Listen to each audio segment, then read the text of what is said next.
So, good morning, all of you. In the last class, we had started our discussion on the preamble. We had discussed the basic things about the preamble, and we were discussing the key words which are there in the preamble, and we had discussed the concept of socialism from the examination point of view, especially from the prelims point of view. Now, coming to another term that is there, it is secular.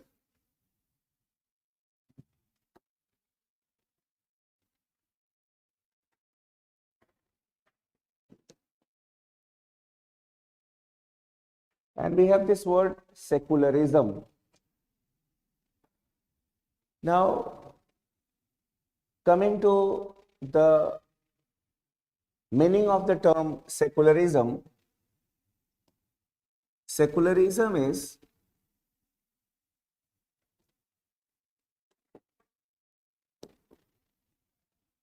religious neutralism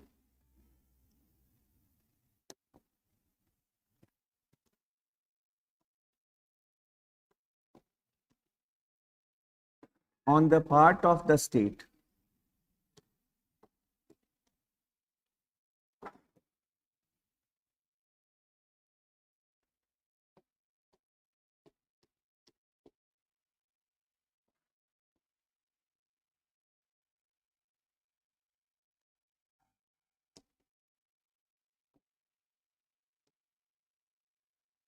no state religion, means there will be no official religion of the state.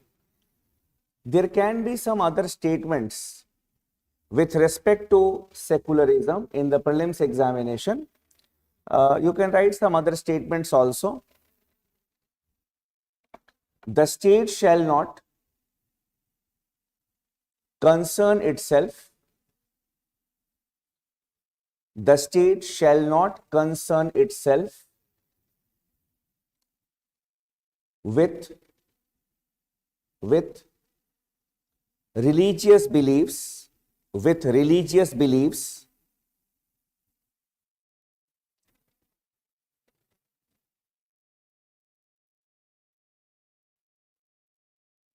practices and institutions.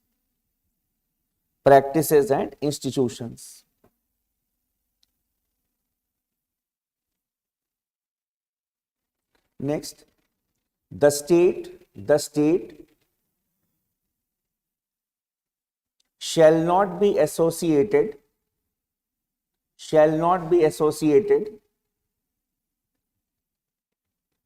with a particular religion.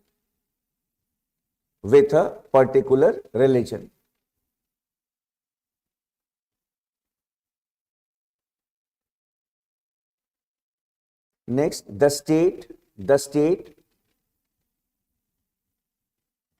shall permit freedom of conscience,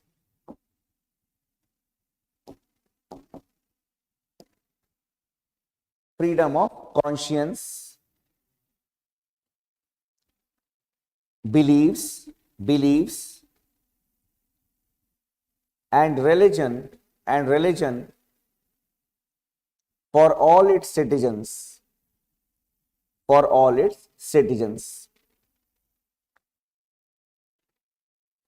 Then next, the state shall not discriminate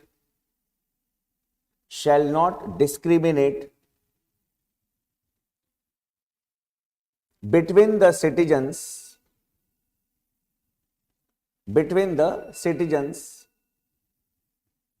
on the basis of their religious beliefs.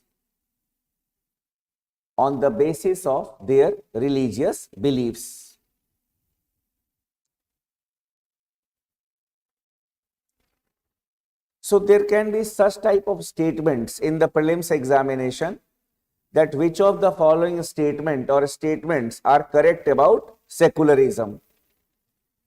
Not only this, basically this concept, the statements that we have written here, these statements are mostly associated with the Western concept of secularism, and in the Western countries there is a wall of separation between the state and the religion. But when we talk about the Indian context of secularism or the dimensions of Indian secularism,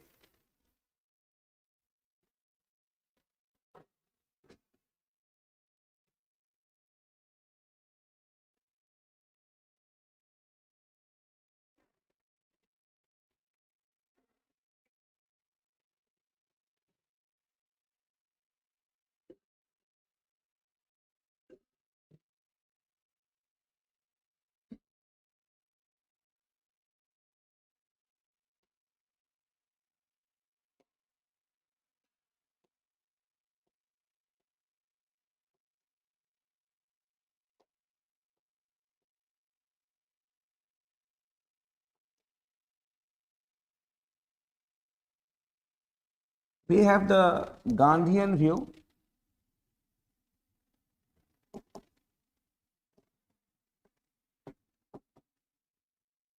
and the Nehruvian view.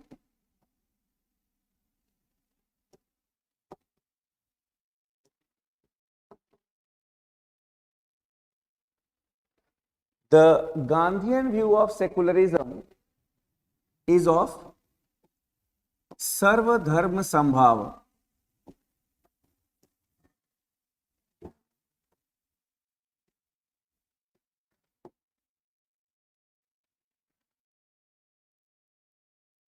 That is,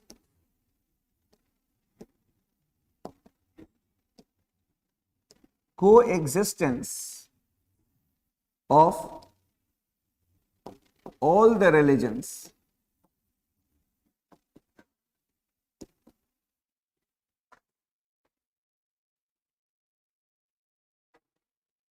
basically. Gandhiji was talking about this concept of Sarva Dharma Sambhava in the context of India's freedom struggle, that if people of all the religions they will come together, then unitedly we can fight in a better way against the British. That was the logic of Gandhiji. That is why he talked about this concept of Sarva Dharma Sambhava, or the coexistence of all the religions. When we talk about Pandit Nehru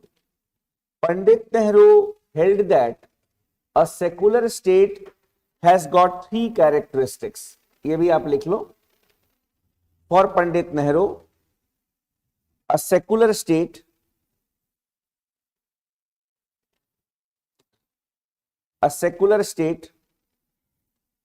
carried three meanings. First, freedom of religion or irreligion for all. Freedom of religion or irreligion, IRR, irreligion for all.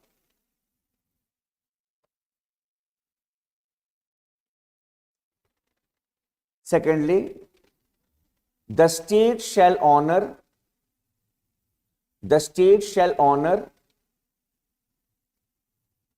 all the faiths equally,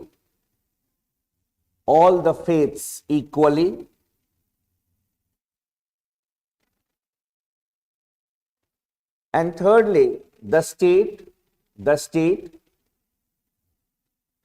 shall not be attached to one faith,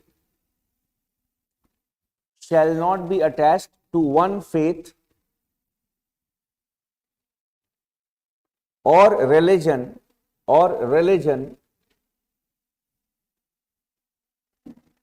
which by that act becomes the state religion.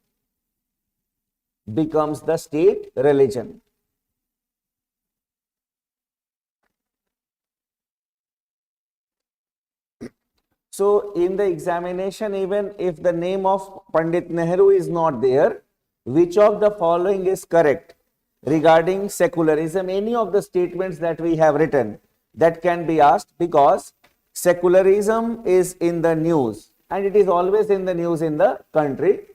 So whether the student has got the basic idea about secularism or not, that can be tested. Not only this, so in a nutshell, if we say that, then secularism in the context of India may mean equal treatment to all the religions. That is the summary, equal treatment. So the scholars, they have summarized, it is equal treatment to all the religions. Now when we talk about Indian secularism, there is a legal dimension of secularism in India.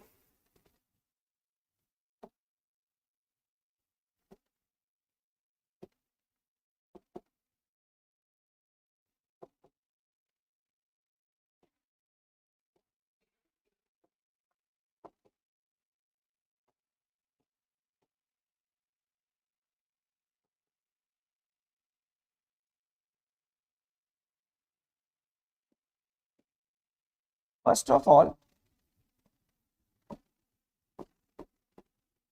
Article 15, it prohibits the state from discriminating among the citizens.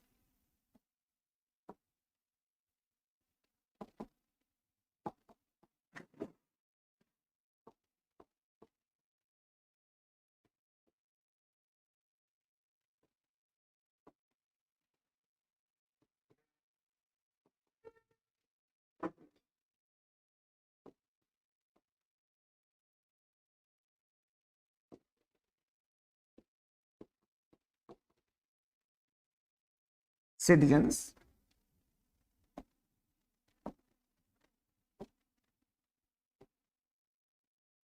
on the ground of religion,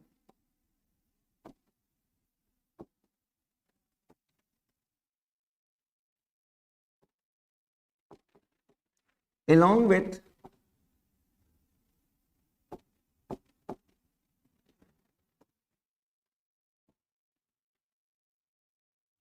some other grounds.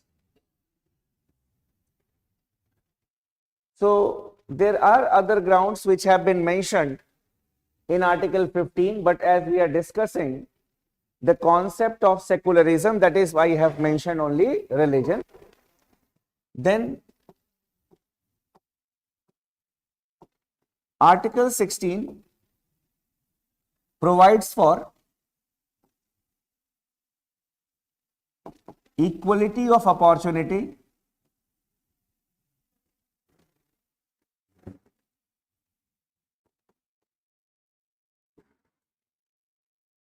in public employment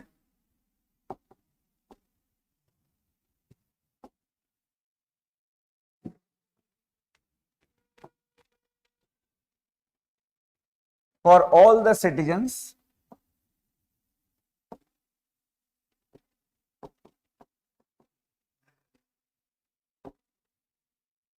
Here also the state cannot discriminate among the citizens in public employment, that is the job under the government, on the grounds of religion, and other grounds are also mentioned.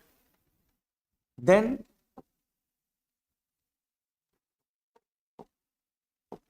Articles 25 to 28 provide for freedom of religion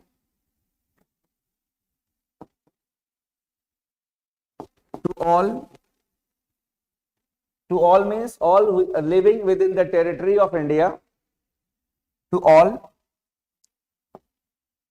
as fundamental rights.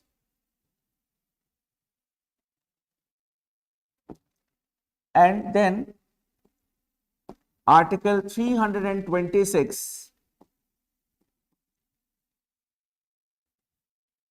it provides for right to vote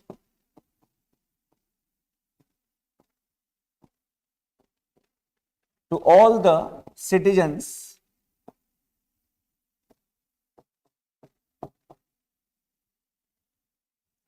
So here also It is universal adult suffrage. So any person who has attained the age of 18 years, irrespective of his religion, caste, sex, he has the right to vote. So we have a legal dimension of the we can say secularism in India. So such questions can be there in the prelims examination to test your understanding. Apart from it, which of the following statement is correct regarding Indian secularism? In India, we have got positive secularism. The word positive secularism is there. It is not divorce from state and religion. The state will provide you conditions and equal treatment is given to all the religions. Then, so these are some aspects which can be there in the examination from secularism. Then coming to democracy.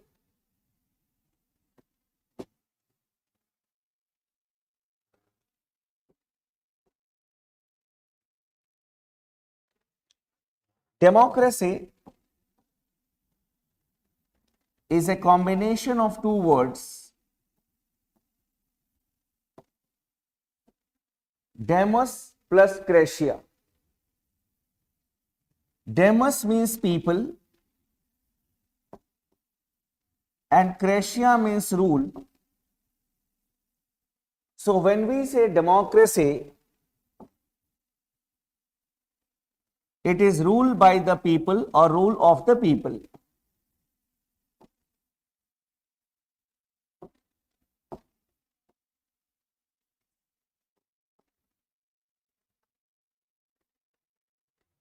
Now, trying to develop an understanding about the concept of democracy.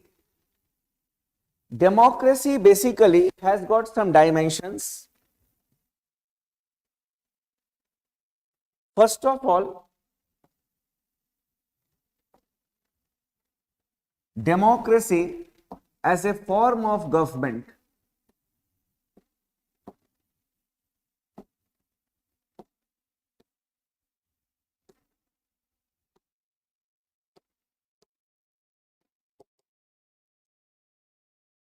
When we say democracy as a form of government, here it will include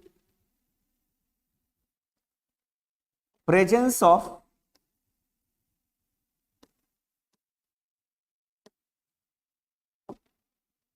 more than one political party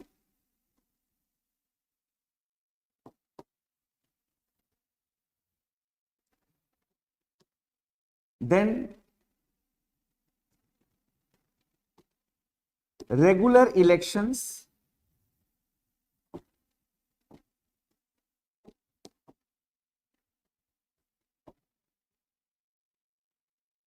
based on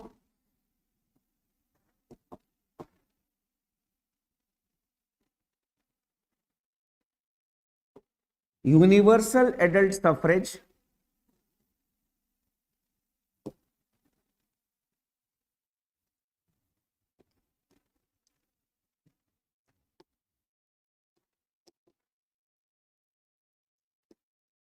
rights and liberties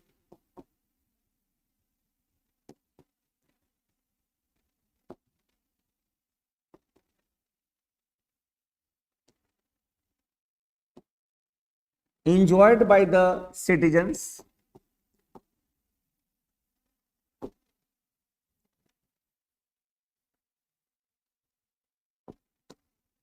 freedom of press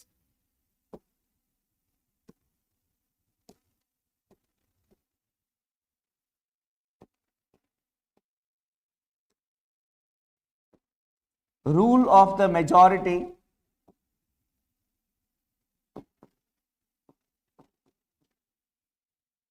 but with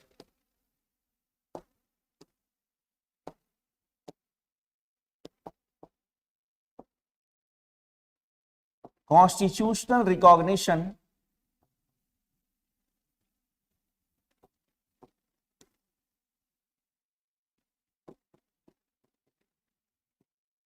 of minority rights.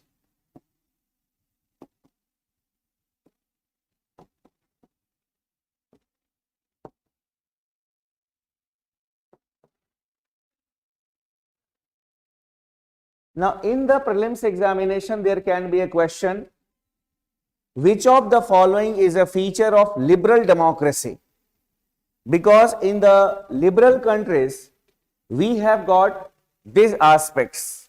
So they may not ask you this democracy as a form of government, but yes, which of the following is a characteristic or a feature of liberal democracy? So these are the features of liberal democracy. It is not multi-party system. It is presence of more than one political party, because in some of the countries we have got bi-party system also. So you need to have a general idea about the concept of democracy. क्योंकि ऐसे भी देखो आप, in your prelim syllabus we have got a topic political systems. So democracy, dictatorship, that is also a political system. So पहले तो democracy, dictatorship, then within what is the relationship between the executive and the legislature, parliamentary and presidential. What is the relationship between the central government and the state government, unitary and federal. So this is the structure. Now there is another dimension or another connotation of the term democracy. It is democracy as an ideal.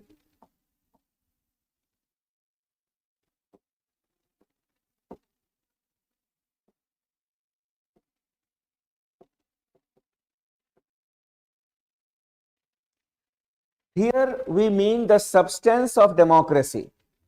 We are talking about a democratic society. So a democratic society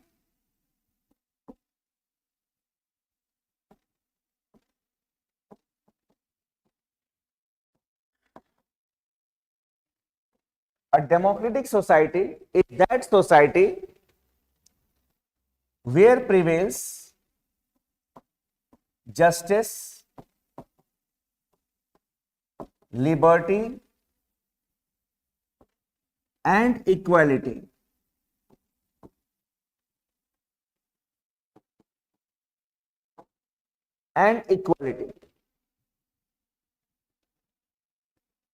When we talk about Karl Marx, Marx was of the view that the state will wither away.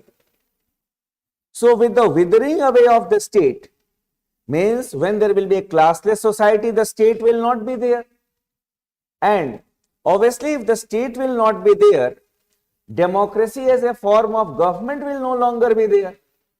But Marx talked about a democratic society where there will be justice, where there will be equality. Not only this, in the common terms also, what we say, we talk about democracy as a virtue. आप लोग ऐसे भी घर पे कभी कभी क्या बोलते हैं? If your parents are very strict, my father, he is a Hitler. So it is a symbolic one. That is, oh, your father, my mother is also a Hitler. So it is a symbol of dictatorship. That is, in our family, our parents, they hear to no one, they take arbitrary decisions, we are not consulted. You may have heard that the persons living in a dictatorial, in a monarchy also, they use the term democratic for their monarch. Our king is democratic because he gives importance to the principles of liberty, equality, he gives justice to everyone. So it is the virtue that is there. Apart from it, there can be some other statements which will be there in the prelims examination with respect to democracy.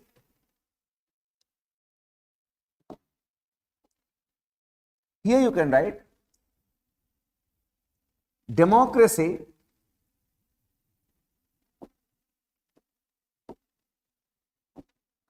is based on rational thinking.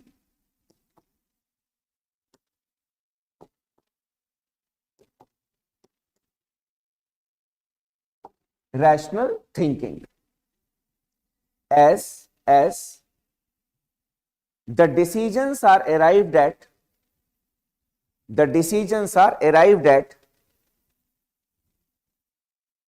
by discussions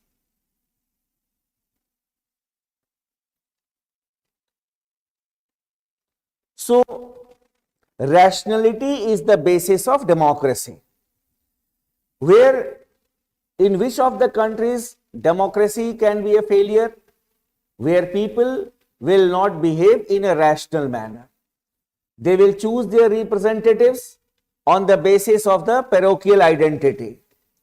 So there the democracy may not survive. Rationality is the basis of democracy. Such type of statement will be there, rational thinking.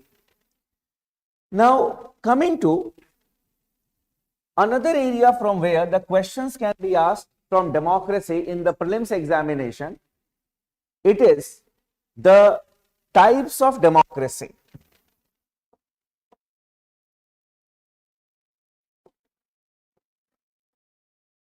We are discussing democracy as a political system.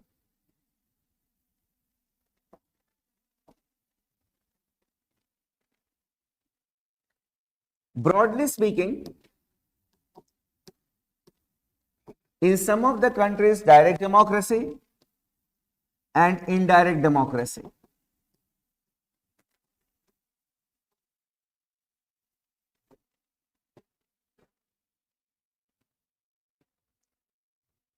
In a direct democracy, people directly participate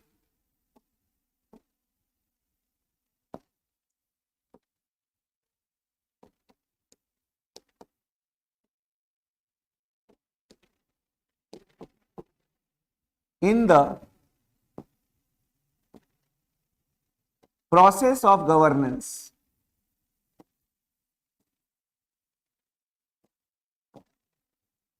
Whereas in indirect democracy, it is ruled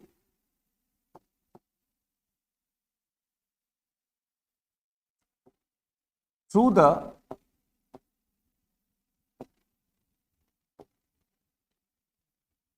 representatives of the people.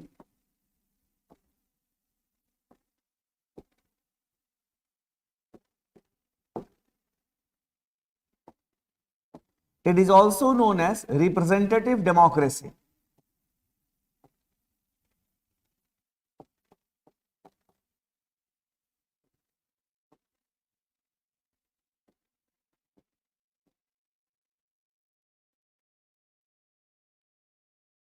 So in India, we have got this representative democracy or indirect democracy. In most of the countries, we have got indirect democracy. We elect our representatives and after that we forget and let them work, and after that again in the elections we elect our representatives. Now here we are concerned with this direct democracy even from the prelims point of view.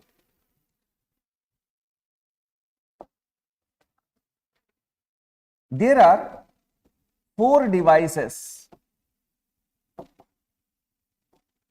of direct democracy.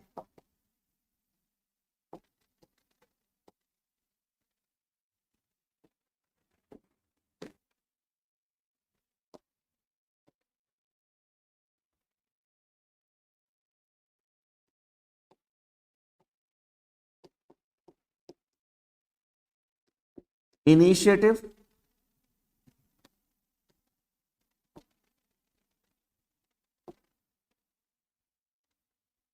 referendum, recall and plebiscite.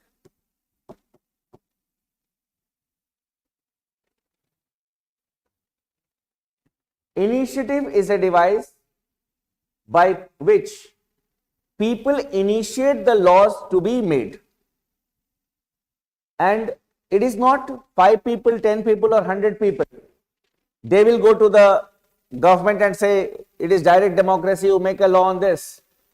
If the majority of the people wishes, a law will be made on that topic. Initiative.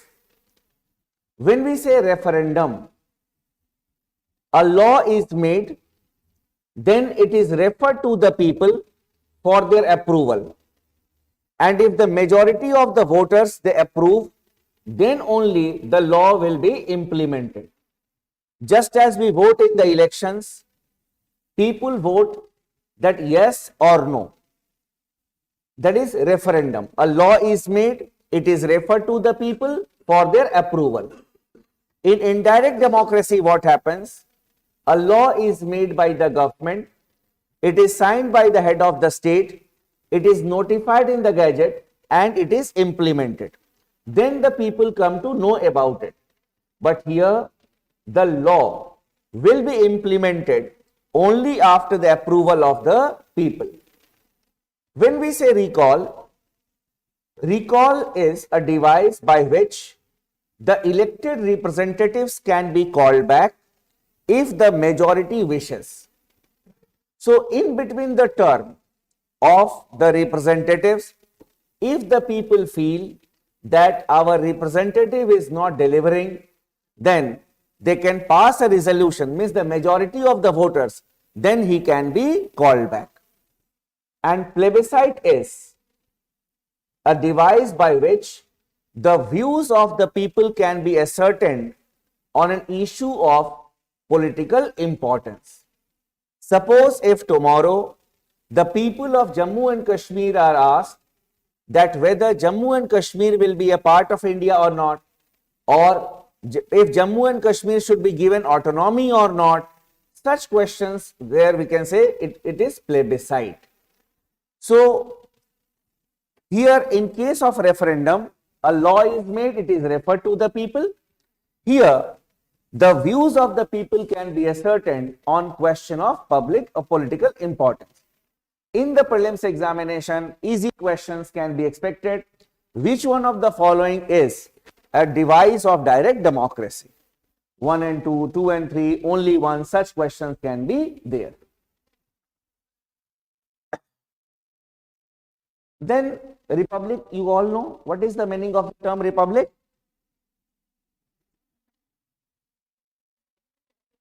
Head of the state is an elected one, he is not a hereditary monarch. That is why 26th January is celebrated as Republic Day, because from that day India had become a republic, we had an elected president, and it was on 26th January, that is in the morning of 26th January, Dr. Rajendra Prasad had taken oath as the President of India. That is Republic Day. Then coming to the other aspects from where the questions can be asked.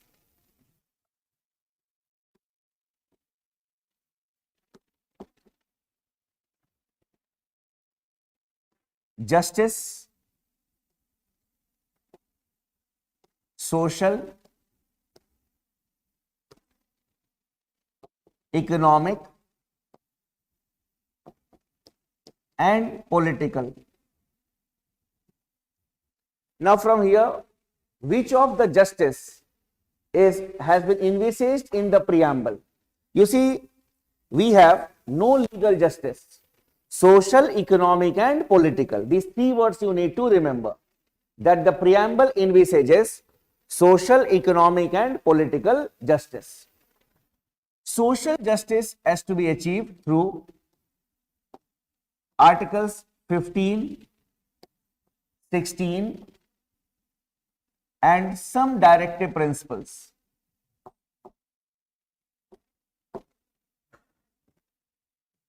Then economic justice is to be achieved through Articles 39 clauses B and C.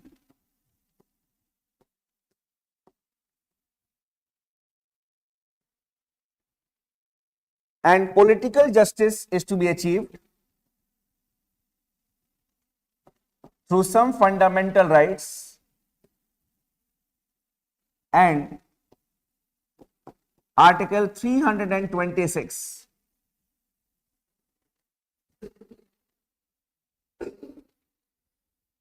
In the Constitution, you will see two types of numbers. One having capital A, capital B, capital C. So wherever you will see capital A, capital B, capital C, it means that these articles were not there in the original constitution. They were added later on, and they are separate articles. They are not the part of the earlier article. But whenever you will see like this, small b, small c, these are clauses of the main article. So wherever it is clauses, small b, small c. Now, coming to the term liberty, the preamble talks about liberty of thought,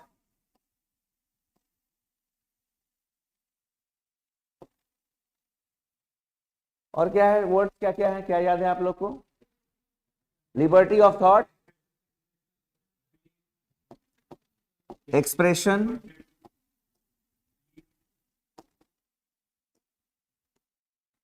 belief, faith and worship.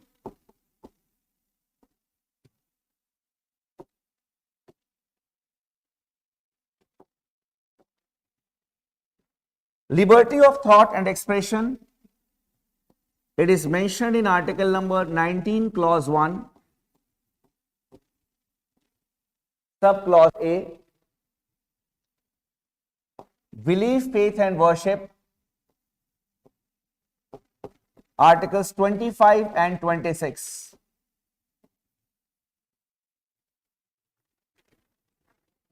This is the first set of questions that can be there in the examination from the preamble with respect to liberty, that the preamble envisages which types of liberty: liberty of thought, expression, belief, faith and worship.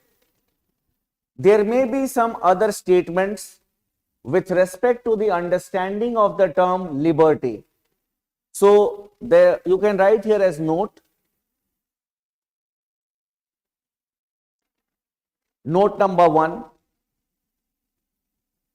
Liberty means absence of restraints. Liberty means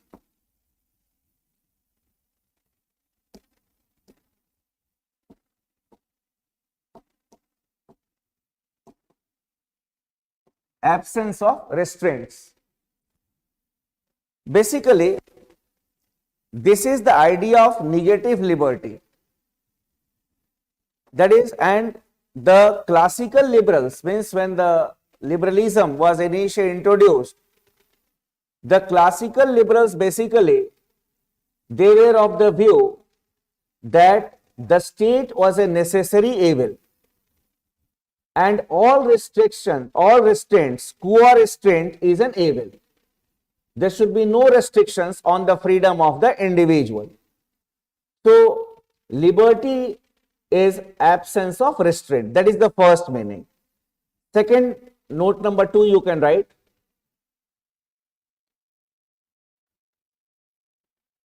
Liberty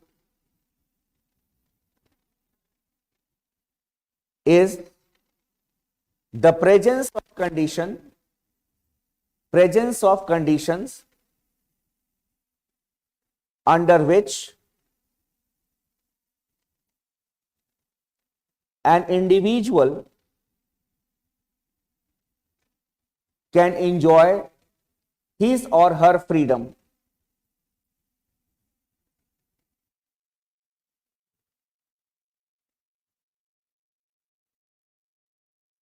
So, through the Constitution, the conditions will be there where the individual can enjoy his freedom. This is the concept of positive liberty. You see, when during the Industrial Revolution, this concept of negative liberty was prevalent, and under the influence of negative liberty, the states did not enact the labor legislations, no economic policies were made, and that is why exploitation had started, and the industrialists, they started to exploit the workers. Then I may have told you in the last class also that when the economic inequality became rampant, then Karl Marx challenged the ideology of liberalism. So when liberalism was challenged by Karl Marx, then the liberals transformed their view from this concept of negative liberty to the concept of positive liberty. That is the concept of a welfare state. That the state will provide you the conditions where you can enjoy the freedom. Through the constitution, those conditions will be given. Now, in the prelims examination, if both these statements are there, you need to encircle the concept of positive liberty. Because in a welfare state like India, we provide opportunity, we provide those conditions in which the individual can enjoy the freedom. It is freedom through the state. Negative liberty is freedom from the state. The more you are away from the state, the more you will be happier. But here it is freedom through the state. So, in the examination, if both the options are there, you need to encircle the concept of positive liberty. Then note number 3 you can write, law and liberty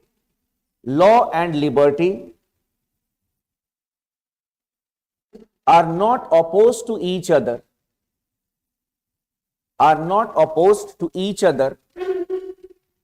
but law is a necessary precondition. Law is a necessary precondition of liberty.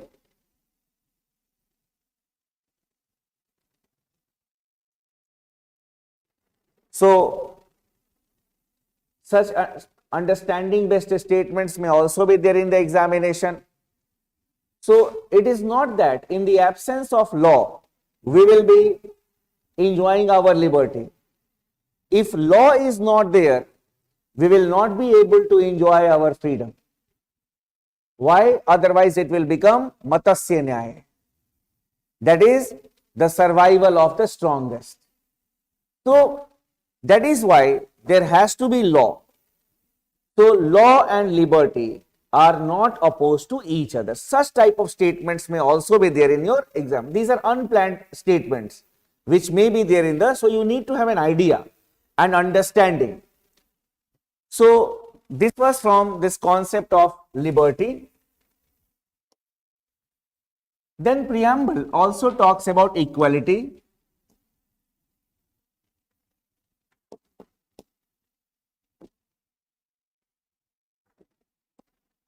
Preamble talks about equality of status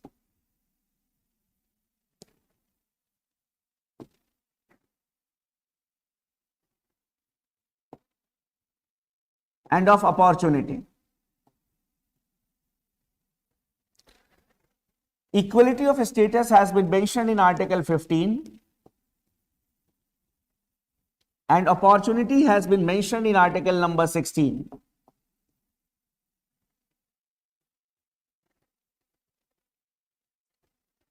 So, you see that the words are here and we have got the relevant provisions inside in the Constitution.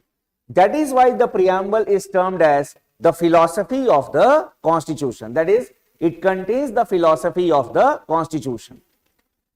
Then from here, the most important questions will be from liberty. Questions are often asked from liberty, a basic understanding of liberty. From justice, which of the justice has not been enshrined in the preamble. Then, which articles of the Constitution aim to achieve the end of economic justice? Articles 39 clauses B and C. Whereas I will tell you again when I will be discussing the directive principles of state policy with you. Then, the preamble talks, it has got another word, that is fraternity.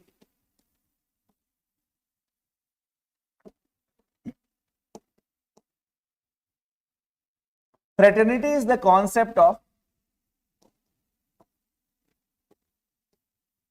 universal brotherhood.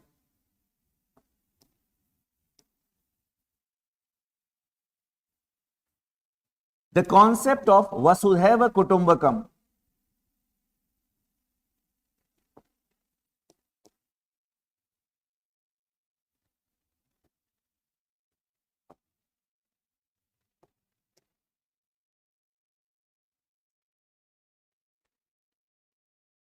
So everywhere there was the posters of G20 and everywhere it was written Vasudhaiva Kutumbakam.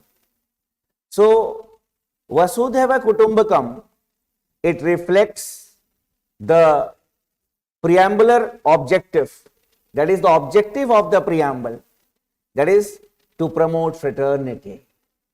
So in that way we need to understand this concept of Vasudhaiva Kutumbakam. It was there in the G20 का जहां भी आपने देखा ना लोगो, वहां पे लिखा है ना Vasudhaiva Kutumbakam. हाँ, so that is associated with the concept of fraternity. So Vasudhaiva Kutumbakam is an objective of the preamble. Such type of questions may be expected depending on your understanding, that whether you have understood that symbol of G20 or not, because it was very important event for India. So from the preamble, such type of questions can be expected from the keywords. So first part we had discussed, and the keywords, we can expect such understanding based questions. Now moving to part 1 of the Constitution.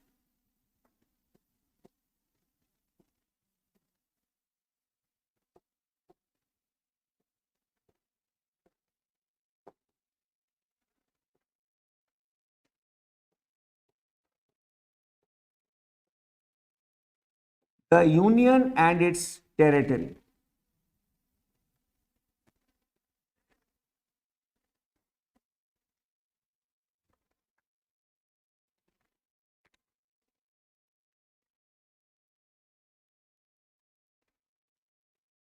Before I proceed further, I will tell you some questions which have been asked in the previous years from the preamble to have an idea about it. For example, in 2021, there was a question that what was the exact constitutional status of India on 26th January 1950? What was the exact constitutional status of India on 26th January 1950? What was the status? Sovereign Democratic Republic. Done. So such type of question. Then in the same year there was another question: which of the following factors constitutes the best safeguard of liberty in a liberal democracy? A committed judiciary, centralization of powers, elected government, and separation of powers. Separation of powers. Committed judiciary nahi. Committed judiciary, last class mein bhi I had told you, it is a negative concept. So when we say separation of powers, means there should be separation of powers with checks and balances. Then only there will be, the liberty will be safeguarded. If one of the institution, it will work against the people, the other organ will come to the rescue. Understanding based questions are there, based on the theory of separation of powers. Then in 2019 the question was, or 2020, the preamble of the Constitution of India, in effect, a part of the Constitution but has no legal effect, not a part of the Constitution and had no legal effect either, part of the Constitution and has the same legal effect as any other part, and D, a part of the Constitution but has no legal effect independently of the other parts. D, a part of the Constitution but has no legal effect independently of the other parts. That is what we had discussed in the LIC case.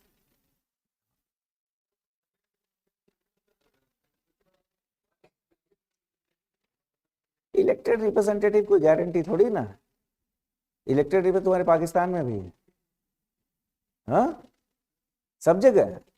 सो वो that is a different thing. Election तो कहीं भी आप करा सकते हो name के लिए. Yes. Committed judiciary is a negative concept. This I had told you in the last class also. It is a negative concept. Committed judiciary here in this sense will mean a judiciary committed towards the government in power. That is committed. Independent judiciary hota, that would have been the correct answer. So there is difference between independent judiciary and committed judiciary. Committed judiciary is a negative concept. जैसे बोलते हैं committed bureaucracy. So committed bureaucracy is a positive concept. क्यों? Because the bureaucracy has to be committed to the government in power. Any government which is elected by the people, the bureaucracy must be committed to it. It is not commitment to the constitution. वो बोलने के लिए है. Because in a parliamentary form of government, the bureaucracy thrives under the cloak of ministerial responsibility. And the people, the people have shown the trust in the government. And it is the responsibility of the bureaucracy to work. So, वहां पे committed bureaucracy is committed towards the government, commitment towards the government in power. Otherwise, the country will not run. But here, committed judiciary will not be. Here, separation of power. So, that is why you need to develop such understanding. पूरा चीजों को जब तक समझेंगे नहीं आप, you will not be able to answer this question. क्योंकि इतना ऊपर से रहता तब तो सब लोग compete कर जाते. Elected government, सब कर जाते हैं. So that is why whether you have understood the concept of separation of powers, because separation of powers has to be read along with checks and balances. So yes, the aspect you have to understand. Then in 2019 there was another question in the context of polity. Which one of the following would you accept as the most appropriate definition of liberty? It is protection against the tyranny of the political rulers. Second, absence of restraint, opportunity to do whatever one likes, and opportunity to develop oneself fully. D, it is opportunity to develop oneself fully. It is the state will provide you conditions. The state will provide you opportunity for your development. So, मैंने कहा one is positive, other was second. So, words will be different in the examination. The words will not be there. You'll have to develop an understanding. यही तो इसीलिए तो मैं बोला कि professors जो होते हैं ना यूनिवर्सिटी के वो पेपर सेट करते हैं आपका.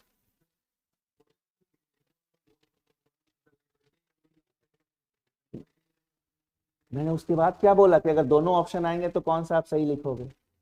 ये भी मैंने कहा था कि अगर दोनों रहेंगे देन पॉजिटिव कॉन्सेप्ट.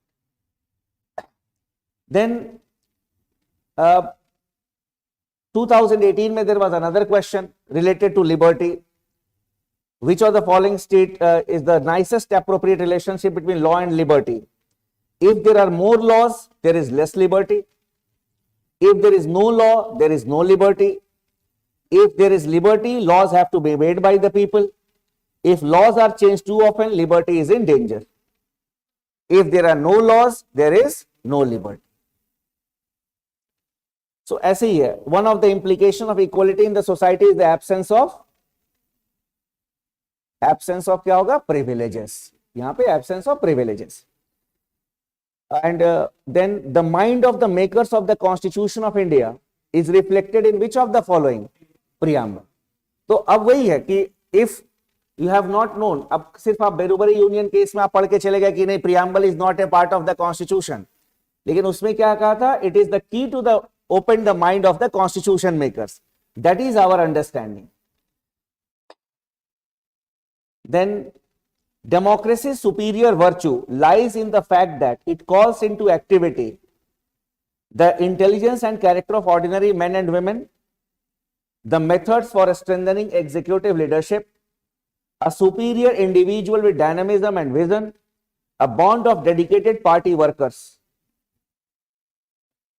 चार ऑप्शंस एक बार और बता देता हूं. क्वेश्चन है democracies superior virtue lies in the fact that it calls into activity first the intelligence and character of ordinary main and women, second the method for strengthening executive leadership, third a superior individual with dynamism and vision, and fourth a bond of dedicated party workers. First, a superior individual dynamism and vision. Democracy superior virtue, democracy वो तो monarchy में भी हो सकता है. So here the intelligence and character of the ordinary man, that is rational human beings, rationality. इसलिए मैंने cover term आप, that is what I said कि you will have to deduct the things. I will be telling you the keywords कि चलो rationality, तो इसमें क्या हुआ, द इंटेलिजेंस. रैशनलिटी कौन किस में होता है? A person who has got intelligence as well as character. So rationality is the basis. Such type of questions are being asked in the examination. That is why I told you many things. ये तो बहुत easy है. Which one of the following objective is not embodied in the preamble to the Constitution of India? Liberty of thought, economic liberty, liberty of expression, liberty of belief. Is not embodied. Economic liberty. सो आप देखिए liberty के around कितना questions गया. That is why we get the trend that what type of questions, PYQ से यही फायदा होता है, because the UPSC has set this question paper. ये नहीं कि लक्ष्मीकांत से उठा करके क्वेश्चंस आपको दे दिया टेस्ट सीरीज में, जो कि इतनी सारी जो दुकानें बैठी है वो क्या करते हैं, लक्ष्मीकांत से उठाया दे दिया बच्चों को, ठीक है, आर्टिकल उठा के दे दिया, फैक्ट्स दे दिया. इसमें कहां भी एक भी no facts have been asked. You see, your basic understanding of democracy, your basic understanding of liberty, that has been asked in the examination. That is why I told you that even in the prelims examination, you need to go beyond Lakshmikant. You need to go beyond Lakshmikant. Then only you will compete in the prelims examination also. अब ये सब words कहाँ Laxmikant sir लिखेंगे? कभी नहीं लिखेंगे. ये चीज वो तो पूर्व जन्म का कर्ज है आप लोगों का जो लक्ष्मीकांत को चुका रहे हैं. हाँ, अरे इतने लोगों ने कर्ज ले रखा होगा बेचारे से, इस जन्म में हम लोग चुका रहे हैं उसको 300-300 रुपए 4. अरे कुछ बच्चे तो उसको क्या करते हैं, they by every edition of Laxmikanth. शायद कुछ चेंज रहा हो, पढ़ता कोई नहीं है. नहीं, मुझे पता नहीं, I have never read that book. तो ये चीज है. अब दैट इज अ साइकिक है. वो तो टीचर अगर नहीं बोलेगा कि don't read Laxmikant, the teacher knows nothing, he is asking us not to read Laxmikant. वो तो स्टूडेंट साइकोलॉजी है, उसमें तो स्टूडेंट का तो बात ही छोड़ दो बेचारे का. हाँ, उसको तो क्या है, स्टूडेंट को क्या है. आजकल तो वो रील में टीचर्स आ जाते हैं, उनको लगता है कि बस यही आईएएस बनाता है, तो वो स्टूडेंट बेचारे का तो छोड़ो, वो तो ही इज सफरिंग. वो स्टूडेंट का छोड़ दो, ठीक है. हम तो we are professional teachers, we feel that our student should compete, really compete in the examination. ये चीज. नाउ कमिंग टू, तो आप समझ गए, you have got an idea. Understanding based questions have to be there, and if you can apply your presence of mind also, you will be able to answer the question. So try to develop an understanding from the very beginning. Now coming to part 1, the union and its territory. There are 4 articles, that out of that we need to understand 3 articles. First, article 1,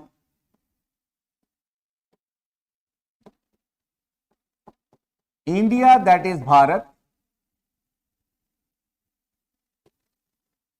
shall be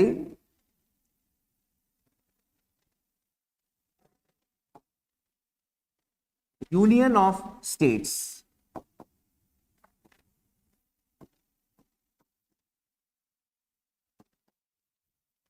Shall be union of states. Now, when we say shall be a union of states,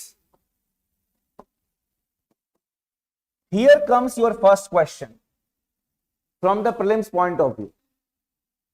The Constitution of India describes India as, the answer will be union of states. ये चीज. So nowhere the word federal, quasi-federal, federation has been mentioned in the Constitution. If the question is, which of the following best illustrates the nature of the Indian state, then quasi-federal or federation with a strong center, whatever is the option. But if the Constitution of India describes India as, the answer will be union of states. There was a bit of controversy this year with respect to the word Bharat. So the Constitution recognizes Bharat also as the name of India. इसमें भी कोई confusion नहीं होना चाहिए. That is why this article is important from this year's prelims point of view. क्योंकि what they had done in the G20 summit, क्या किया था इन्होंने, लिखा था रिपब्लिक ऑफ भारत, ये चीज है. So the word Bharat has been recognised by the constitution also, and the constitution of India describes India as union of states. Now for your basic understanding, when we talk about article number 1, India, that is Bharat, shall be a union of states. Why not the word federal, federation has been used in the constitution? Our constitution makers had in mind the American system. America also terms itself as a federation, but America is the result of an agreement among 13 British colonies.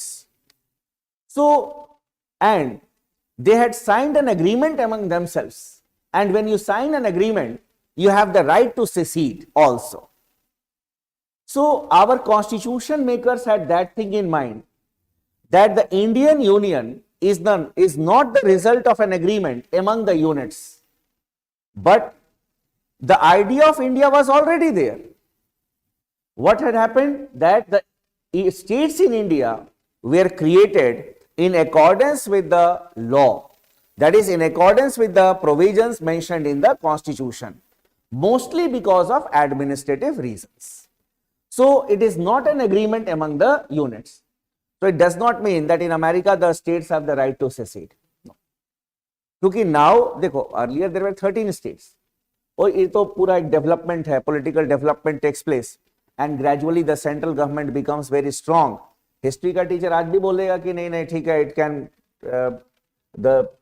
secede, but it is not feasible now. Originally there were 13 states, now we have got 50 states in America. And when Abraham Lincoln was the president of America, some of the units tried to secede. Abraham Lincoln sent a message, clear-cut message: if you want to secede with America, you will have to fight war with America. Because now that was the question of sovereignty of America.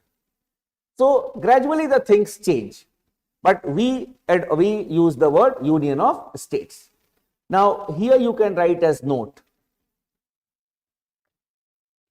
Note number 1. The summary of Article 1 is, the summary of Article 1 is,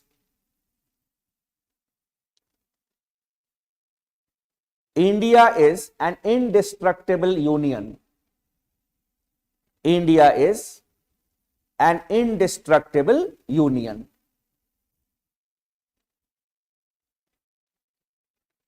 Then, note number 2, the territory of India, the territory of India consists of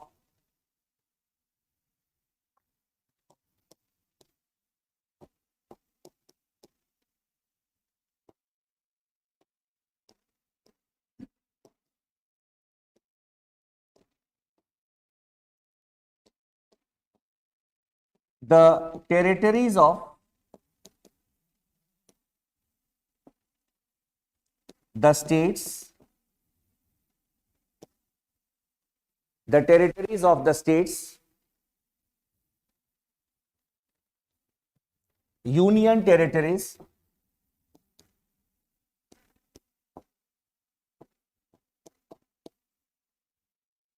and such other territories as may be acquired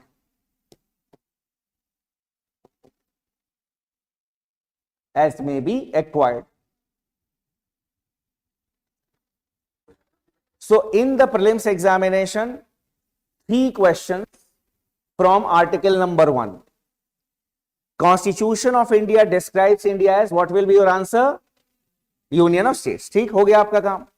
Then when we say summary, India is an indestructible union, The states have not created the union, they have no right to secede from it.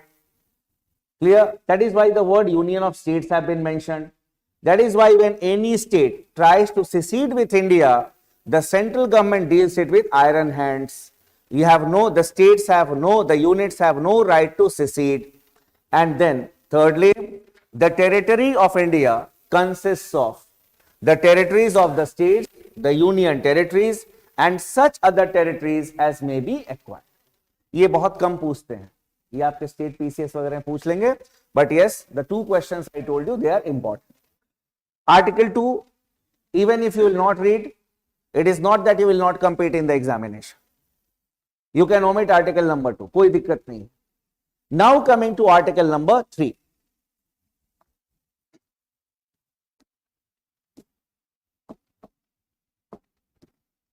Article 3 authorizes the Parliament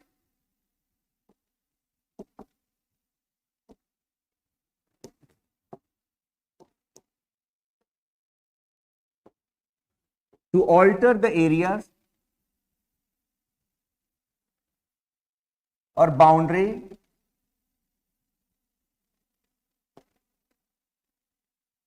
or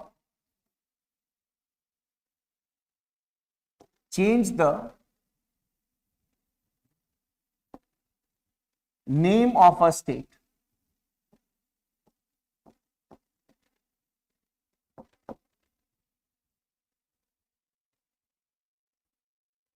There is no need to mug up Article 3 also. You need to have a general idea. No one is going to ask you what is Article 3.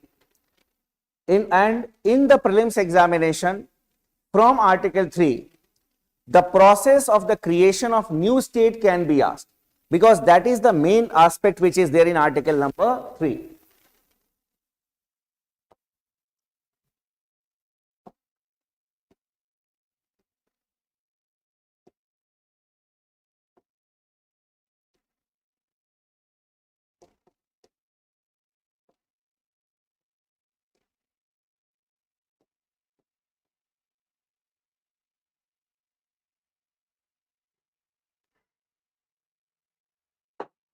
You may be aware about the general lawmaking process in this country.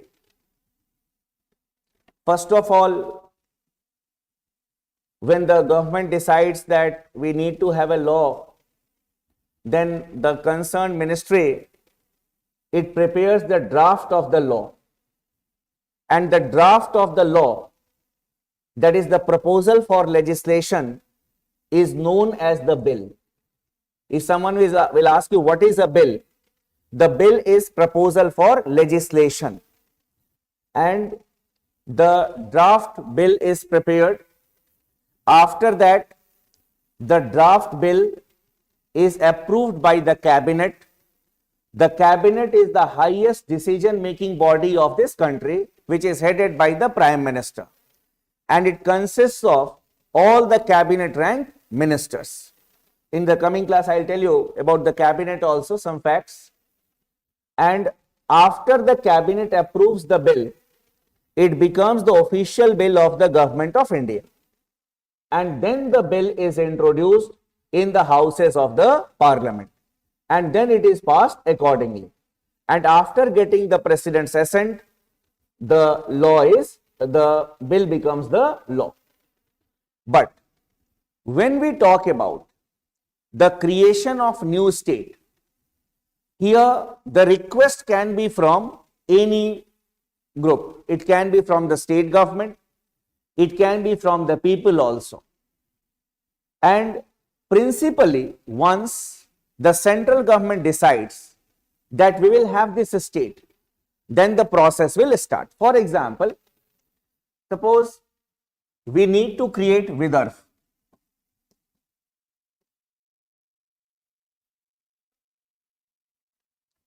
Suppose Vidarbha is to be created, means Maharashtra is to be bifurcated into Vidarbha and Maharashtra.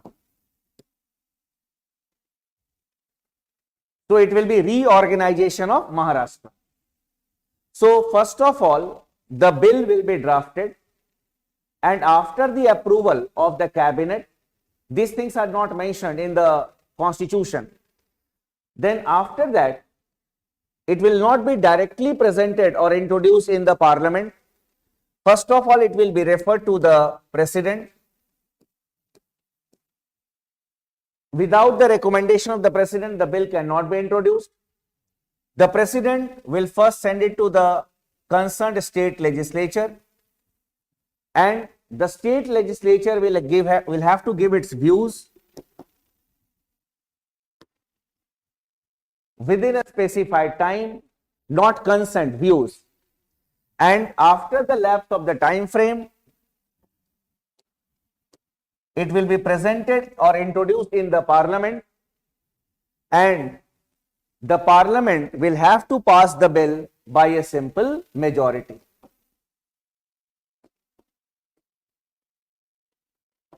And after the president's assent, a new state will be created. This is the basic understanding. Now, some points you can write here.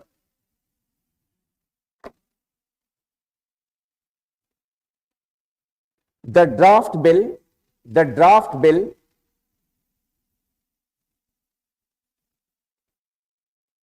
with respect to the creation of a state,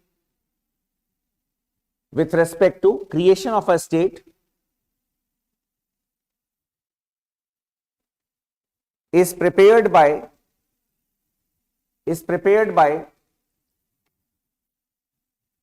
the Department of States. The Department of States.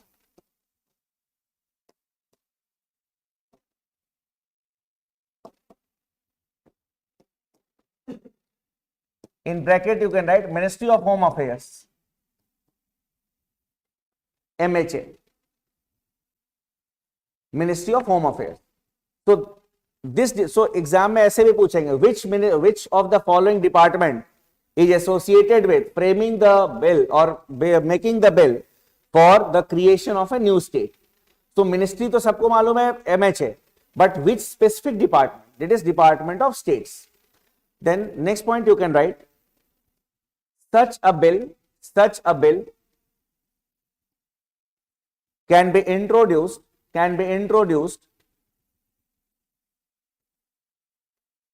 in either house of the parliament,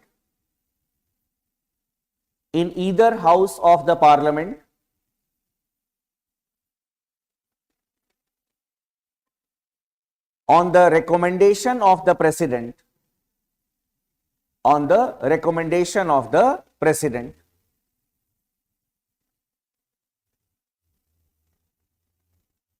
Next, the president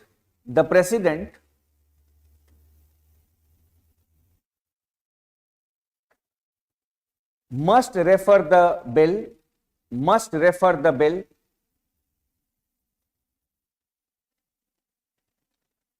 first to the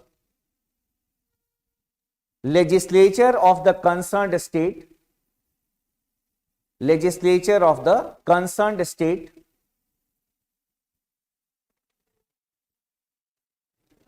for expressing its views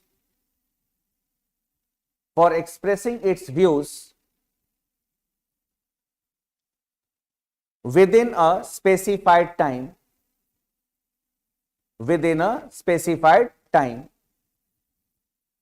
Underline views. Next,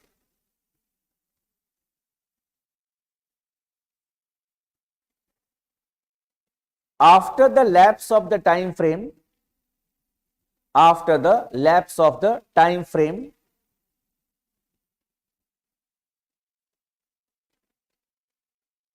it is assumed that the state has given its views.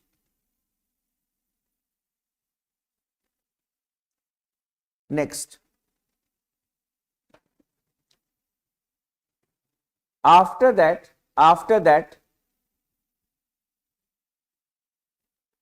the bill is to be introduced in the parliament. Parliament means either house of the parliament. Next, in the parliament, even if the bill undergoes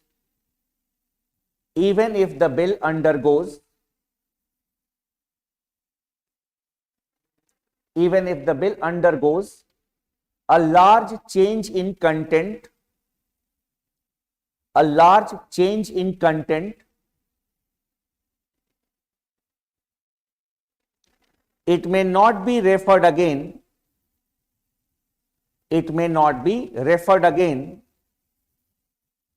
to the state, to the concerned state. So suppose in the original bill that was referred to the Maharashtra State Legislative Assembly, it was mentioned that 15 districts will be carved out and Vidarbha will be created. But when it is presented in the parliament amends it that 18 districts will be taken from Maharashtra and Vidarbha will be created. So this bill may not be referred to the state legislature again. That is what we have written. Then next, the parliament is not bound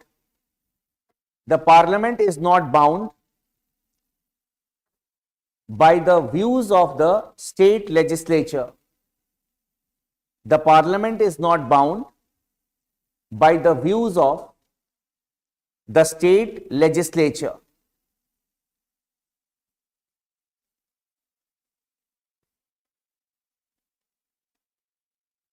Next,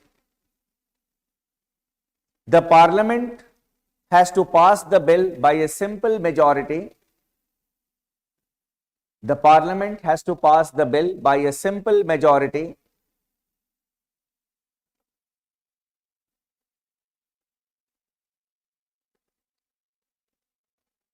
and after getting the president's assent,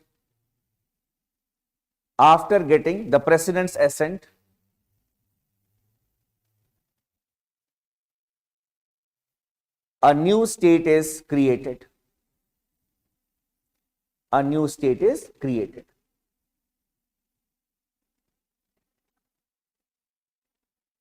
So this is the process. इसमें कभी पूछ सकते, ये वाला जो topic मैं आपको पढ़ा रहा हूं ना, ये बी वाला बी कैटेगरी में आएगा. मतलब हाँ, ये बी कैटेगरी है. It is not A category. A category was preamble.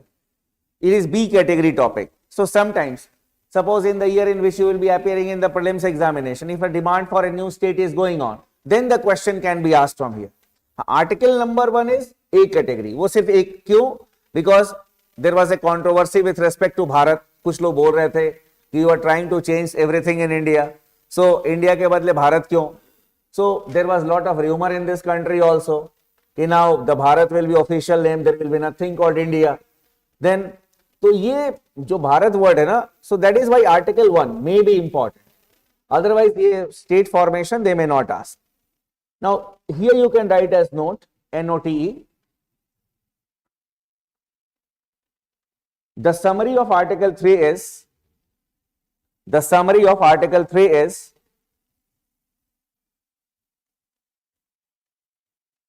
the states in India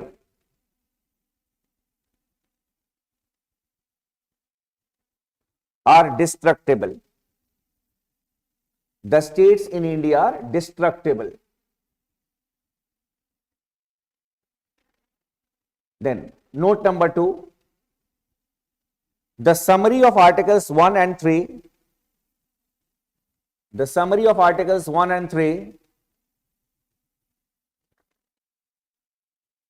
India is an indestructible union. India is an indestructible union with destructible states.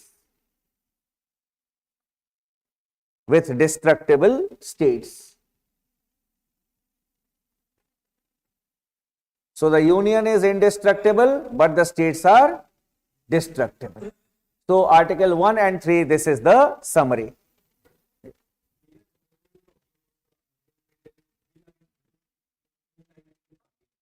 नहीं, one time only.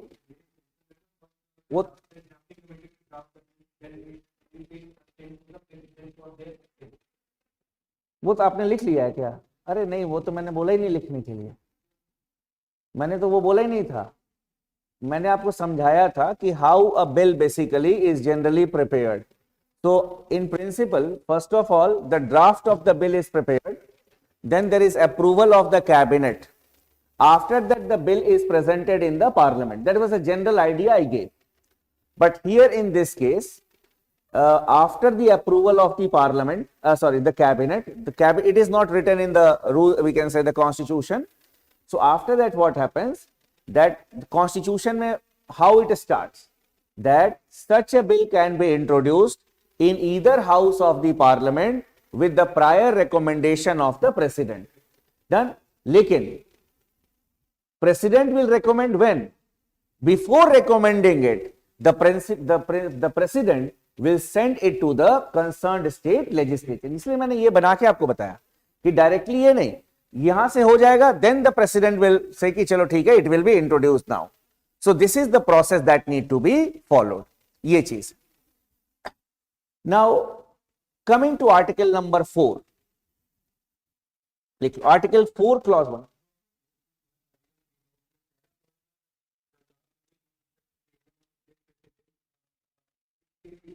By the Department of the State. Then first it will be introduced either house of the Parliament or the recommendation of the President. फिर आपने the President must refer the bill to the concerned state.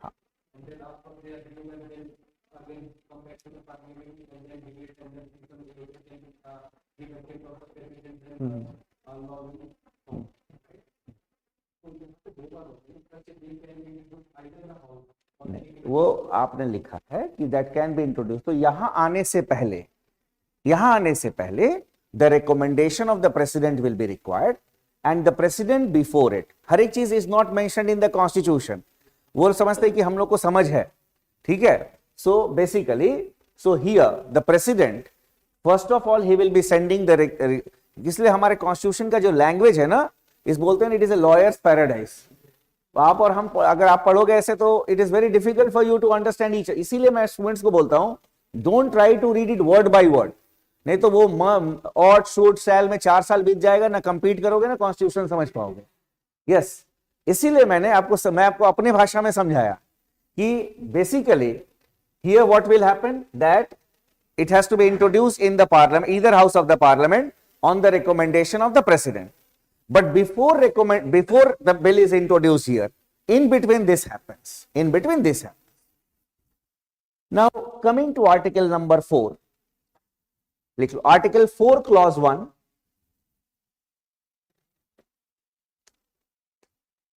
Holds that, holds that a law under article 2 or article 3,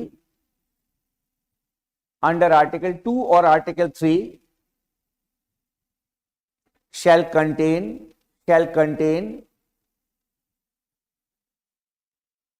the provisions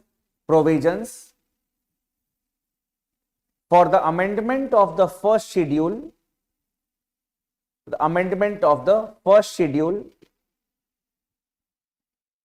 and the fourth schedule,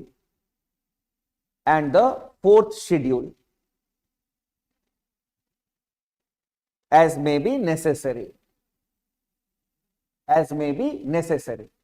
ये रटने की जरूरत नहीं है, तो मैं आपको इतना लंबा जानबूझ के बताया.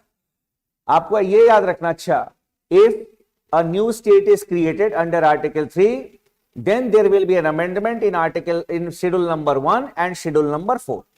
This is the summary. ये चीज. अब ये आपके आर्टिकल 4 क्लॉज 1 में इट इज मेंशन. ये क्या होता है, देख, suppose if a new state is created, suppose Vidarbha has been created, so in schedule number 1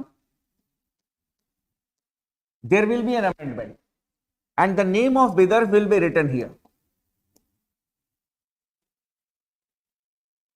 Bidar will be written here. Then in schedule number 4, the representation of the states in the Rajya Sabha has been mentioned. Here also there will be an amendment. The representation of Maharashtra will change here, and here a new addition will be Bidar. A new addition will be Bidar. So in Article 4, Clause 1, it is written that a bill which will be introduced for the creation of a new state will have such provisions for the amendment of schedule number 1 and schedule number 4. ये लिखा हुआ है. So it will be an automatic one. Then here you can write Article 4 Clause 2 holds that Article 4 Clause 2 holds that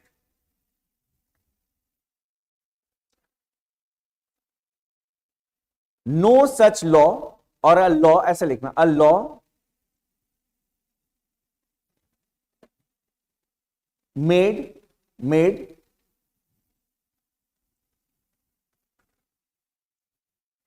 as per Article 4 Clause 1 holds that a law made under Article 4 Clause 1 not to be considered, not to be deemed or considered as an amendment of the Constitution, as an amendment of the Constitution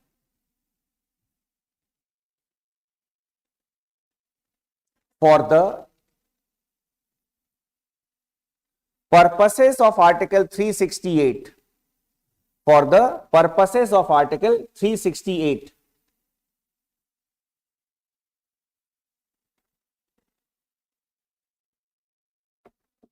So, you see, when we talk about an amendment, isko bhul jao what is written in the Constitution. Try to develop an understanding in your mother tongue. So, basically, such type of statements will be there. And here, if you say, it is an amendment to the Constitution. It is an amendment to the Constitution. Because what you have done, you have written the name of a state in schedule number 1. Here, schedule 4 has also been amended. So, it is an amendment to the Constitution. But in Article 4 Clause 2, it has been mentioned that any law which is made under Article 2 or Article 3, that is, new state is created, and if changes are made in schedule number 1 and schedule number 4, they are not to be considered as an amendment for the purposes of Article 368. It means the process which is mentioned in Article 368 of the Constitution will not be used here. It will be an automatic amendment. A new state will be created, that reorganization bill will be passed, automatically the names will be added here and the changes will be here. There will be no separate procedure that will be required. So it means that it is an ordinary bill. It will be passed in the form of an ordinary bill, even though it is an amendment to the Constitution. So such type of questions can be asked in the examination, that which of the following is not to be considered as an amendment of the Constitution under Article 368, creation of a new state, or amendment in schedule number 1 and schedule number 4 after the creation of a new state.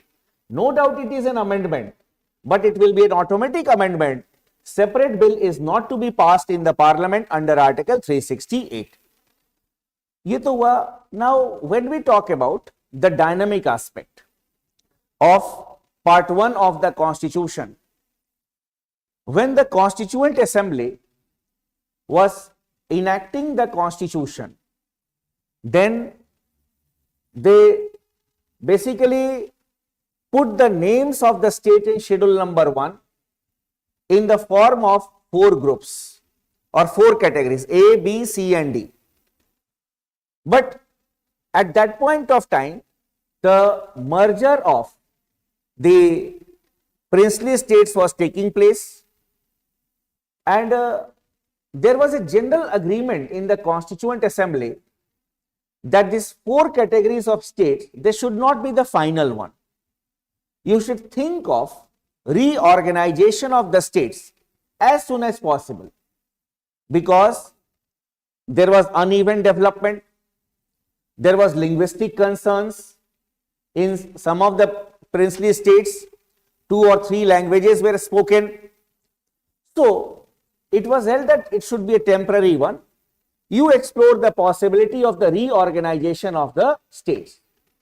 Then the government started exploring that whether the states should be organized on the basis of language or not, and it constituted some commission and a committee. From the prelims point of view, that can be important. Heading you can write linguistic reorganization of the states. Linguistic reorganization of the states.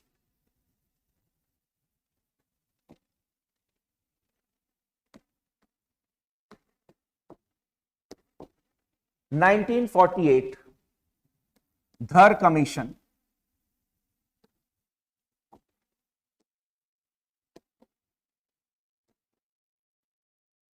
Justice Dhar was a judge of Allahabad High Court, and a commission was set up. So here you can write Dhar Commission to examine the case for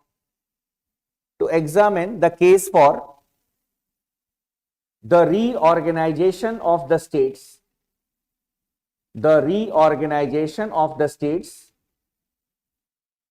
on linguistic basis,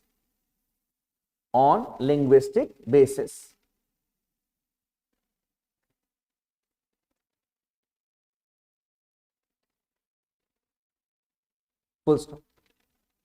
The commission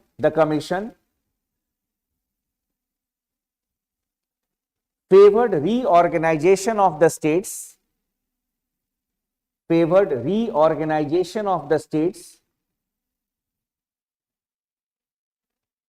on the basis of administrative convenience,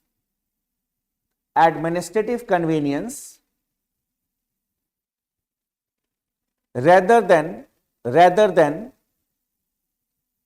linguistic considerations.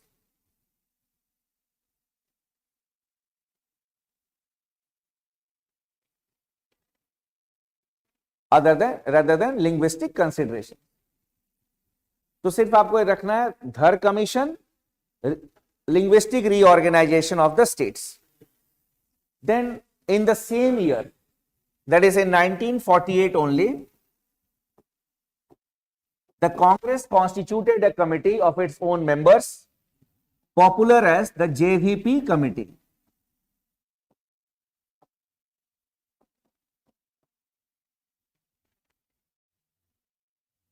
J for very good, V for and P for Pattabi Sitaramaiya. कहाँ से पुट्टू स्वामी लिया है? Pattabi Sitaramaiya. So Pandit Nehru, Sardar Patel and Pattabi Sitaramaiya. JVP committee. So this was a committee of the Congress, and it was to look into or to examine the issue of the reorganization of the states on linguistic basis. This JVP committee also rejected the idea of linguistic states.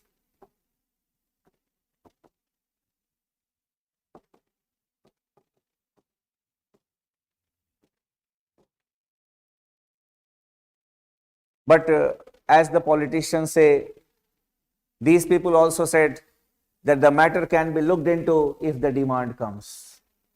And the demand came in 1953.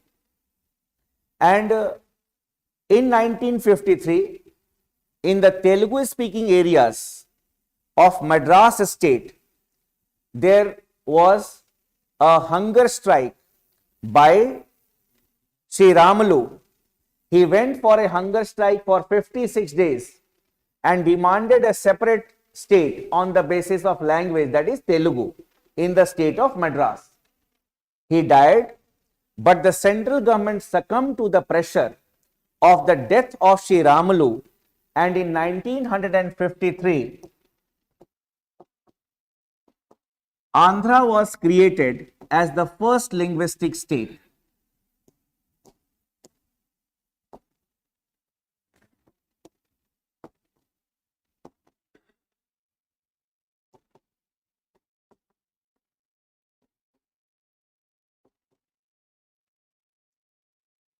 Not Andhra Pradesh, Andhra. So Andhra was created as the first linguistic state. After that, all the states started demanding that we should also be reorganized on the basis of language. So in December 1953,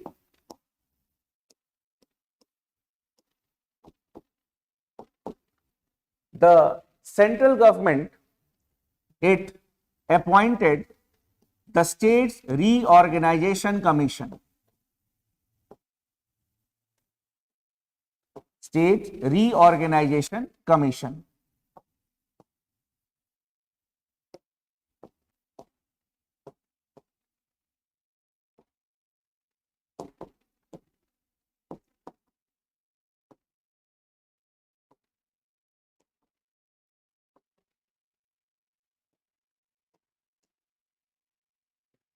It was headed by Justice Fazal Ali.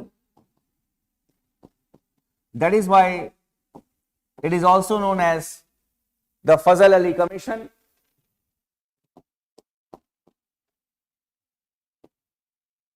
And it consisted of the other members K.M. Panikar,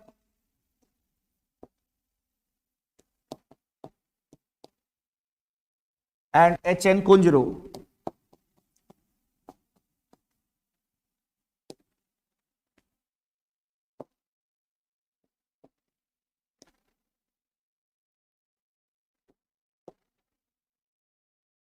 It was the States Reorganization Commission headed by Fazal Ali which had recommended the linguistic reorganization of the states.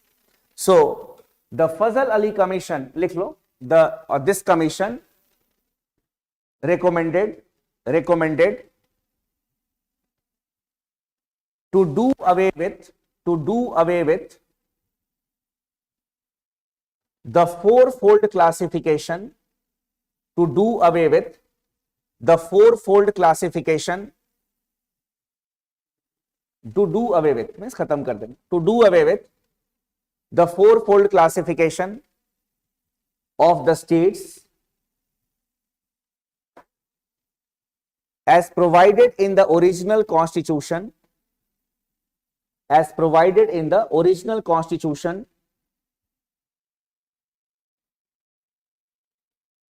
and recommended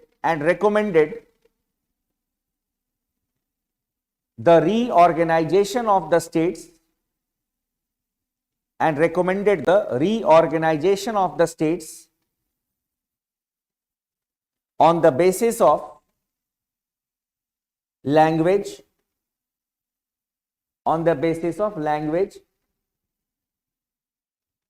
as well as administrative convenience,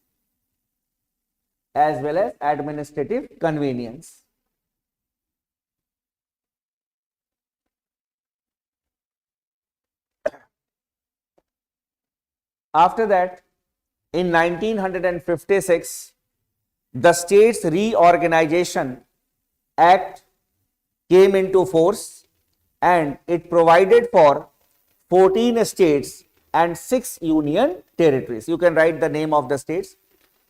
The States Reorganization Act 1956.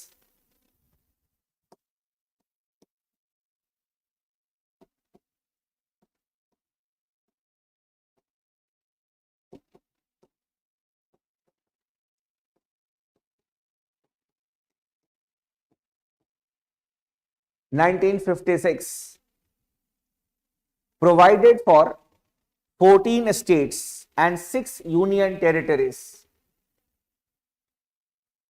How many of you belong to the states which were created in 1956? You belong to which state? You are from Odisha, okay. You are from Bihar, okay. बस यही 2 state create हुए थे। तुम किस state से हो? उत्तराखंड से। वो कब बना था? अच्छा, ठीक। तुम तो बाद में बने थे। So only 2 states. I said 14 states. You may not be aware about it also, but you need to know. You can write the name. Andhra Pradesh, Bihar, Bombay, Jammu and Kashmir, Kerala, MP, Madhya Pradesh, Madras, Mysore, Orissa, Punjab, UP, West Bengal and Rajasthan। 14 हो गए,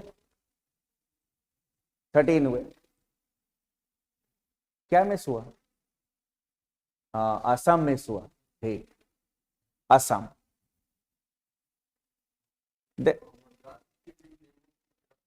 शुरू में आई were talking about 1956। अभी तो काफी changes हो गए हैं। Bombay is no longer there. नहीं, वो तो मुंबई कैपिटल है, वो तो स्टेट था बॉम्बे। हाँ।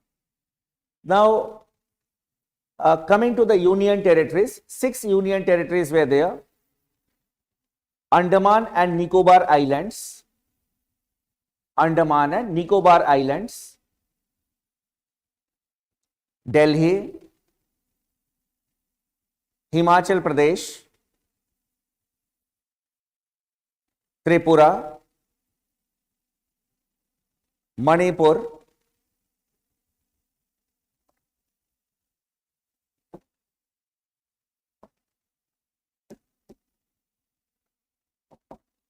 Lakadai, Minicoy and Amenability Islands।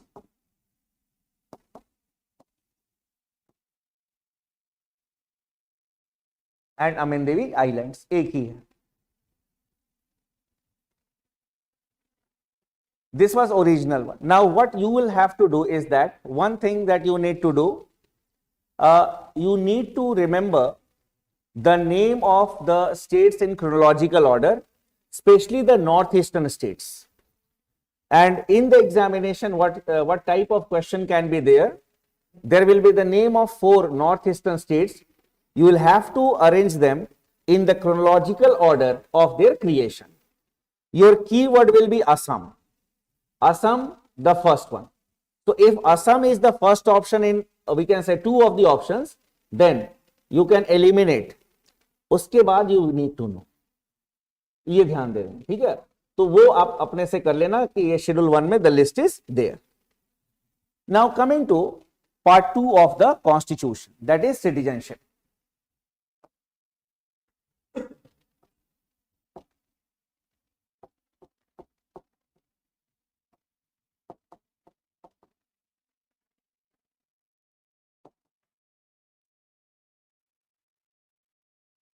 If I ask you who live in the state, so what you will say? Citizens. You have not seen foreigners here in Karol Bagh. The individuals live in the state. 2 types of individuals they live in the state. The citizens and aliens.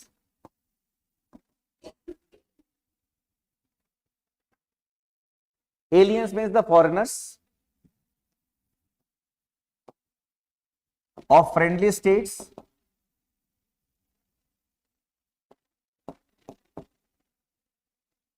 and of enemy states.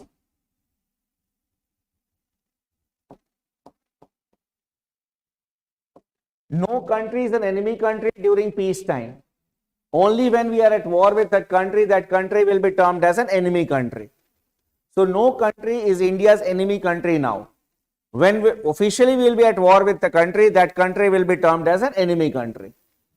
Now the next question, ये तो ऐसे continuity के लिए I have told you. Now the next question before us is, who is a citizen?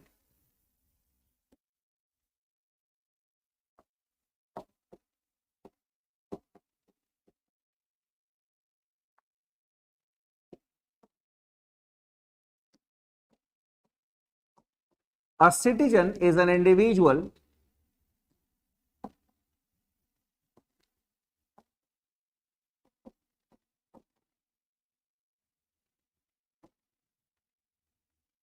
who enjoys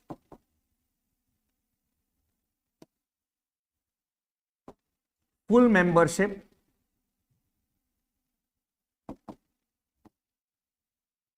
of a political community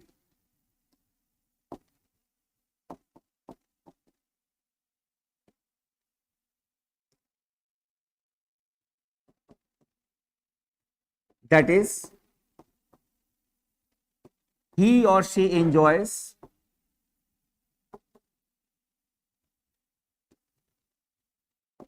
all the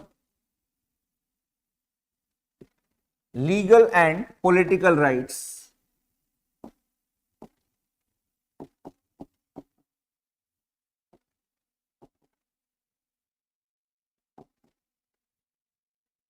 so it is associated with the rights.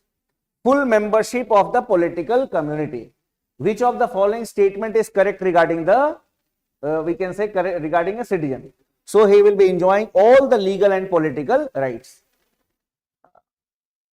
Now the question before us is, which rights are exclusively enjoyed by the citizens of India?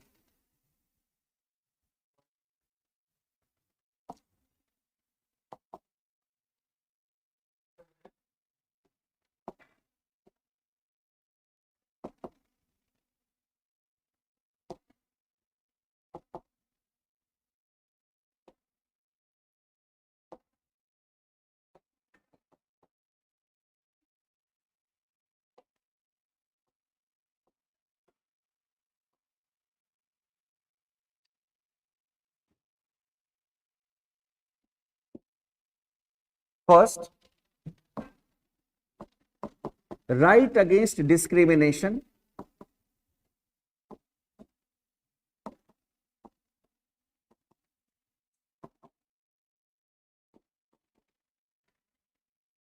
Article 15.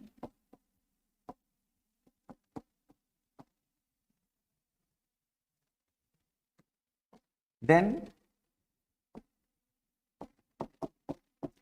right to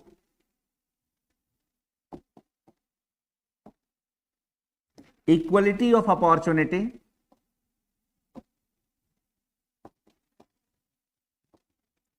in public employment,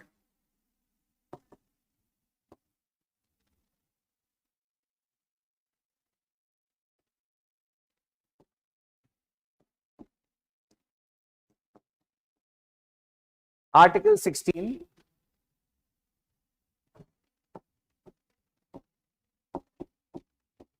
Then 6 democratic freedoms.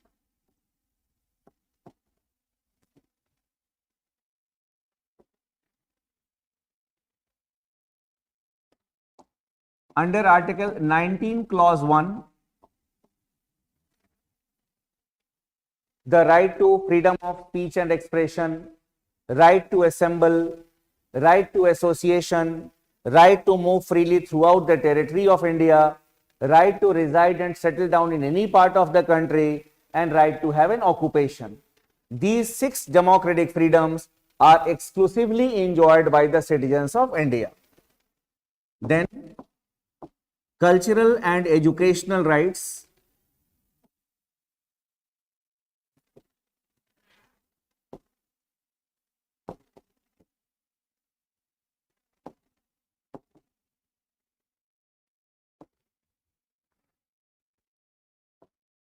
Articles 29 and 30.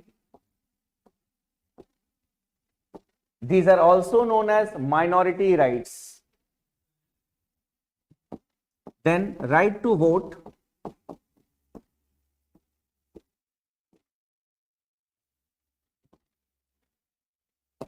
Article 326, then right to hold constitutional offices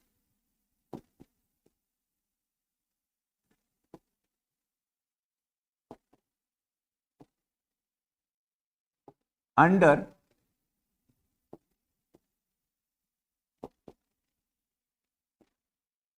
various provisions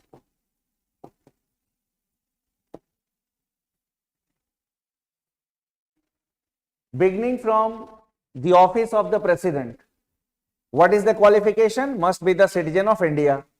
Judges, CAG. So that is what we have, right to hold constitution under various provisions. Now from here, two questions can be asked in the examination. One, which of the fundamental rights are exclusively enjoyed by the citizens? These are the fundamental rights which are exclusively enjoyed by the citizens. Then if the question is which of the rights, then koi bhi hoga, you can encircle it. But if it is fundamental rights, then right to vote will not be encircled here. Only these rights. Then you will ask me that, sir, if a list is there in the constitution, no. Wherever the word citizen has been mentioned, it means it is available only to the citizens. You see what is mentioned in Article 15. The state shall not discriminate against the citizens. Against citizen. Not only this, in Articles 29, it is mentioned any section of the citizens of India. Any section of the citizen. That is why we say that the minority rights are available only to the citizens of India. So here, everywhere you will find citizen. Even in Article 19, Clause 1, every citizen shall have the right. So that is our key word. So from there we have deducted it, that which of the rights are exclusively enjoyed by the citizens. Rest all the rights are enjoyed even by the foreigners who are living in the territory of India. Right to life, right to property, even right to property. Then in fact, if you say your right to personal liberty, then apart from it, right to freedom of religion, everyone who is living in the territory of India will be enjoying that right. Now, when we talk about the Constitution of India, no elaborate provisions with respect to citizenship. And broadly, three things have been said in the Constitution. That is a summary of Part 2 of the Constitution. To maintain continuity, you can write. Heading will be Constitutional provisions with respect to citizenship. Constitutional provisions with respect to citizenship.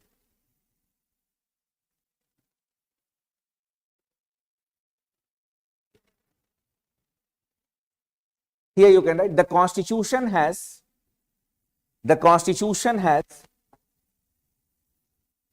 no elaborate provisions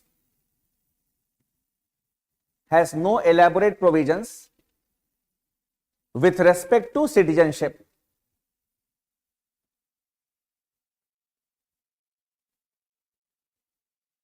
Full stop. The Constitution from Articles 5 to 11, Constitution from Articles 5 to 11 contains mainly 3 points.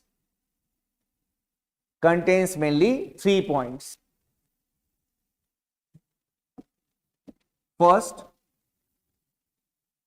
who at the commencement of the Constitution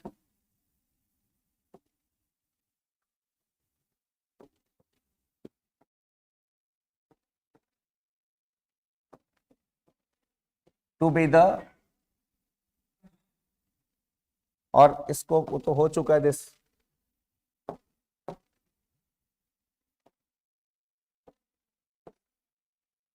citizen of India.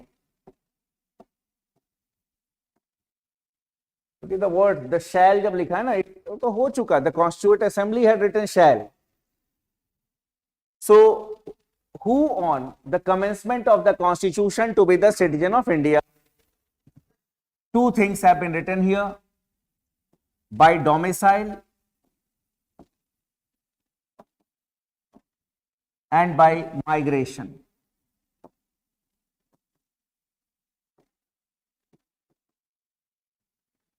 By migration. Domicile has been mentioned in article number 5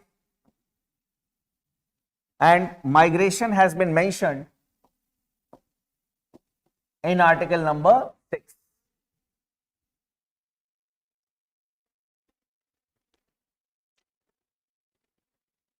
So, if we analyze this by domicile,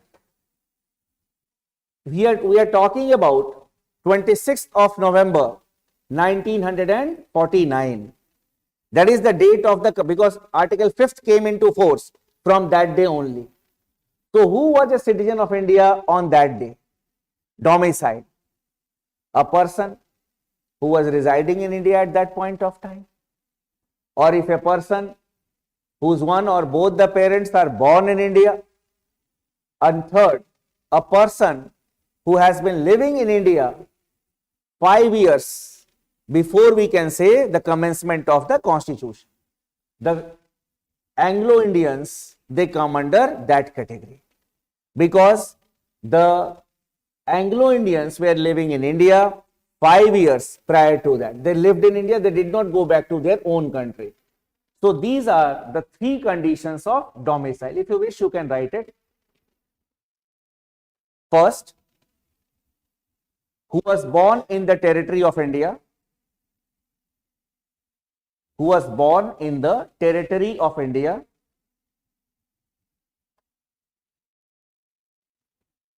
Second,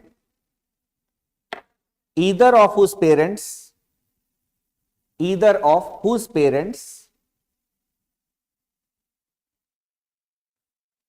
was born in the territory of India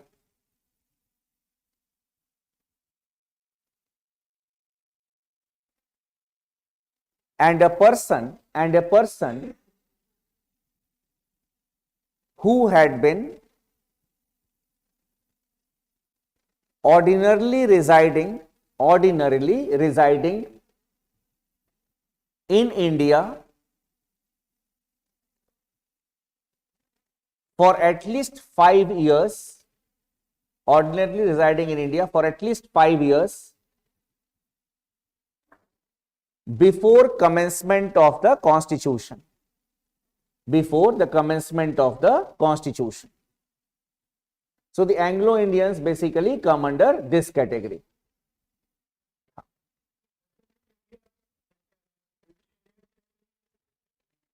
कौन से? हाँ वही British India वाले के. Now when we say migration तो बहुत easy है, common sensual thing you can apply. What we can write here? Migration. Who will be an Indian citizen by migration? Those who had migrated to India from the territory which is now in Pakistan.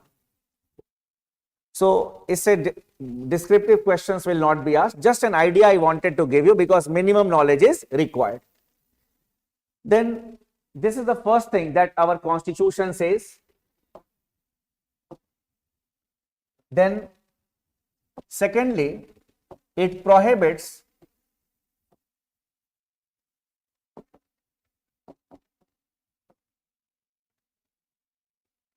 dual nationality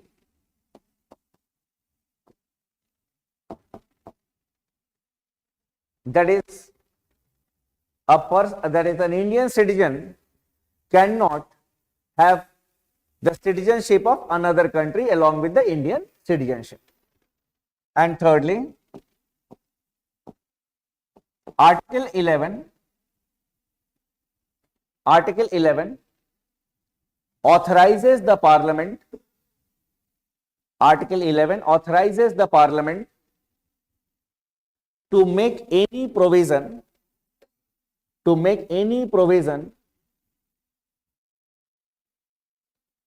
with respect to with respect to the acquisition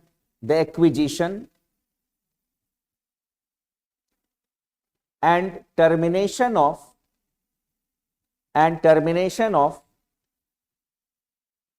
citizenship and all other matters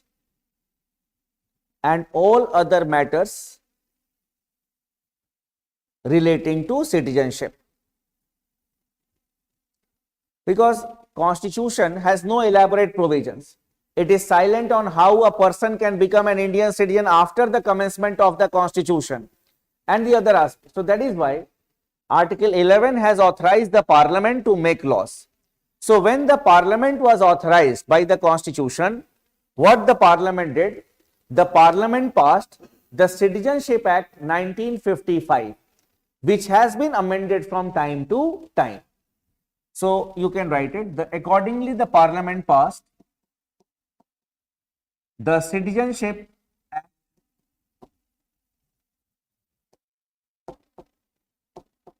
1955, which has been amended from time to time.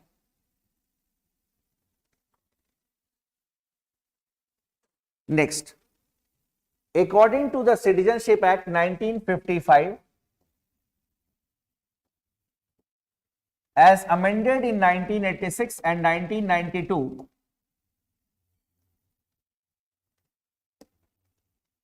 there are 5 modes of acquiring Indian citizenship.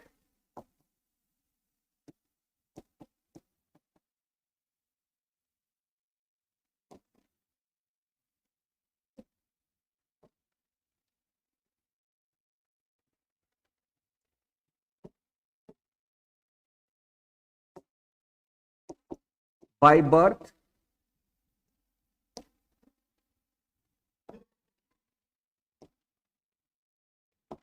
by descent,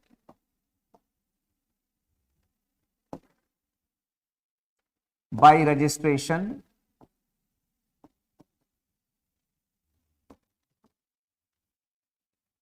by naturalization,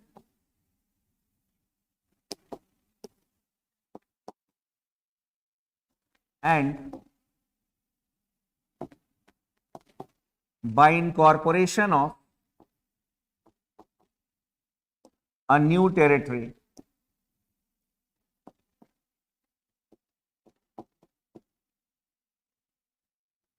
By incorporation of a new territory. Details will not be asked. I'll just give you an understanding. By birth, a person born in India and at the time of his or her birth, one or both the parents are Indian citizens. So,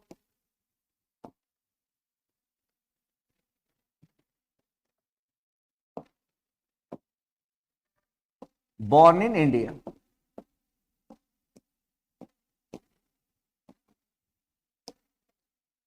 And one or both the parents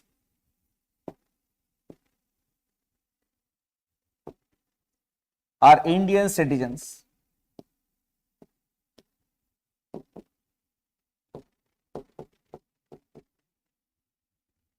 At the time of birth. Here parentage clause is important. It is not only born in India. One or both the parents are Indian citizens. Then only the person will be an Indian citizen by birth. I think most of us are Indian citizens by birth. It has got a Latin nomenclature, jus soli.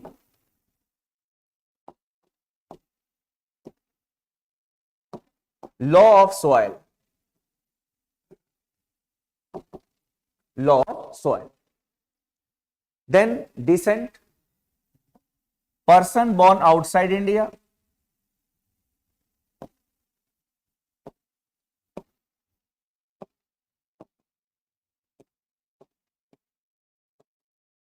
And one or both the parents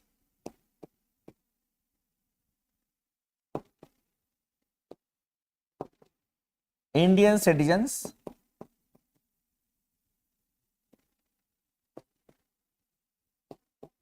at the time of birth.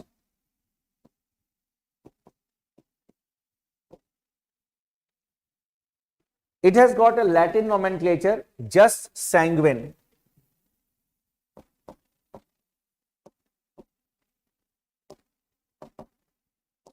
Jus sanguine is law of blood. Law of blood. So it is to protect the interest of the Indians who are born outside India. Law, that is jus sanguine, sanguine, sanguine. Then certain categories of people can apply for Indian citizenship by registration, like the persons of Indian origin, PIOs, then person married to Indian citizen,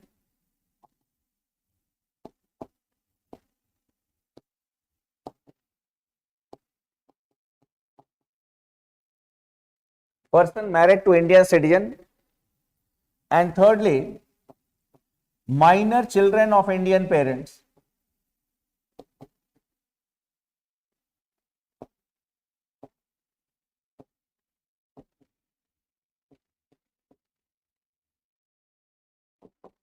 Minor children of Indian parents.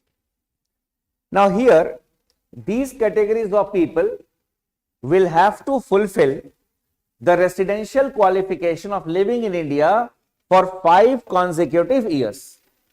5 consecutive years will not mean 365 days, pura ke 90 days per calendar year. So, if these categories of people fulfill that residential qualification, they can apply for Indian citizenship. And anyone not falling under categories 1, 2 and 3 can apply for Indian citizenship by naturalization. Means anyone in the globe, means in the world, can apply. Those who will not be falling into these 3 categories can apply for Indian citizenship by naturalization. They will have to live in India for 12 years. That is the condition for naturalization. Then only they can apply for the citizenship of India. And here, by incorporation of a new territory, when a new territory is acquired, its people are offered Indian citizenship. If they accept it, then the government of India is bound to give them citizenship. But if they will not accept it, then the government of India will not be giving them citizenship. For example, when Puducherry became a part of India, its people were offered Indian citizenship. Many of them did not accept the Indian citizenship. So we did not give them Indian citizenship.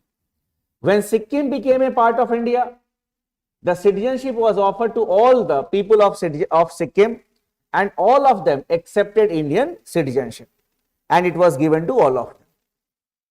We have an agreement in, we can say, Puducherry with respect to the French citizen, and the French government gives economic benefits to the French citizens who live in the diaspora.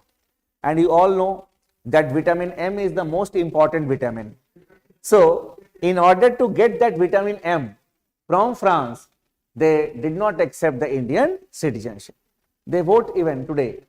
And they have got representative in the French Senate for the overseas citizens. So, the overseas citizens of France who are living outside, they vote to elect their representative in the Senate so that their rights will be protected. कुछ पूछ रहे? हाँ, अगर in fact अगर आप किसी को गोद लेते हो वहां से, ठीक है, अगर आपका बच्चा छोटा है, then obviously you can go for registration. Now here there is a rule for citizenship by descent. If a kid is born, if a child is born, then within 2 years he has to be registered in the Indian embassy. उतना detail नहीं पूछते exam में, that is why I did not tell you. So his name has to be registered in the Indian embassy so that the formalities will be completed. This is for your knowledge only, questions will not be asked. बीच में gap year होगा तो फिर से 12 साल तो then only you can apply. Here, fulfilling the residential qualification of living in India will make a person eligible to apply. Whether to give or not to give citizen is the prerogative of the central government, because citizenship is under the union list. You can only apply. But here, in case of by incorporation of a new territory, if a citizenship is offered and the person accepts the Indian citizenship, the government of India is bound to give Indian citizenship. Our citizenship can also be lost.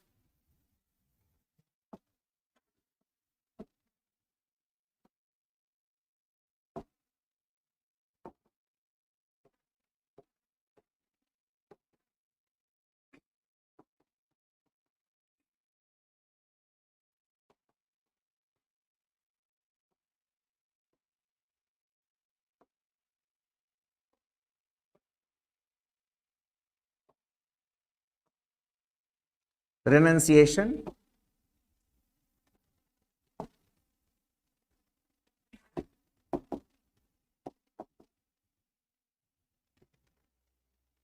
by termination,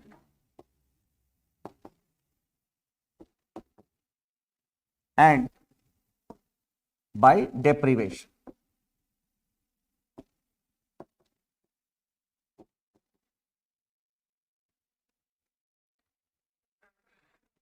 Renunciation, voluntarily surrendering the citizenship of India on acquiring the citizenship of another country. That is, we can say renunciation. बोलते त्याग कर दिया. Then, if a person, if he acquires the citizenship of another country, but he will not voluntarily surrender the Indian citizenship, and if the government of India comes to know about it, it will be termination. Then, termination and deprivation can seem to be the same thing. To terminate the citizenship of a person, which means you are depriving. But in the Citizenship Act 1955, there has been specific grounds of deprivation which has been mentioned. First, if a person has acquired the certificate of registration or naturalization by fraud or by concealment of facts. It is not for us, the first one. So it is for those who have acquired the Indian citizenship by forging certain documents. So they have acquired the certificate of registration or naturalization by fraud or by concealment of fact. That can be one of the grounds. Second ground, if a person within 5 years of acquiring the Indian citizenship has been convicted for at least 2 years of imprisonment by any court. So conviction for 2 years or more within 5 years of acquiring the citizenship. It is also not for us. Or third, if a person during a war in which India was engaged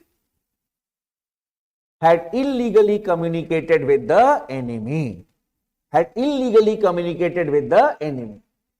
It is the highest criminal offense. You have conspired against the country. It is valid for all of us. कल ये नहीं बताना, sir ने नहीं बताया था. Yes, it is valid for all of us. Then I am telling you the exact words which have been mentioned in the Citizenship Act.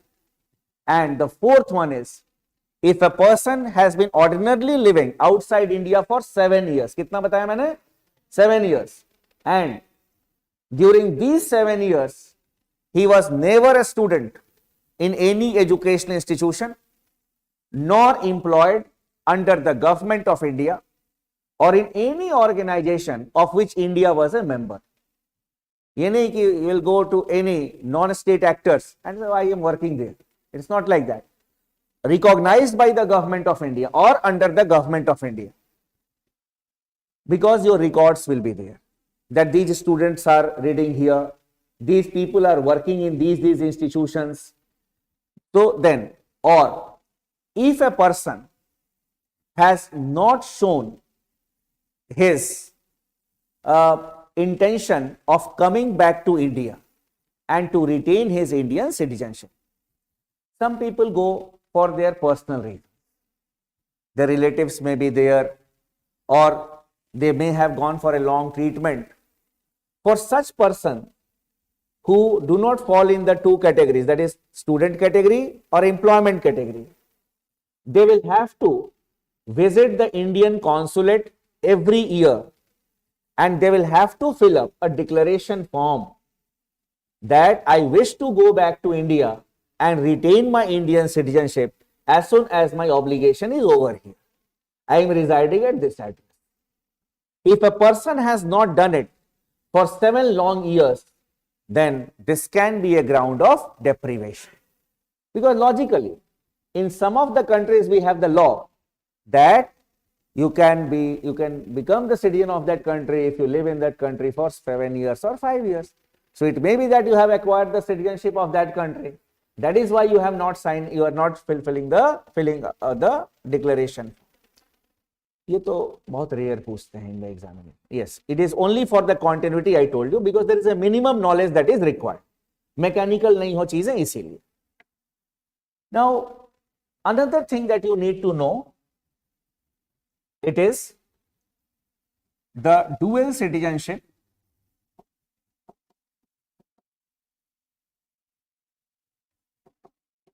for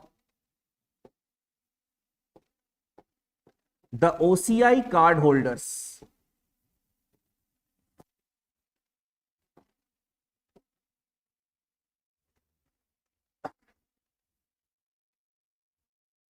Some of you may be thinking that the teacher, when he had started the discussion on citizenship, he had said that there is no dual citizenship in India, but now he has written a heading here, dual citizenship for the OCI card holders.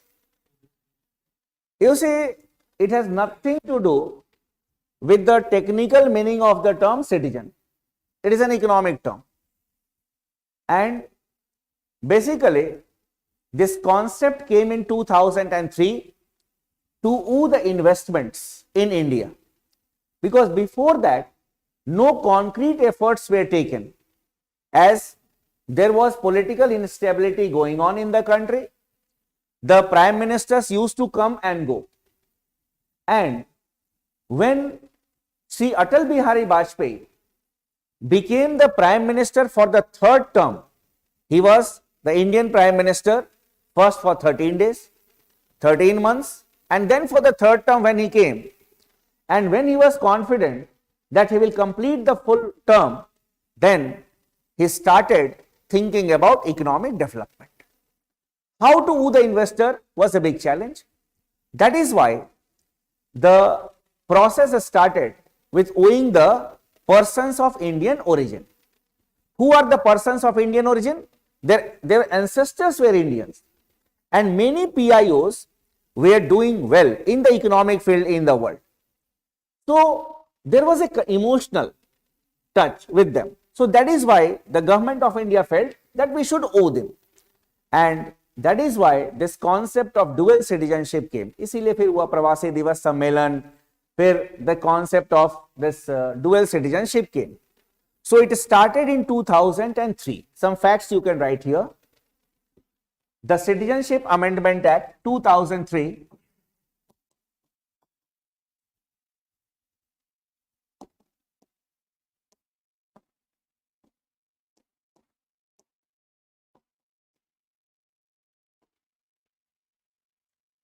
provided for dual citizenship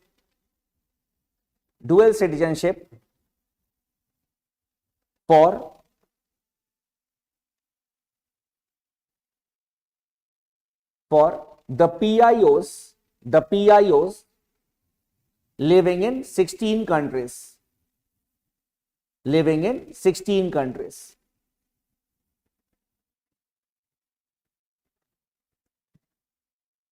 That was when Vajpayee ji was there, and a person who wished to acquire the dual citizenship of India, there is a PIOs of 16 countries, they had to buy a PIO card paying 100 US dollars. I am talking about that time in 2003. Means you'll have to purchase the dual citizenship of India, and they were given some economic rights. Come to India without visa, invest directly in projects in India, buy property in India except agriculture land and we can say the farmlands, but no political rights to them. When Dr. Manmohan Singh became the Prime Minister, there was demand from the OCIs, overseas citizens of India. The difference between PIOs and OCIs, PIOs, their ancestors had settled abroad generations back. You may have heard the name of some West Indian cricketers. क्या नाम है जो Indian नाम जैसा है? सुनील नारायण, हाँ, ये सब चंद्रपाल, ये सब Indians. So persons of Indian origin. Not only this, the persons of Indian origin are settled in Mauritius and they are holding the post, we can say they have become the parliamentarians there. And Sir Shivsagar Ram Gulam was a person of Indian origin. If you go to Patna, he hailed from Bihar. There is a statue of Sir Shivsagar Ram Gulam near the exhibition road, that is near Gandhi Maidan. So PIOs, persons of Indian origin. OCIs, OCIs are those who have settled abroad, but their family members may still be living in India. Their parents, their brothers, their sisters may still be living in India, OCIs. So that group of people started requesting for the dual citizenship. So an amendment was made here. Second point you can write, the Citizenship Amendment Act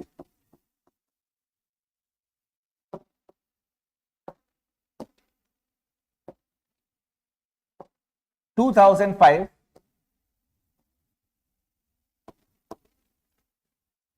provided for dual citizenship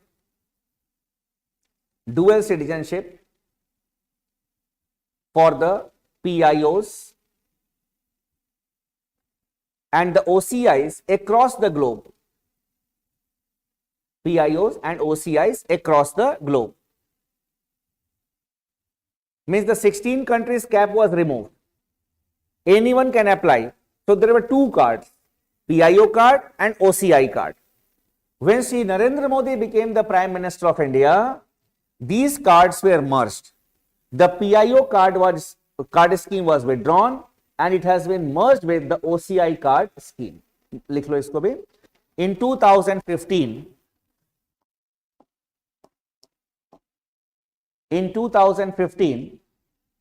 the PIO card scheme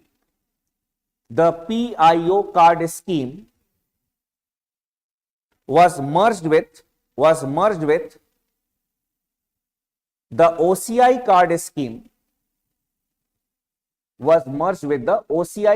scheme.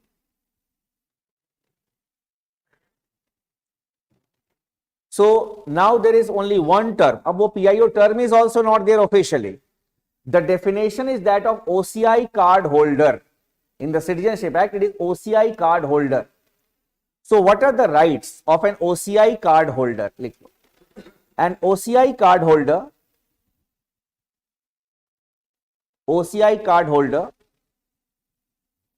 can come to India without visa.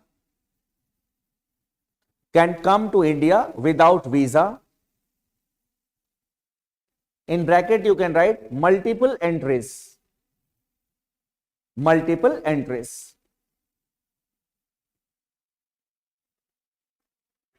Then secondly, he can buy property in India.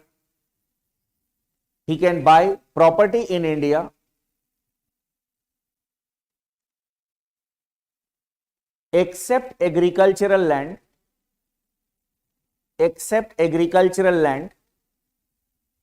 and farmland.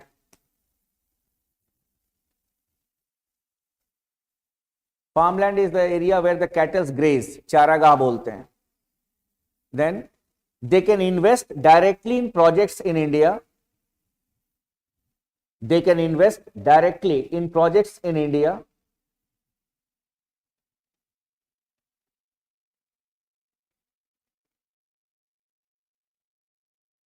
but they have no political rights. They have no political rights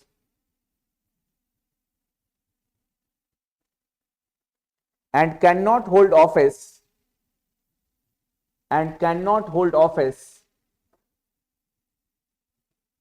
in defense services.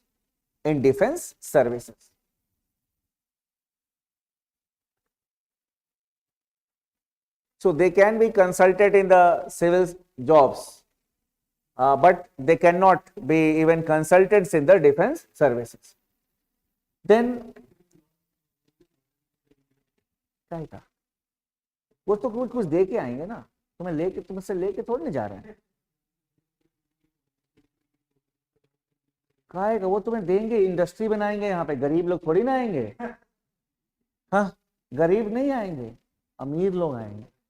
हाँ, वो पैसा देके खरीदेंगे ना citizenship तुम्हारे, तो एक तो तुमको डॉलर्स देंगे, ठीक, हाँ, हम तो रुपए में रह रहे हैं और डॉलर का वैल्यू पता ही होगा, देख लेना। और नॉट ओनली दिस, आपके बैंक्स में पैसा रखेंगे, क्यों, उनकी कंपनी यहाँ पे रहेगी, तो आपके बैंक वाले उससे वो क्या करेंगे, उस पैसे को अपने पास से लोन भी देंगे दूसरे को, ये सब भी तो फायदा होगा। आप कुछ जो, आप, इंडिया बहुत बड़ा देश है, दयालु है, वो हाँ, वो ये सब नहीं समझो, वो फायदा भी देखता है, ये चीज। Now here you can write as note, the citizens of Pakistan, the citizens of Pakistan, Bangladesh and any other country as may be notified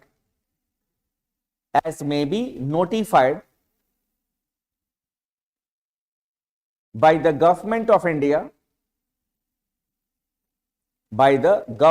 India from time to time cannot apply for the dual citizenship of India. Cannot apply for the dual citizenship of India. Now, if we talk about Pakistan and Bangladesh, everyone will be a PIO, or yes, everyone will be. तो वो भी नहीं possible है, वो भी मैंने आपको बोला कि हाँ, यू नीड टू, ऐसे थोड़े ना होता है कि, तो there is a, so here Pakistan, it is written in the act only that the citizens of Pakistan and Bangladesh cannot apply, and any other country as notified by India, taking into consideration of our national interest, the decision can be made by the government of India in this regard. Then there is another Citizenship Amendment Act which has again been in the news, and that is the Citizenship Amendment Act 2019.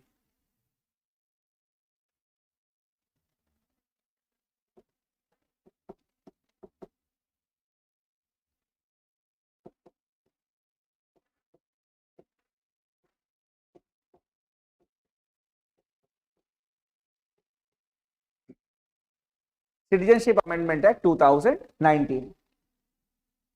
You all may have heard about this act. It was not asked in any of the, it has not been asked in any of the examination till date. But again, the issue is there with respect to the implementation of this Citizenship Amendment Act 2019. So some basic things may be asked in the examination. You can write it. The act seeks to give fast track citizenship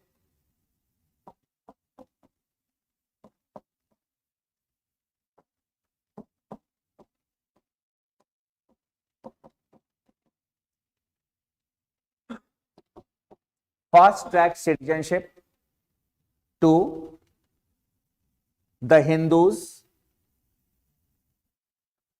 Sikhs, Buddhists, Jains, Christians and Parsis who have illegally migrated who have illegally migrated to India from Pakistan, Bangladesh, and Afghanistan.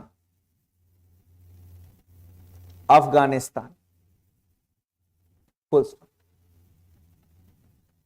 The cutoff date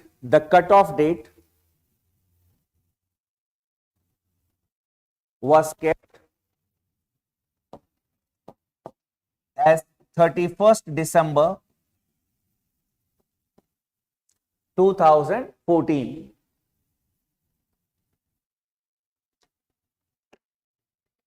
Means a person belonging to these communities who have come to India before this date, that is 31st December 2014, can be eligible for the fast track citizenship of India. What is this fast track citizenship? They will be given citizenship within 6 years. 6 years. Normally under naturalization it is 12 years, but they will be given citizenship within 6 years. ये चीज है, तो यही एक logic है यहाँ पे. There has been lot of hue and cry here and there. The matter had gone to the Supreme Court also, but the Supreme Court denied to put a stay on the Citizenship Act. The Citizenship Act has been passed by the Parliament way back in 2019, but it has not been implemented yet. The reason being that after a law is made by the Parliament, the rules and procedures have to be prescribed by the Government of India. That is how this particular law will be implemented. So as that rules and procedures were not prescribed by the Government of India, that is why it was not implemented. But again, it was in the news last month only and this month, when our Home Minister said that before the elections we are going to implement the Citizenship Amendment Act 2019. That is why it was in the news. So which of the following communities are covered under the Citizenship Amendment Act 2019? Such type of questions may be there in the examination. So these were the things that we needed to discuss, especially from the prelims point of view, in part 1 and part 2. These are B grade topics, means just you need to see and just you need to go. Then the topic which is more important for us, that is part 3rd of the Constitution, we'll be starting it in our next session. We'll stop here for a brief break of 30 minutes.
For our online students, we were on a break.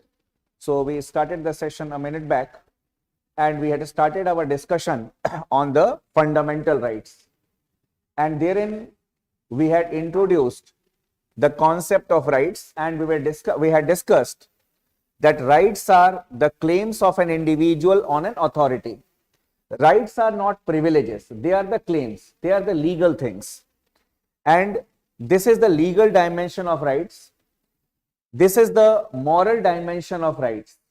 That rights are those conditions of social life without which no individual can be at his or her best self. So the summary is, rights are needed for the development of an individual's personality. Such type of statements may be there in your examination. Now, going to the roots of the fundamental rights, the roots are there in the concept of human rights, because human rights are considered as basic rights. You see, there are two words here, man and human.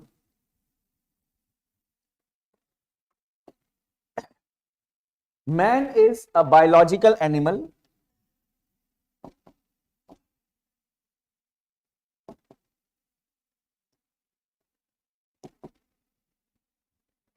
And when we say human, it is a sociological entity.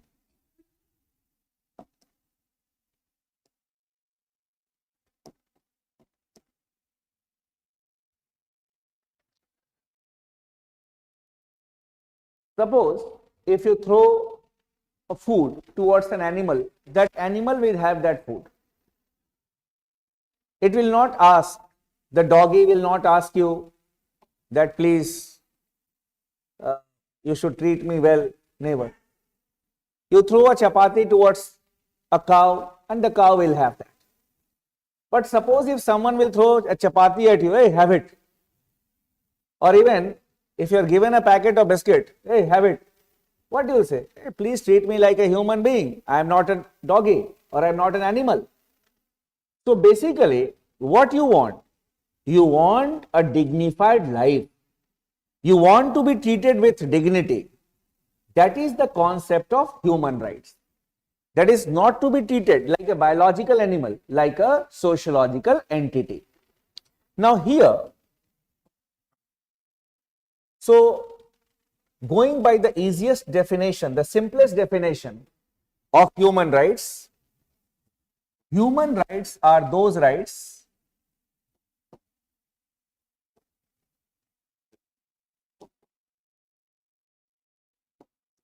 which are considered essential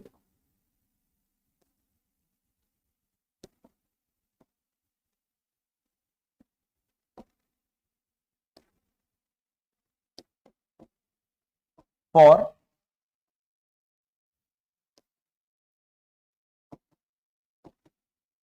a dignified human existence.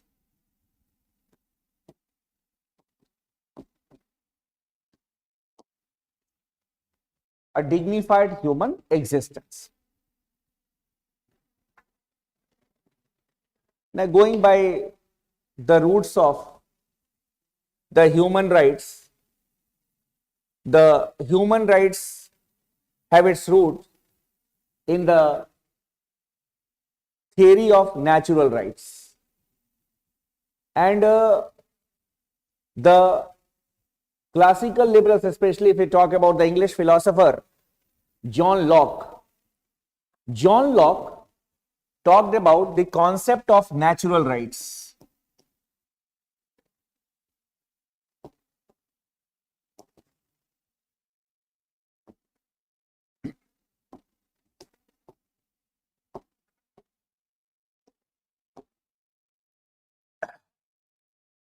And John Locke talked about three natural rights: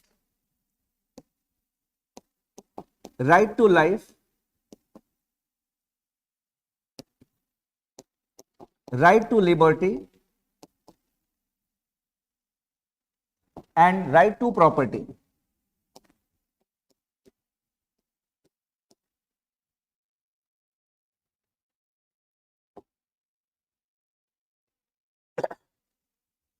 These rights basically were considered as natural rights, and it was held that these rights have not been given to an individual by any state or by any individual. These rights were considered as absolute rights.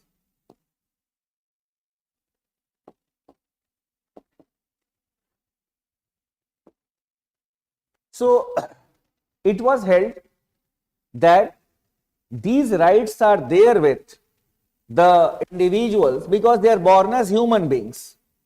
No individual, no state has given these rights to them, and that is why no one has the right to take back these rights from the individual. The state has recognized these rights. The state has not given these rights. These rights were also considered as inalienable rights.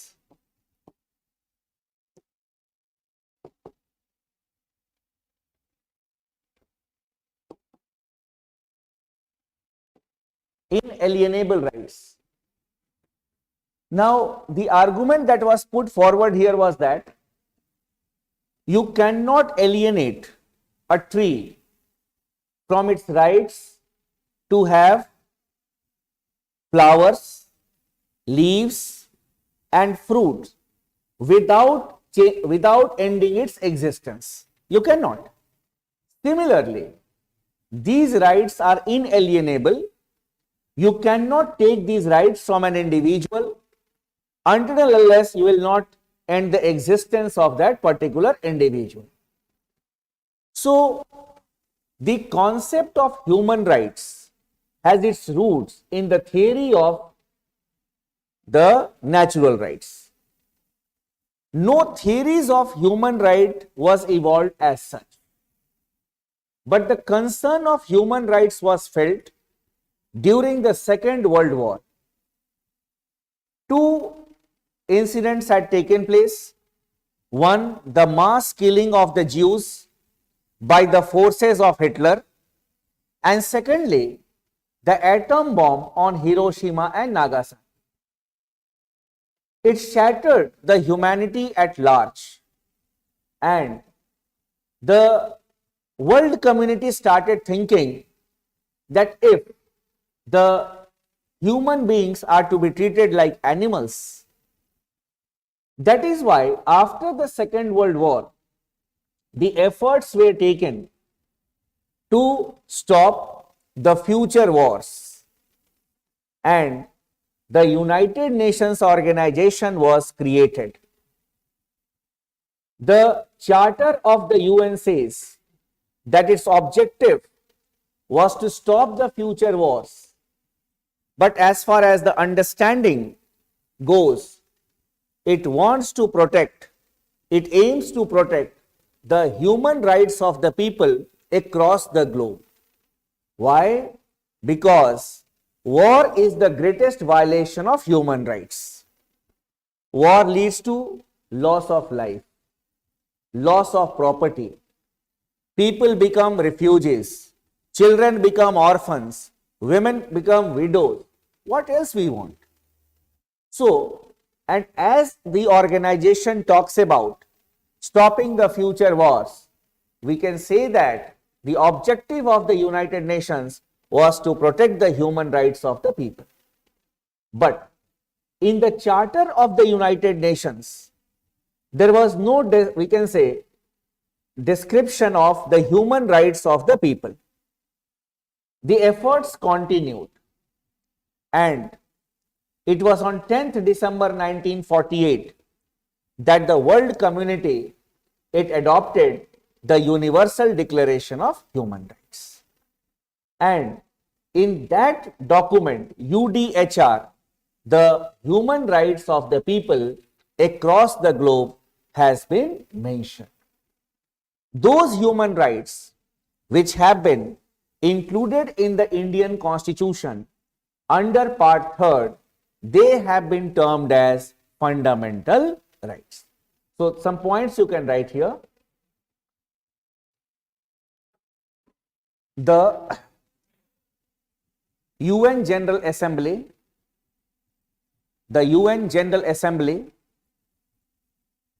adopted the Universal Declaration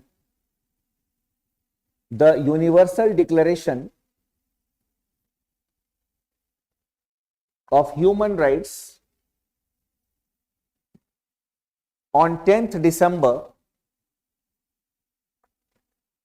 1948.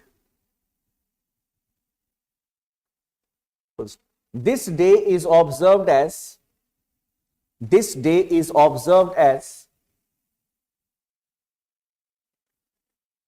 International Human Rights Day. International Human Rights Day.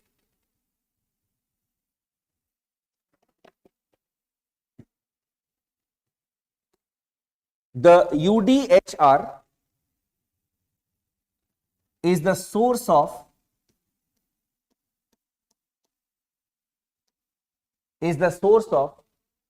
human rights in the world. Is the source of human rights in the world. Even in the interviews, if you are asked this question, that which document or what is the source of human rights in the world, the answer will be Universal Declaration of Human Rights, because it is the document where the human rights have been codified. It consists of a preamble,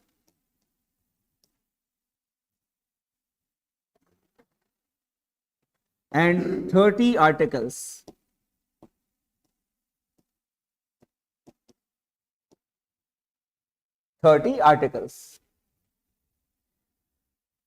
Now what you can do is that you can Google Universal Declaration of Human Rights, and there is an official website of the UDHR, udhr.org.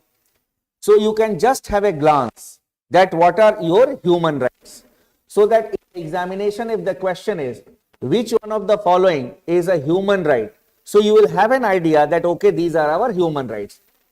Questions may be expected in the examination. Then next point you can write, these human rights are not binding on the countries,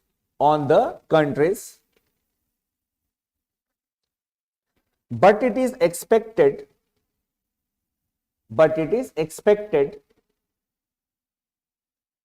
that a democratic country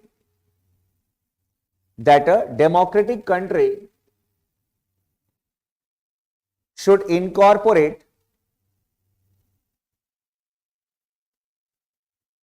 as many human rights as it can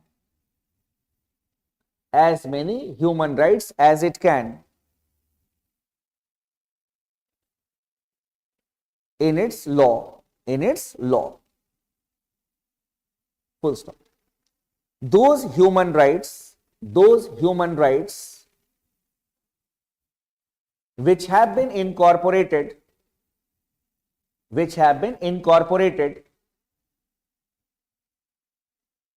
in Part 3rd of the Indian Constitution,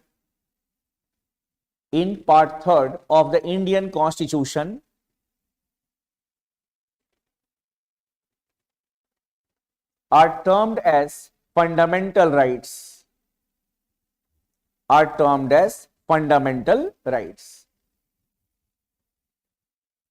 Full stop.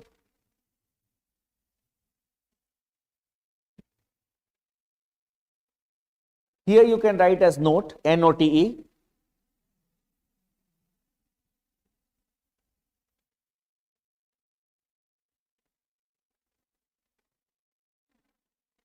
The preamble and Part 4 of the Constitution,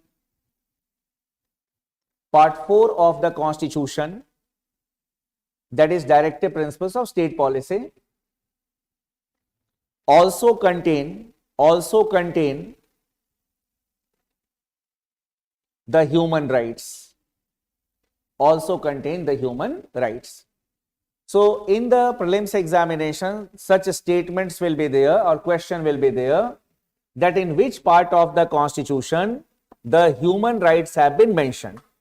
So part third, then preamble, because preamble says equality of status and of opportunity, then liberty of thought, expression, belief, faith and worship. These are our human rights. So in the preamble also the human rights have been mentioned. Then in the directive principles of state policy, equal pay for equal work for both men and women, right to work, human conditions of work, leisure, these are the directive principles of state policy. So such questions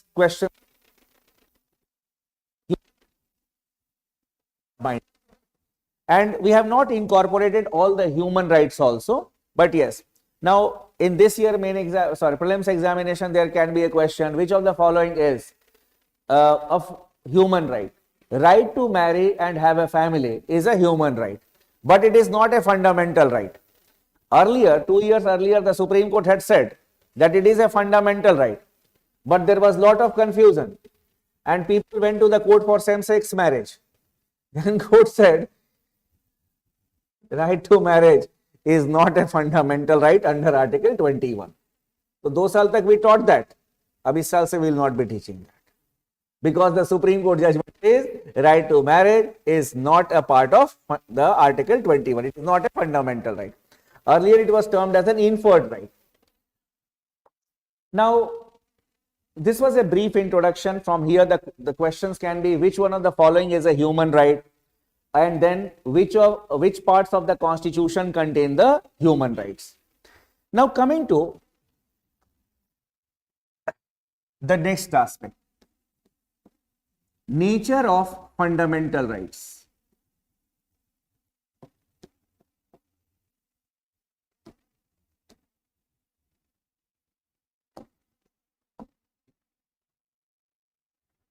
First of all, the fundamental rights are enforceable or justiciable.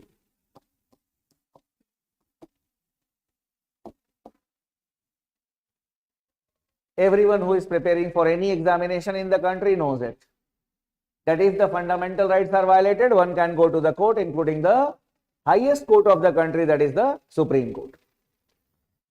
The fundamental rights are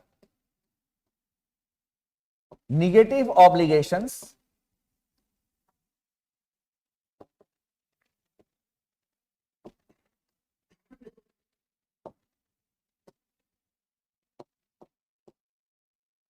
on the part of the state as most of the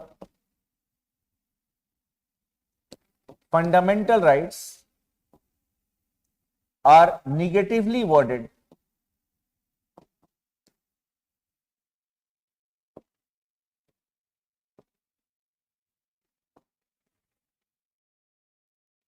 I have not written they are negative rights, negative obligations on the part of the state, as most of the fundamental rights are negatively worded. You see, when we say obligations, positive obligations and negative obligations, it is all about words.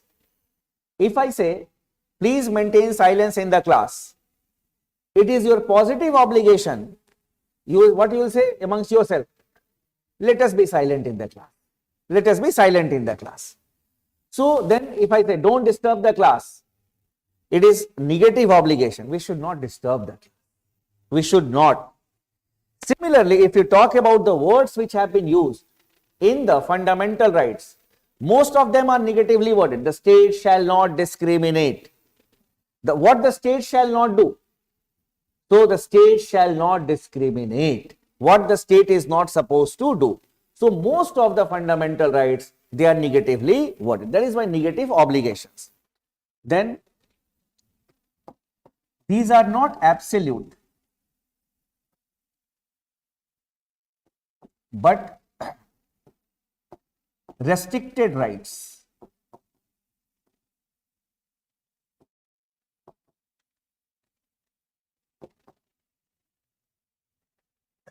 Why? Because unrestricted freedom may lead to chaos and anarchy.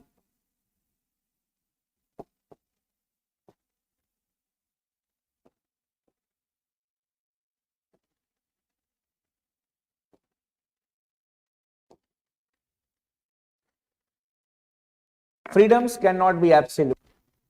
And when we talk about freedom, it is said, my liberty to extend my arms ends where the other person's nose begins. My liberty to extend my arms ends where the other person's nose begins. Freedoms cannot be absolute. And that is why there can be reasonable restrictions on the fundamental rights.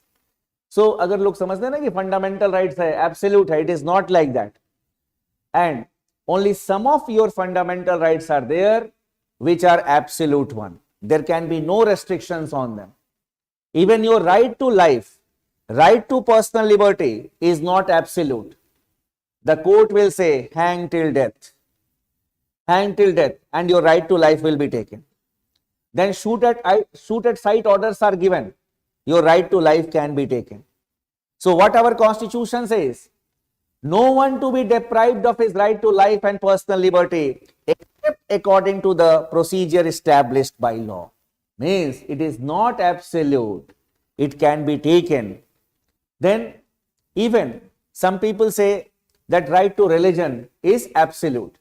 But the first sentence in Article 25 is subject to public order, morality and health. Subject to. It means there can be restrictions on these grounds. But some of the fundamental rights, they are absolute in nature. But before that, what can be the general grounds of reasonable restrictions on the fundamental rights?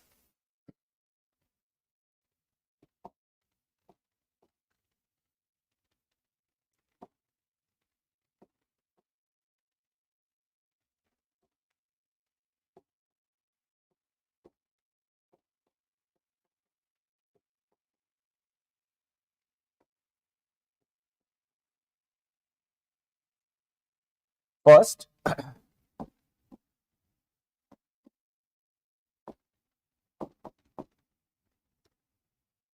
in the interest of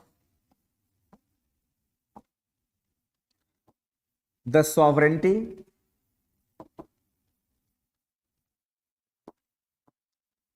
and integrity of India,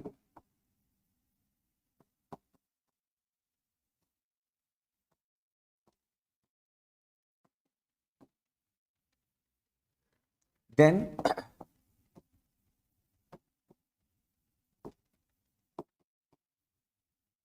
in the interest of security of the country, then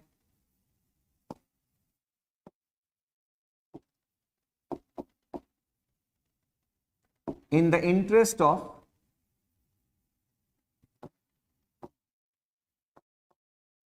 the weaker sections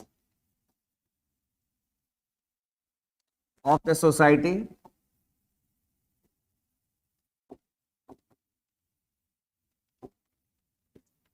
weaker sections will include children, women, scheduled castes, scheduled tribes, people with disability.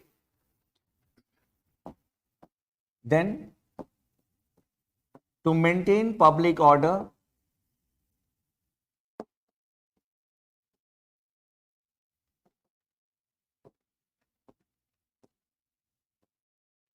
decency and morality,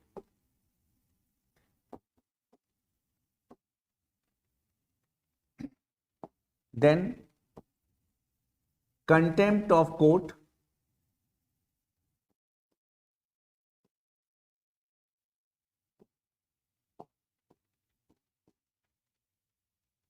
and defamation.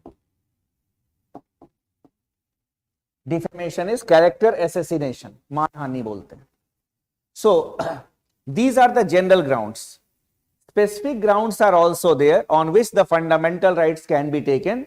That I will be telling you when I will be discussing with you the specific fundamental rights. That this right can be restricted on these grounds. So in the MCQs, if the question is asked, only those aspects have to be written. It is a general one. So if a general question is asked that on which of the following grounds there can be reasonable restrictions on the fundamental rights. So these are the general grounds. I had said that some of the fundamental rights are absolute rights. Means there can be no restrictions on them under any circumstance. They are known as absolute rights.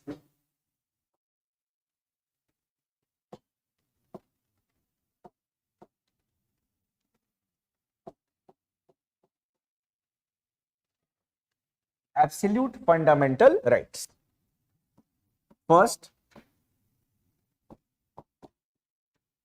right against untouchability.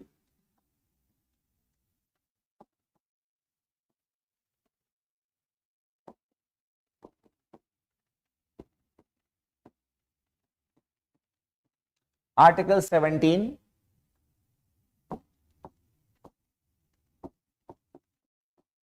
Right to education.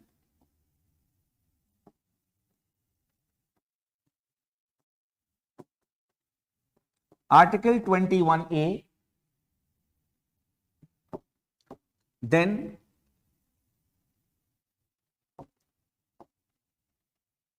prohibition of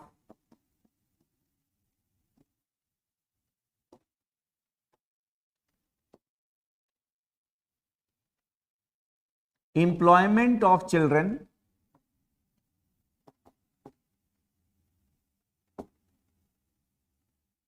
below 14 years of age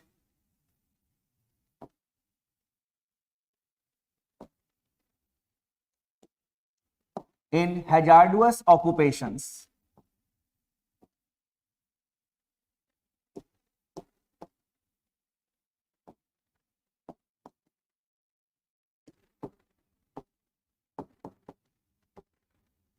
Article 24. Under no circumstances a child below the age of 14 years will be employed in mines or factories or any other hazardous occupation. Under no circumstance you are supposed to practice untouchability.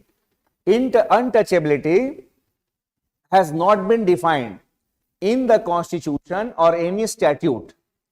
It is the typical practice of the Hindu social order, that is to socially exclude certain sections of the society, untouchability. So it has not to circumstance. And if a child from 6 to 14 years of age wishes to take admission in the school, he should not be denied in a government school. So all your fundamental rights, they have got ifs and buts. Then when we talk about the topic of fundamental rights, in this topic, fundamental rights as well as in the directive principles of state policy, the word state has been used. The state shall not discriminate, the state shall not deny, or the state shall strive in part 4. So combinedly here I will tell you a smart work we will be doing, that what will be the meaning of the term state in part 3rd as well as in part 4. Definition of state.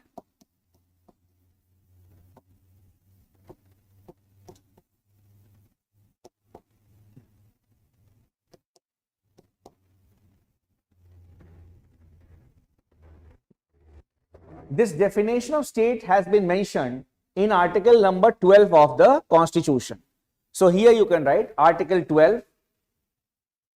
Article 12 has defined the state,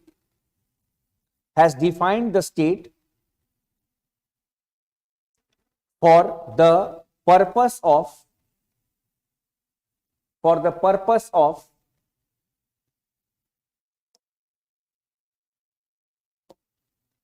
Part 3rd of the Constitution.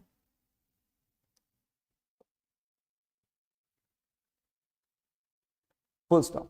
The expression state includes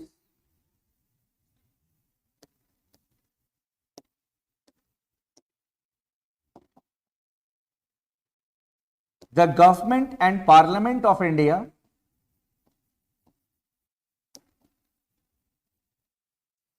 the government and Parliament of India,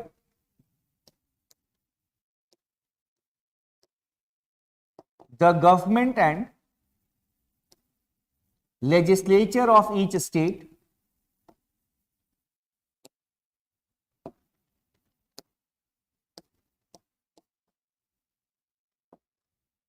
means your state council of ministers as well as your state legislature.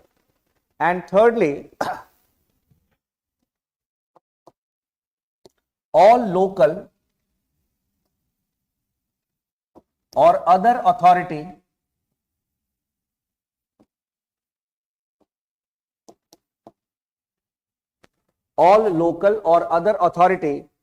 within the control of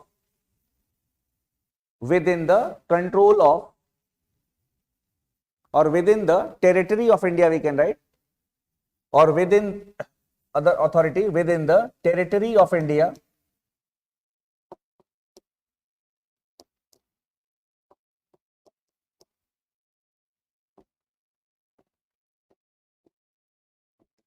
or under the control of the government of India.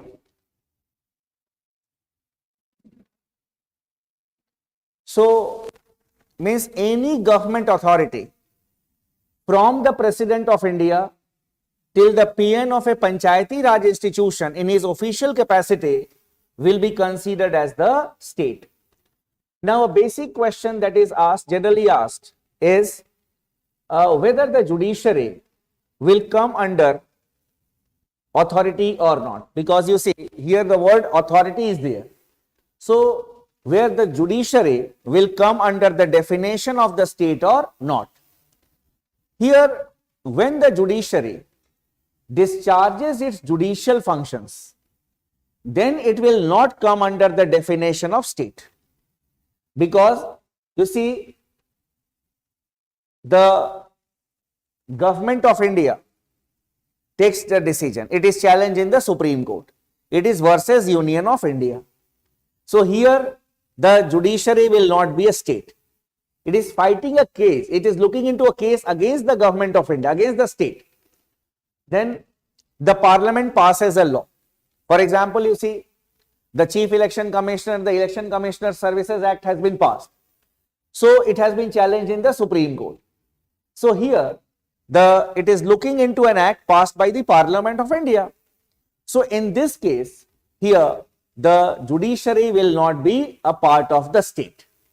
But while discharging its administrative functions, the judiciary will be a state. For example, there are officers in the Supreme Court, like the registrar. There are other officials and servants, we call them, like the stenographers and many other officers are there. If any injustice is done to them, legal injustice in promotion, or we can say in the recruitment process, the case can be filed against the judiciary itself. So, while discharging the administrative functions, for example, the employees who are working in the Supreme Court, if they have any problems with respect to promotion, they can go to the court against the Supreme Court itself or against the High Court itself, that injustice is being done. So, at that point of time, there the judiciary will not be the state. So, while discharging the judicial function, it will not be the state. While discharging the administrative functions, it will be part of the state. It will come under this authority. So, students get confused. Sir, whether judiciary will come under the state or not, because it is not mentioned here. Government of India and Parliament of India. the government and legislature of each state, and here the word is authority. So in a layman's term, the government of, and not only this, what is we have written? Under the control of the government of India. Even if a government of India enterprise is working outside India, we have the Indian embassies, we have ONGC Videsh, so they will also come under the definition of the state, because they are working under the control of the government of India. All the PSUs, they will come under the definition of government of India, or we can say the state. So आप question कैसे practice करोगे? Nature of fundamental rights, one question. You need to practice like this. Human rights. Oh, what are the questions which have been asked with respect to human rights? What are the questions which have been asked from the nature of fundamental rights? One question. Then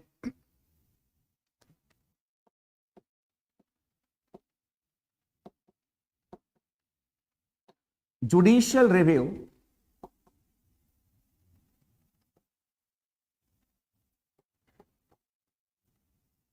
and fundamental rights. Two words are there. One is judicial review, other one is the fundamental right.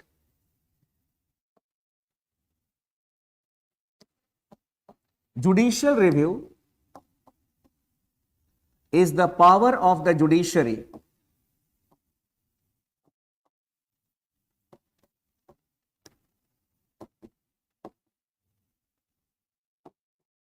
to review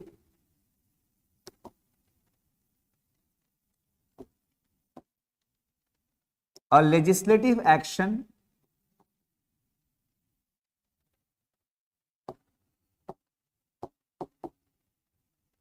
or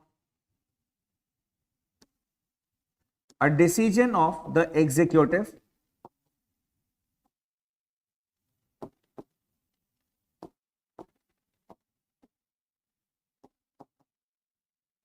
and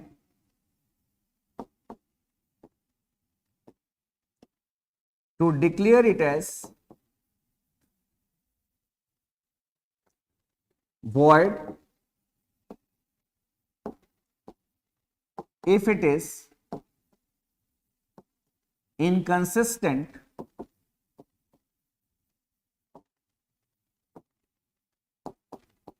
with the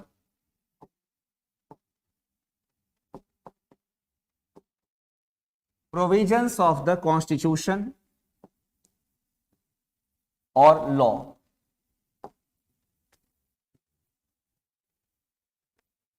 Now from here what we deduct is that judicial review is against the legislative action, means a law made by the legislature as well as a decision of the executive.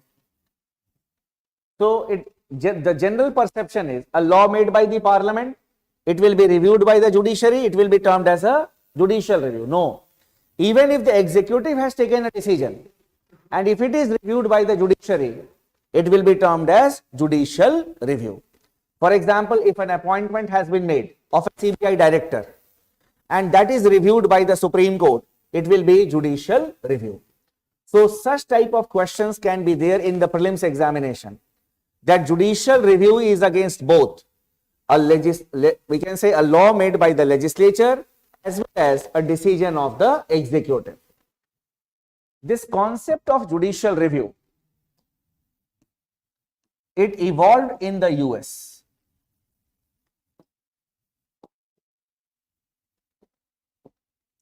It evolved in the US. And it was in 1803 in the Marbury versus Madison case.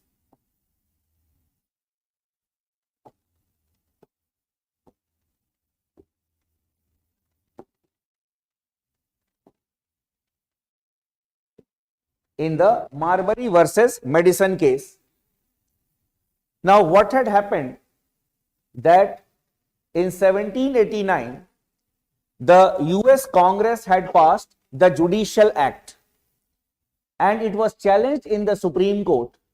And in the Marbury versus Madison case 1803, the Judicial Act, which was passed by the US Congress, was declared as null and void.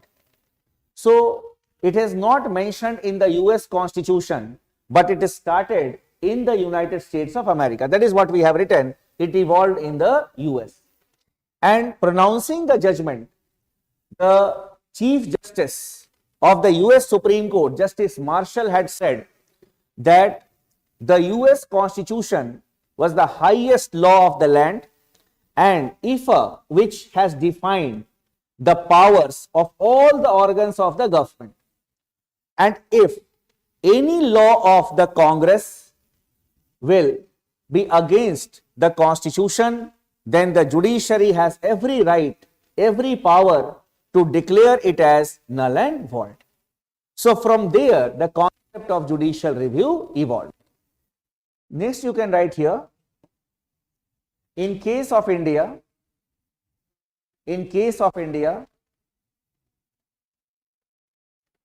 the power of judicial review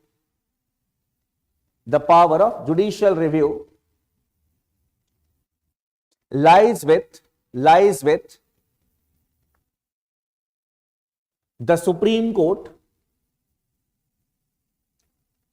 as well as the high courts.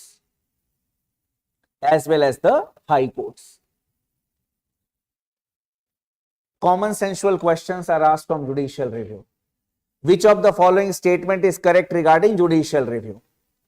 Supreme Court has the power to review the laws and the actions of the union government, parliament, as well as of the state governments also, and the state legislatures also.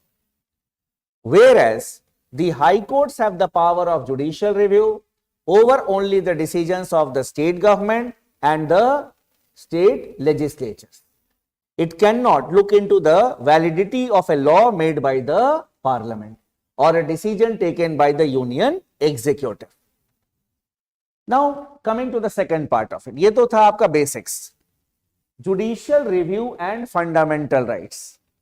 If a law violates any of the fundamental rights, if it is to be declared as null and void, here we have got two doctrines that we need to understand. One,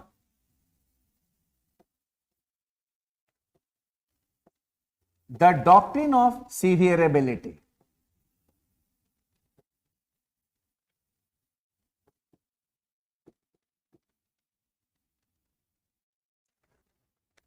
Here we need to understand two articles of the Constitution.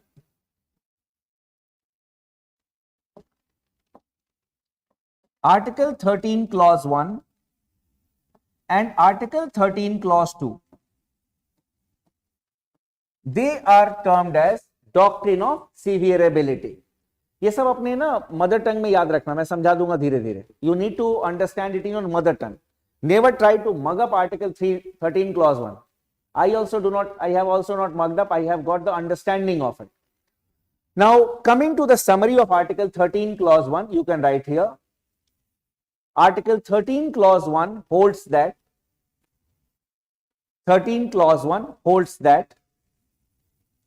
all laws enforced in the territory of India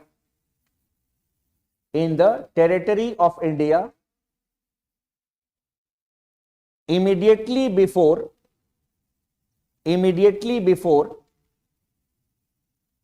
the commencement of the Constitution,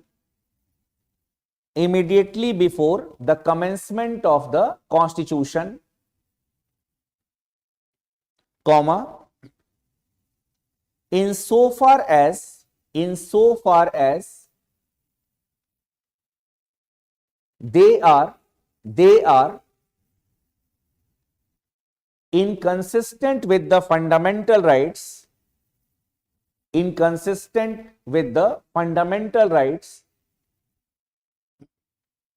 comma, to be declared void, void, void, to the extent of such inconsistency, void to the extent of such inconsistency. Now, here you need to underline two sentences. First, before the commencement of the constitution, आपने बीच में लिखा ना, Article 31 holds that. There you see, you have written before the commencement of the constitution, underline it. And then lastly, what we have written, declared void to the extent of such inconsistency, underline it, to the extent of such inconsistency. In bracket you write pre-constitutional laws.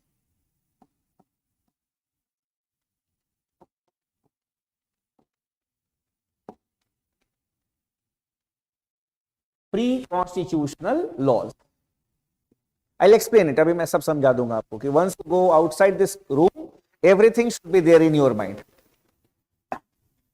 Now coming to article number 13 clause 2. इसकी summary, write it. Then I'll explain both of the articles together.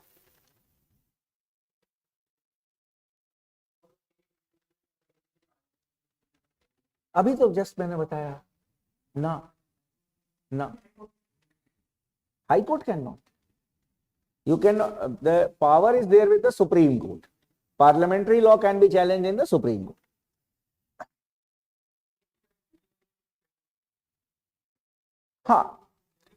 Delhi High Court, no. Delhi High Court can look into the disputes that can arise. Just say if the government of NCT has got some complaint with respect to the powers which has been mentioned, that is, constitutional cases can be referred with the interpretation of Article 239A. Then the government of NCT had gone to Delhi. But if a law has been made, for example, the government of NCT Amendment Act has been passed, 2023. It can be challenged in the Supreme Court, not in the Delhi High Court. Article 13 clause 2 holds that the state not to make any law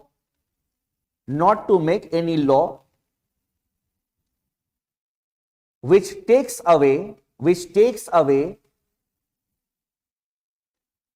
or abridges the fundamental rights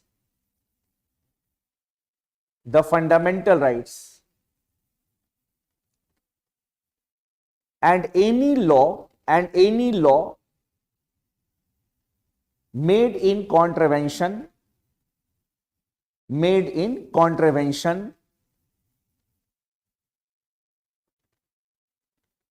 to the or contravention of this clause to be void void to the extent of such contravention,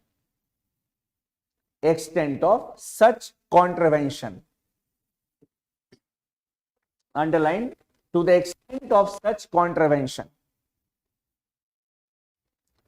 In bracket you can write post constitutional laws.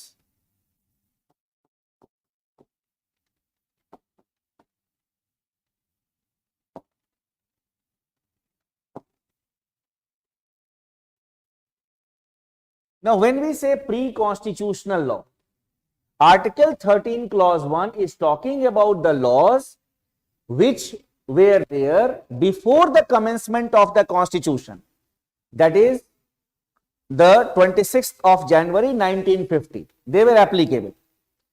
And Article 13 clause 2 is talking about post-constitutional law.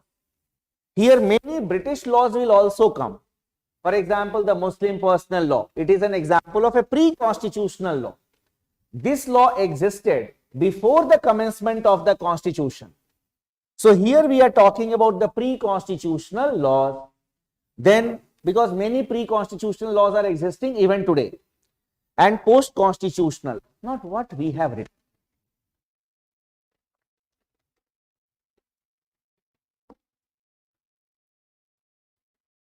It will take 2 minutes and you will be able to understand it.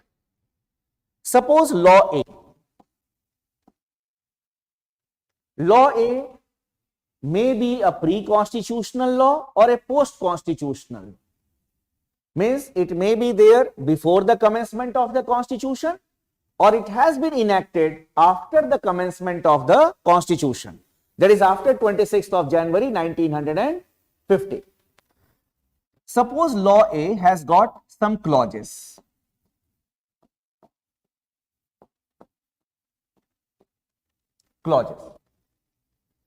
Suppose if there is an fundamental right, say article number 23. It is a hypothetical situation.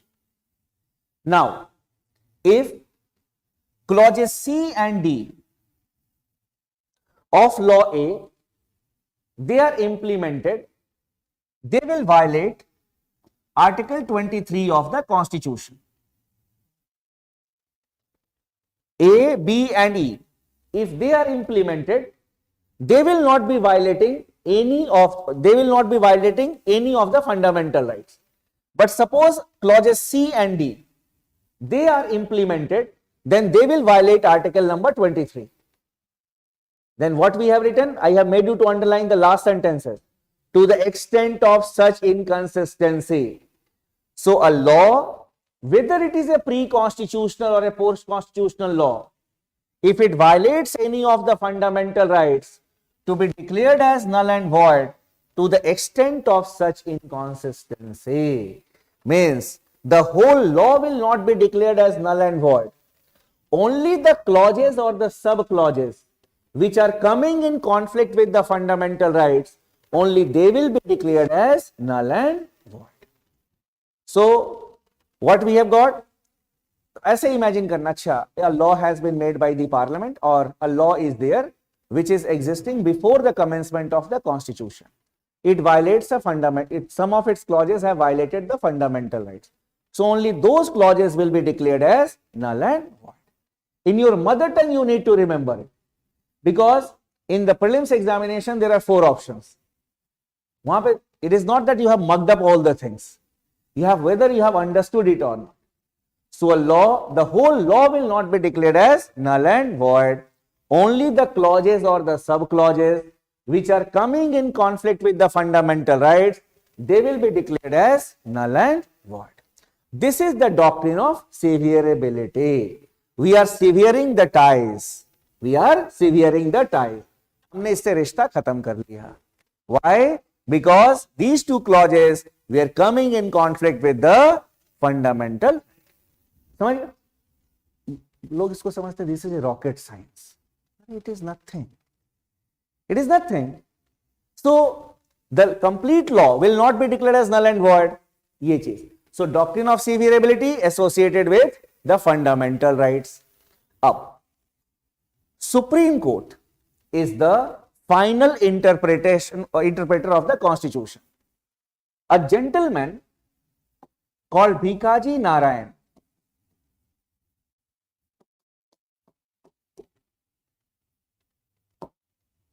he went to the Supreme Court and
I was not audible to the online students for 1 or 2 minutes. So I will just recap for you. What we were discussing was that a law, that is doctrine of severability, a law, if it violates any of the fundamental rights, the law will not be declared as, the complete law will not be declared as null and void. Only the clauses or the sub clauses which are coming in conflict with the fundamental rights, they are to be declared as null and void. But a gentleman went to the Supreme Court, Bikaji Narayan, for the interpretation of this doctrine of severability, and he pleaded that such a law may not be declared completely as null and void. It asked the Supreme Court to suggest that what is the way out. Then the Supreme Court in the Bikaji Narayan case gave the doctrine of eclipse.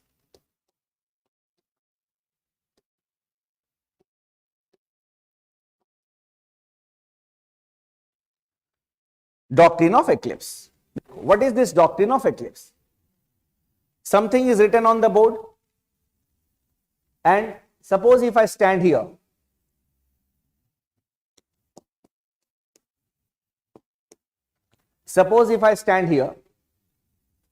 what is written in the board, on the board, may not be visible to all of you. Why it is not visible to all of you? Because I am in between you and the board. If I am here, this part will be visible to you again. The Supreme Court said that a law, even if it is violating any of the fundamental right, it may not be declared as a dead law altogether. It may not. It completely depends on the court, that is the Supreme Court. It may apply the doctrine of severability, it may apply the doctrine of eclipse. So the law may not be declared as null and void, but it will be overshadowed by the fundamental right. Means it will be there in the law book. In the doctrine of eclipse, it will be declared as a dead law altogether. It will be dead law. It will not be there in the rule books. Doctrine of eclipse, let it be there in the law book, but it will not be implemented. Why it will not be implemented? Because it is inconsistent with the fundamental right. Suppose in the future there is an amendment in the fundamental right, and these clauses obviously will not be coming in conflict because there is an amendment here, then these clauses will be implemented. So doctrine of eclipse, that is overshadowing. But it completely depends on the court whether to use the doctrine of eclipse or the doctrine of severability. So doctrine of eclipse, you may write, the Supreme Court in the Bikaji Narayan case, the Supreme Court in the Bikaji Narayan case gave the doctrine of eclipse.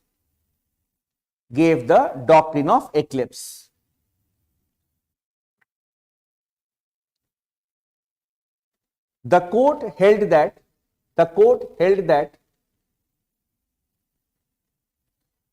a law, even if it is inconsistent,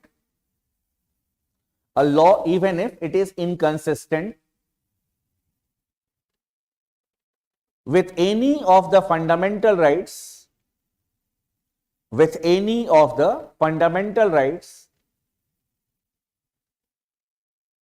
may not be a dead law altogether, or may not be declared as a dead law altogether.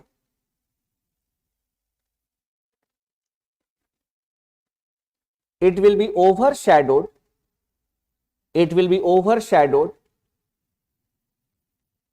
by the fundamental right.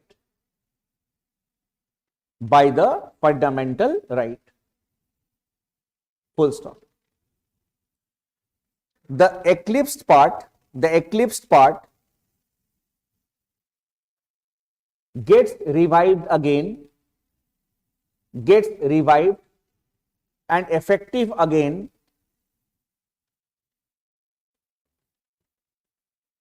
if the prohibition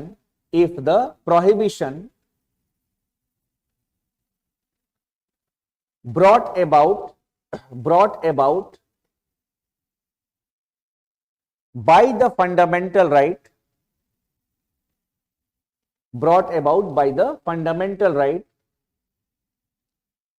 is removed by an amendment to the Constitution. Full stop. The Supreme Court in the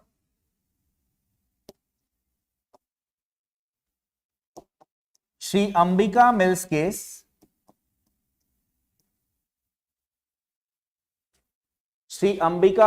there is no need to mug up Sri Ambika Mills versus State of Gujarat case 1978. It hardly matters. So the Supreme Court in the Sri Ambika Mills case held that the doctrine of eclipse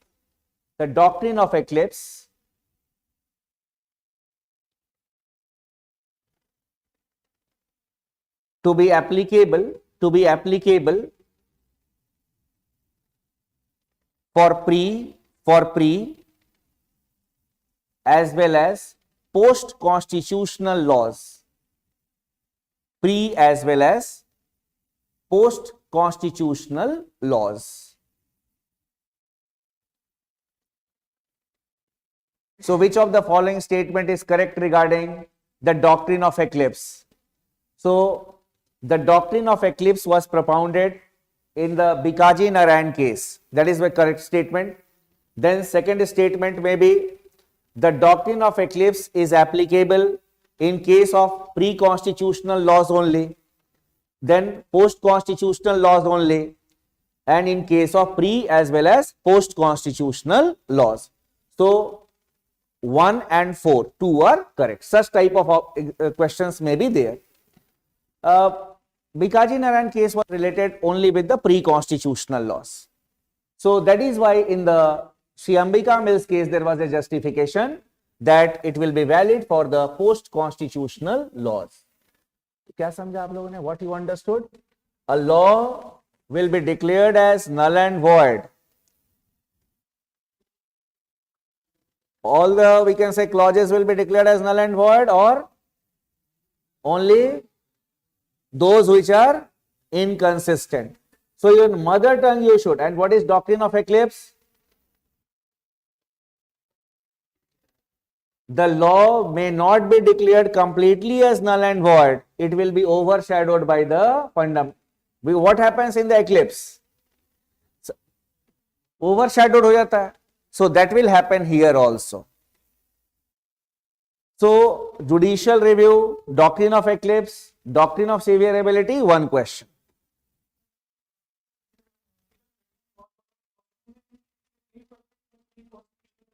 ये post constitution, बस यही difference नहीं और कोई difference. Now coming to another question. Suspension of fundamental rights.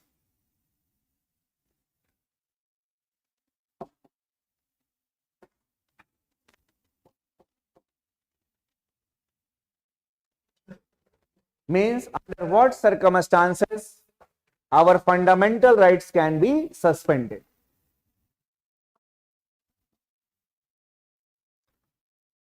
Two articles are here. Only for the reference I am telling you the number of articles. You are not supposed to mark it up.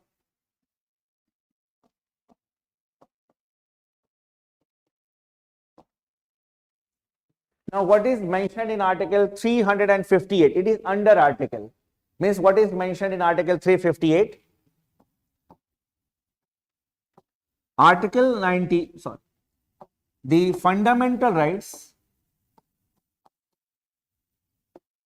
under article 19 to be automatically suspended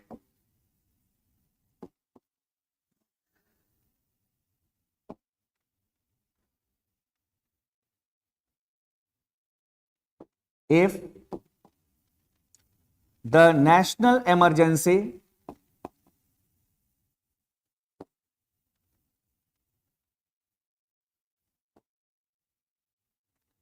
is proclaimed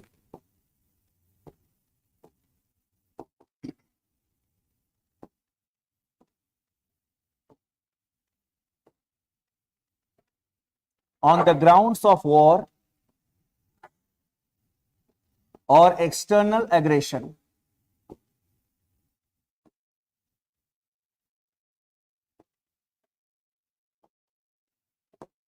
Or external aggression. See, we'll be discussing national emergency in detail in one of the classes. And when we talk about the national emergency, many of you may be knowing that the national emergency can be proclaimed on three grounds: war, external aggression, or armed rebellion. Suppose if today the president proclaims the national emergency on the grounds of armed rebellion, that there has been armed rebellion in some of the states in North India, the national emergency is being proclaimed in this part or in the country as a whole, then our fundamental rights under Article 19, the 6 democratic freedoms, will not be suspended. They will be there with us. But suppose if the president proclaims the national emergency on the grounds of war, that we are at war with this country, or this country has attacked India, there is an external aggression, and national emergency is being proclaimed. As soon as the president will sign the proclamation, the 6 democratic freedoms under Article 19 will be automatically suspended. That is what we have written. So if the examination there is a statement that the fundamental rights under Article 19 are automatically suspended during the proclamation of national emergency, it will be a correct statement or not? No, it will be a wrong statement, because only on these two cases. Because when we say national emergency, it will include internal, we can say armed rebellion also. What about the other rights? The other rights will be there with you, but they can be suspended by another proclamation of the president. So there will be another proclamation that these fundamental rights are being suspended. It is mentioned in Article 359. Under Article 359, the president, by a separate proclamation,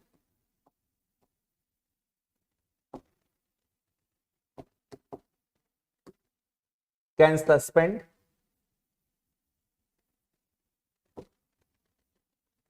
all the fundamental rights except those under Articles 20 and 21.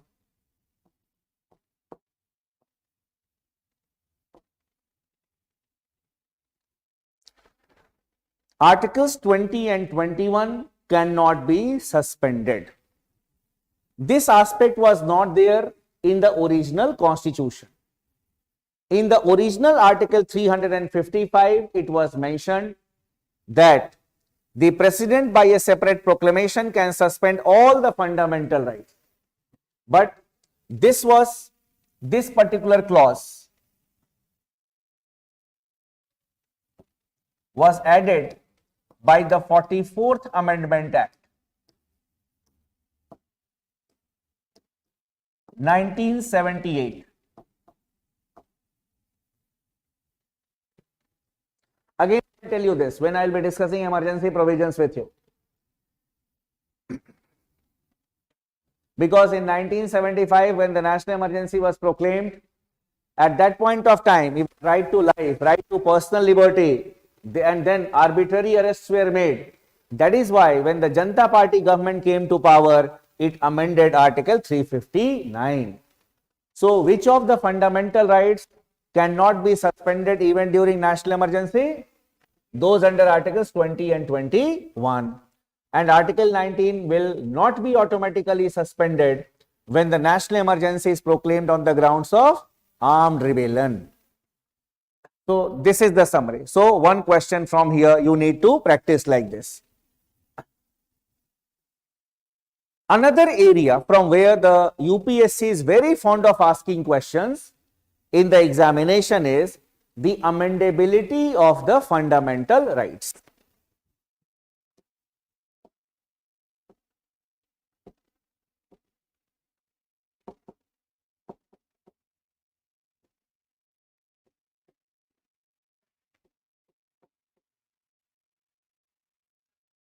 Under it, we are going to discuss that if the parliament has the power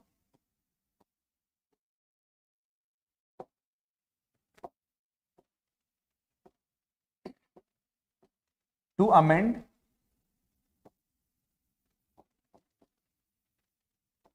the fundamental rights, there is no yes or no answer to it. First of all, you see what is mentioned in the Constitution.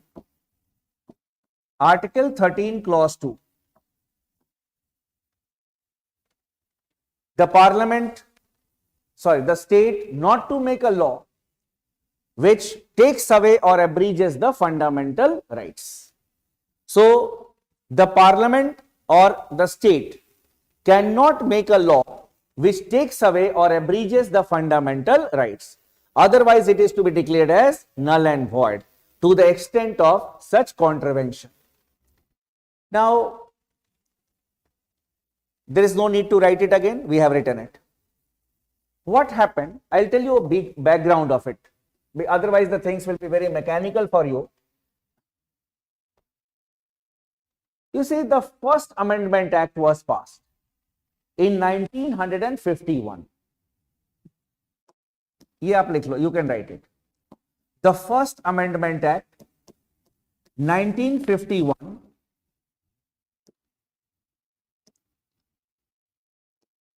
added Articles 13, Clause 4. Added Article 15, Clause 4 and 31B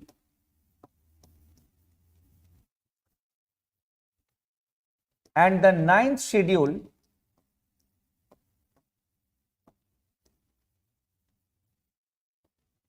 in the Constitution. So, 2 articles were added and 1 schedule was added by the First Amendment Act 1951.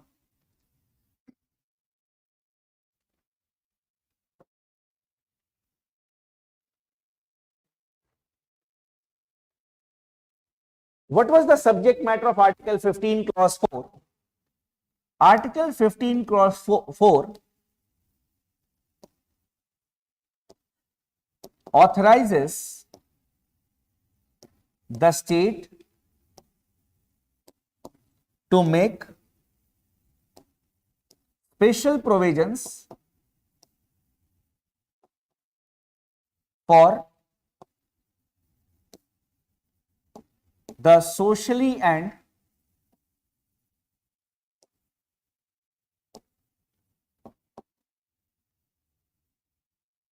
educationally backward classes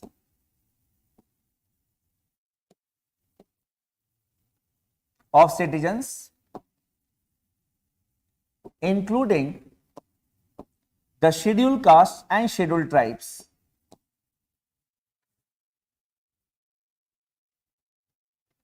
So, in the original Constitution, nothing was mentioned, and in Article 15, Clause 4, a new article was added, and the state was authorized to make laws for the socially and educationally backward classes, including scheduled castes and scheduled tribes. Then, when we talk about the 9th schedule,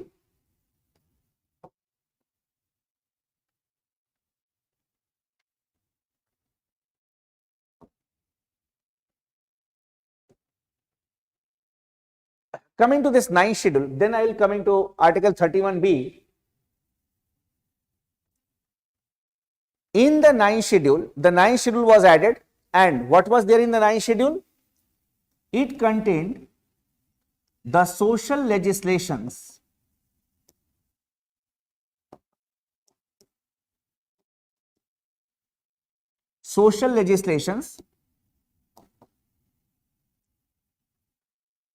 including the Land Reform Acts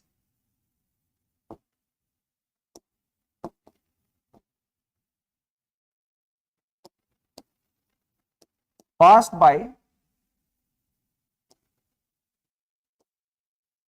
the Parliament as well as the state legislatures.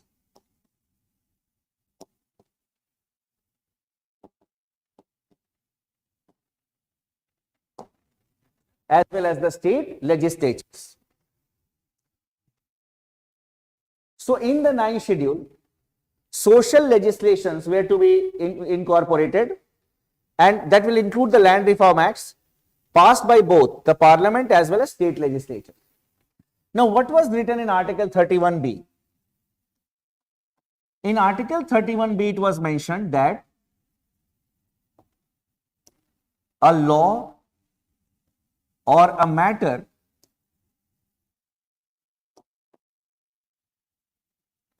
mentioned or incorporated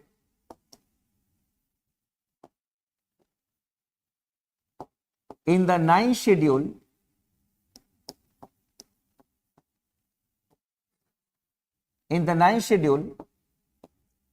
not to be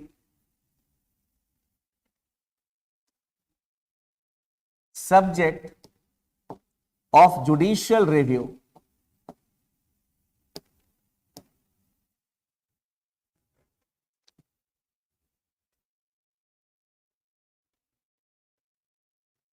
Not to be the subject of judicial review.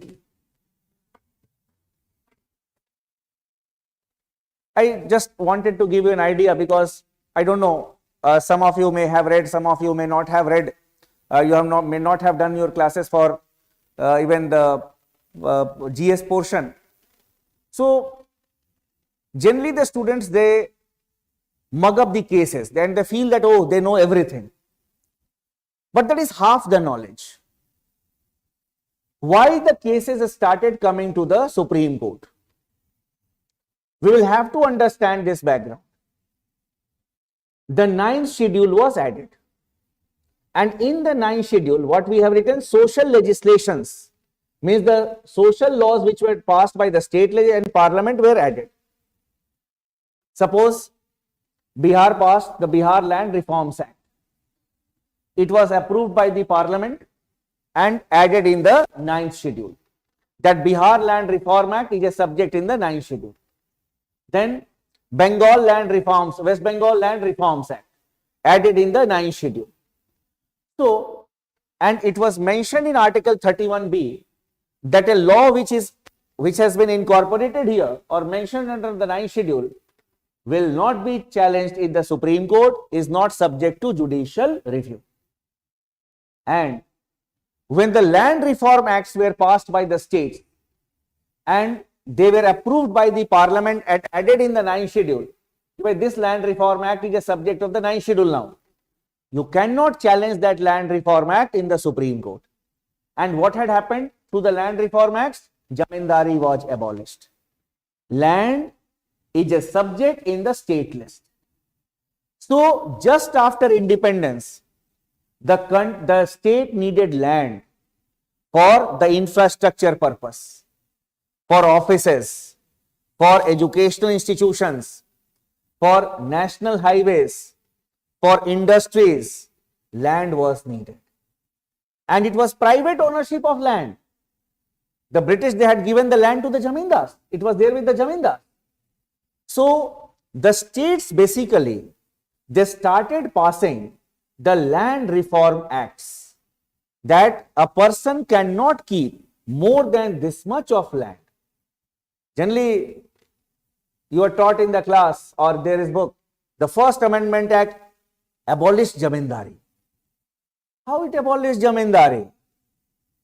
The 9th schedule was added and Article 31B, and in the 9th schedule, such laws passed by the states after approved by the parliament has to be mentioned here.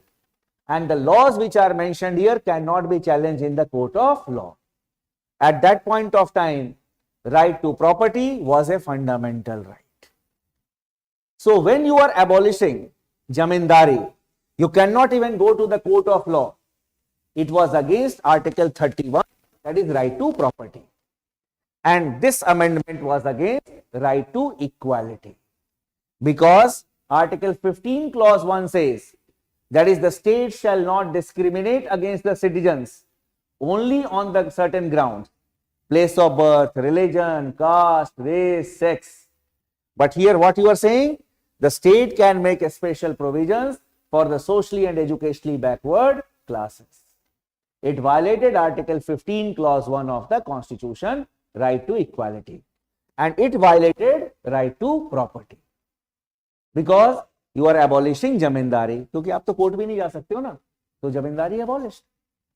So in this way the First Amendment Act abolished Jamindari, and this is the background that you required to know. नहीं तो वो तो mechanical किताब में लिखा हुआ है, शंकरी प्रसाद case, Golaknath case रट लिए. But why the cases went to the court? Why Shankari Prasad went to the court? Shankari Prasad went to the court. He was a Jamindar. He went to the court against the First Amendment Act. So from here, the cases started going to the court, that whether the parliament has the power to amend the fundamental rights or not, because it was claimed that it violated Article 13 clause 2. Now let us see the cases. Context समझ में आ गया ना?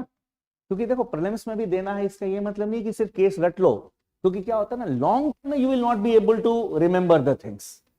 अभी अच्छा, why we are discussing it? Parliament, because the first act was passed and Article 15 clause 4 was added, and it holds that the state can make special provisions for scheduled caste, scheduled tribes and other socially and educationally backward classes. So it violated right to equality, which was a fundamental right. Then Schedule 9 was added. उसमें ऐसे imagine करना है, Land Reform Acts passed by the states. It made provision that okay, if a person has got this much of land, then it will be taken over by the state. And it was added in the 9th schedule, and Article 31B says that if a matter is added in the 9th schedule, you cannot challenge it in the Supreme Court. It is not subject to judicial review. So Jamindari was abolished, because you cannot keep land more than this much. You need to have such an idea. So in light of that, it was challenged. So in the next sentence you can write for your continuity, thus the First Amendment Act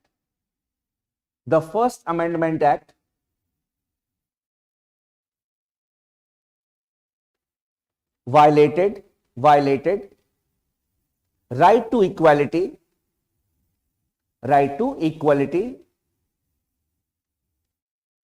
and right to property, which was a fundamental right at that point of time.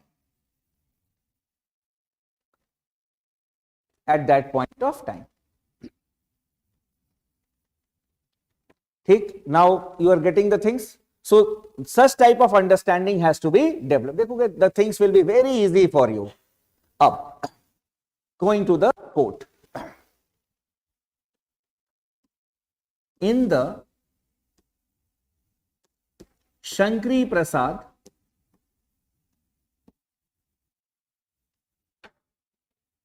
versus Union of India case, 1951,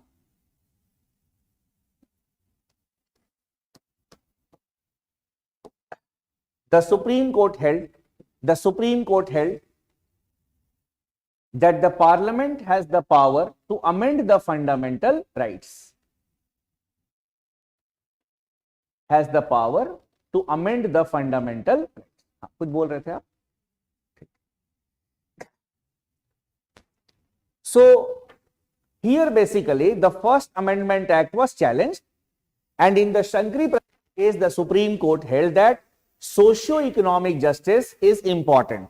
The idea of welfareism was important, and that is why the specific amendments can be justified, and the Parliament has the power to amend the fundamental rights. Then the matter again came to the Supreme Court. In the Sajjan Singh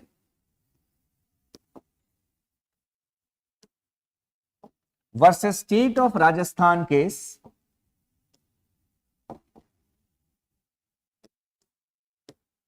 (1965), the Supreme Court upheld its earlier judgment.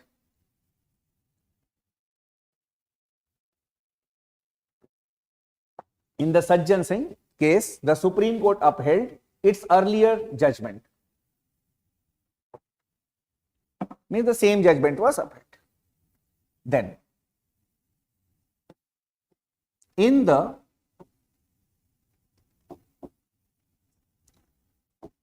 Golaknath versus State of Punjab case, 1967,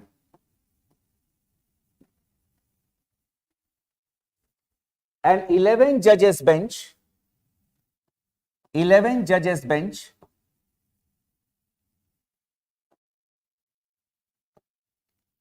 of the Supreme Court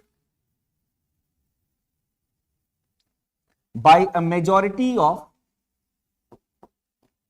6:5, by a majority of 6:5, held that the Parliament has no power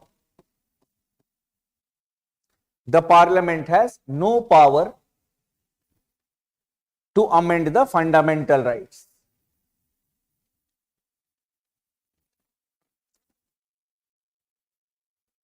I intentionally wrote 11 judges bench, 6:5, because some of you may not be knowing many technical things also. So it again, I say it will be a mechanical thing for you. You say when we go to the court, यहाँ भी एक basic चीज आपको बता दूं, then I'll proceed further. In the court, we have got benches of judges.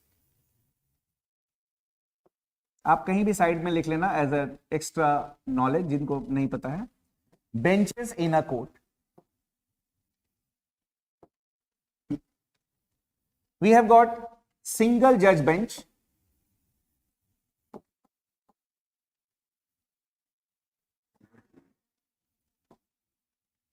as the name suggests, single judge bench. It consists of one judge,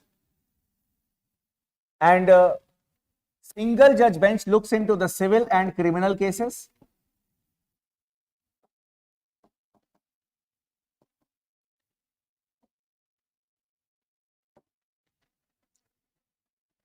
Single judge benches are there in the high courts and in the subordinate courts.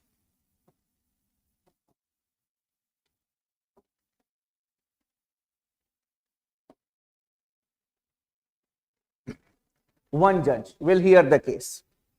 Then division bench,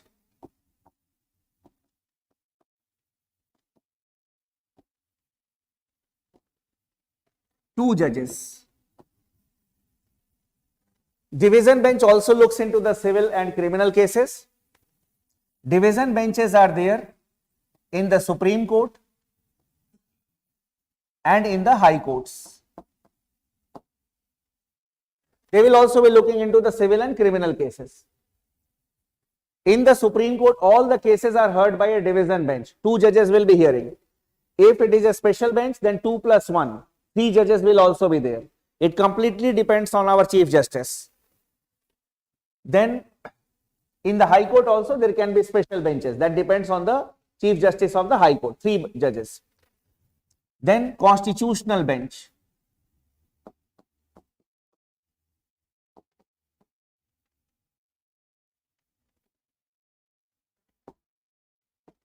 Five or more than 5 judges. Interpretation of the Constitution.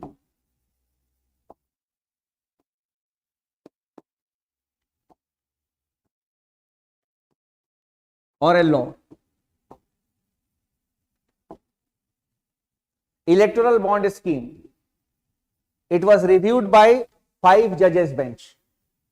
So whenever their matter comes related to the interpretation of the Constitution, 5 or more than 5 judges, here decision is arrived at by majority vote. That is why it is always there in the odd numbers. In the Golaknath case, 11 judges were there. और आपको एक चीज और बताता हूं. The revision of the judgment, the earlier judgment, it has to be by a higher bench. It has to be by a higher bench. And suppose the same type of cases come before the Supreme Court again, the Chief Justice of India, if he feels that the judgment can be changed, then he can constitute a higher bench. So in the Golaknath case, 11 judges were there. The judgment was 6-5. 6 judges were in the judgment that you said. Now in this case, the Supreme Court gave another doctrine. That is doctrine of prospective overruling. ये भी लिख लो. The Supreme Court in this case gave the doctrine of prospective overruling.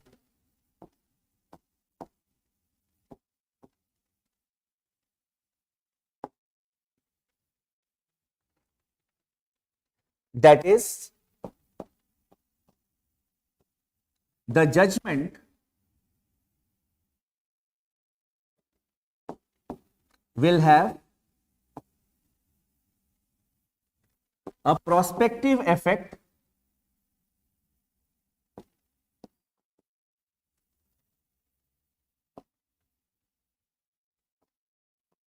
and not a retrospective effect.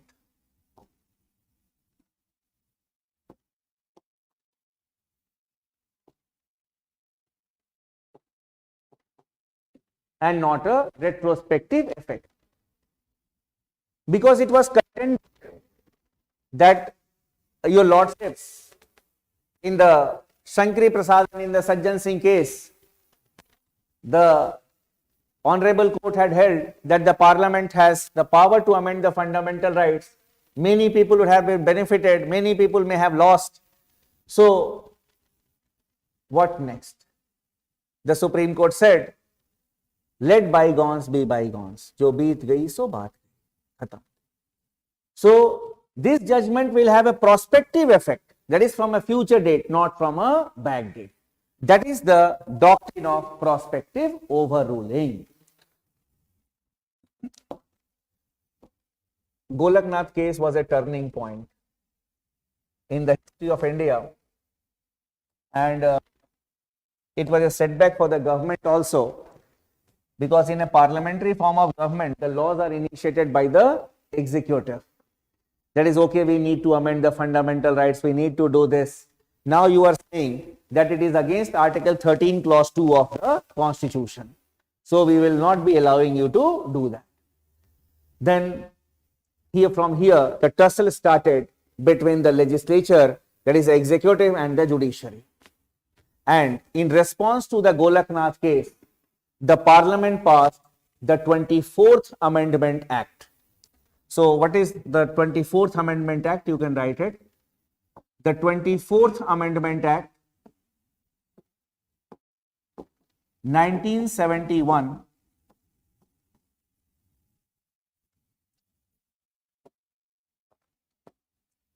added Article 13, Clause 4 added Article 13 Clause 4, which holds that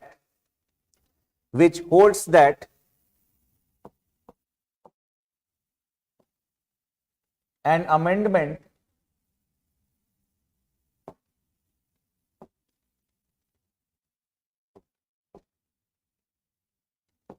to the Constitution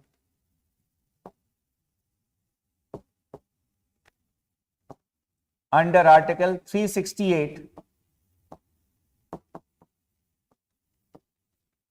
not to be considered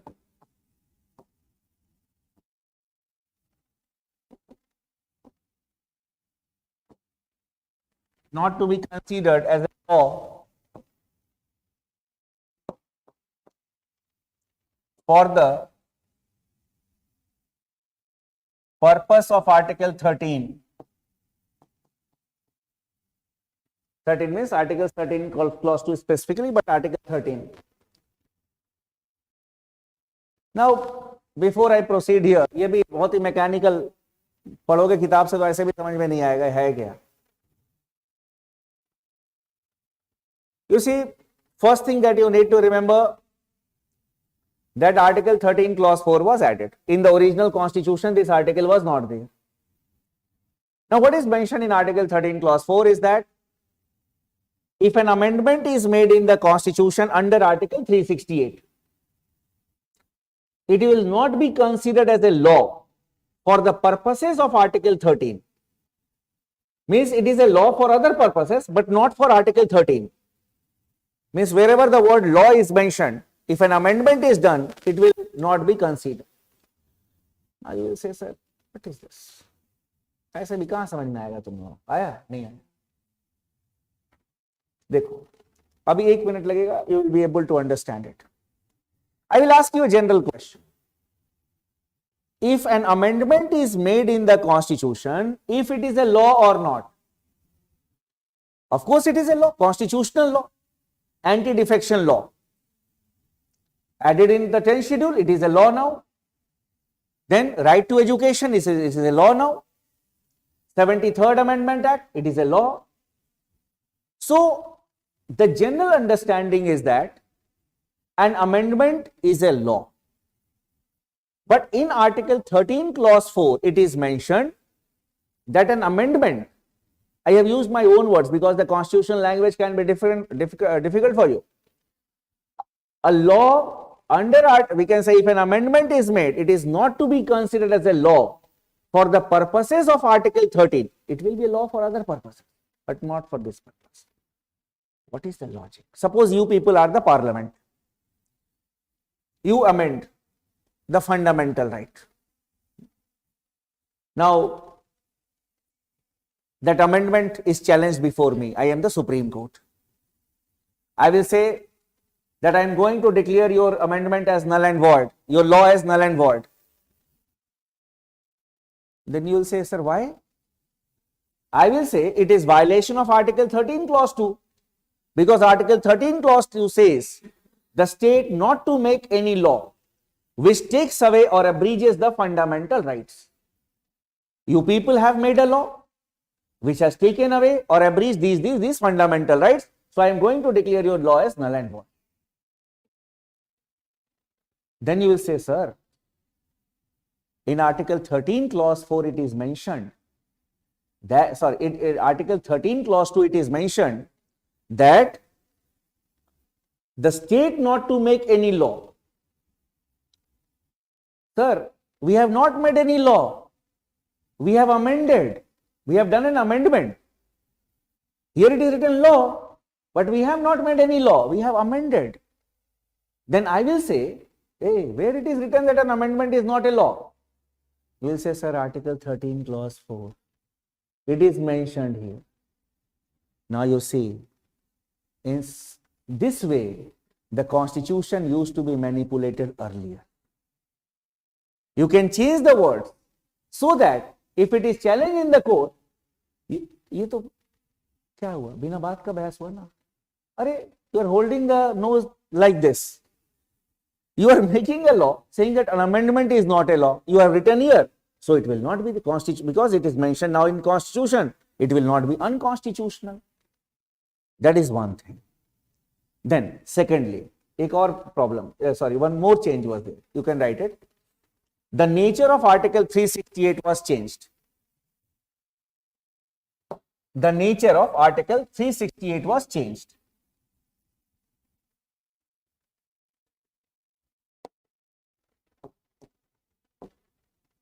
And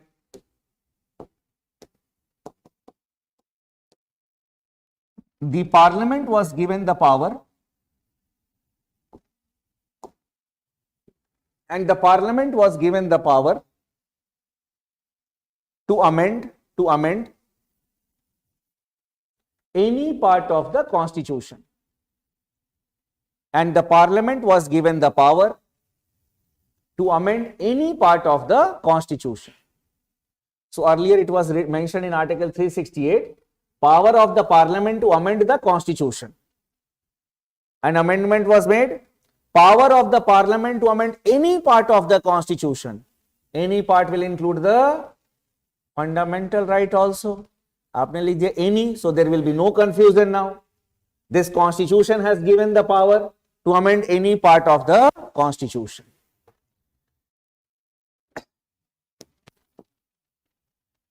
This Amendment Act was challenged in the Supreme Court in the famous Keshwanand Bharati case. In the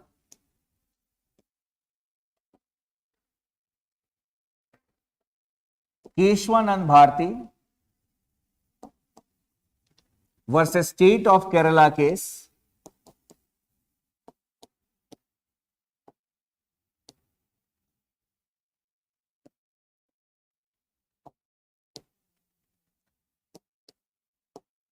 it is only for the purpose of continuity I have written. If Keshwanand Bharati case, it's a landmark case. 13 judges bench or the Supreme Court, it was a 13 judges bench.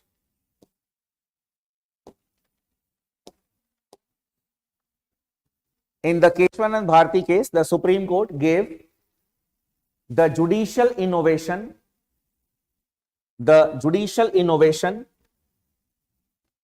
of the basic structure doctrine.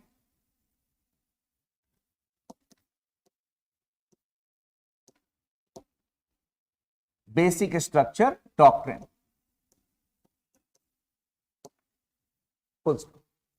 The court held that the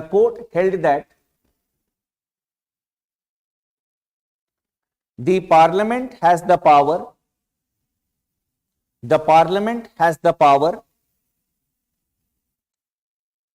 to amend any part of the Constitution,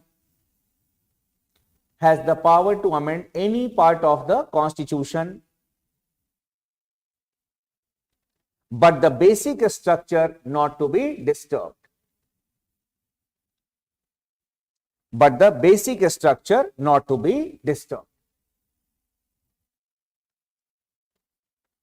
Full stop. One more sentence we need to write here.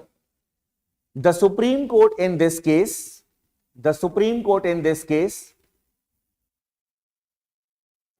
did not elaborate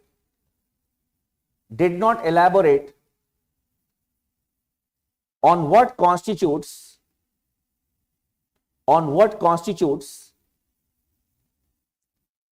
the basic structures of the Constitution. What constitutes the basic structures of the Constitution? But in the judgments given in the future,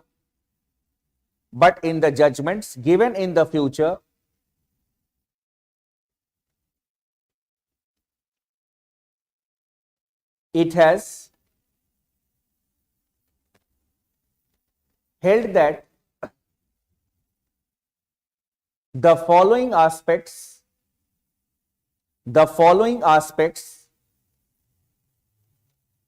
constitute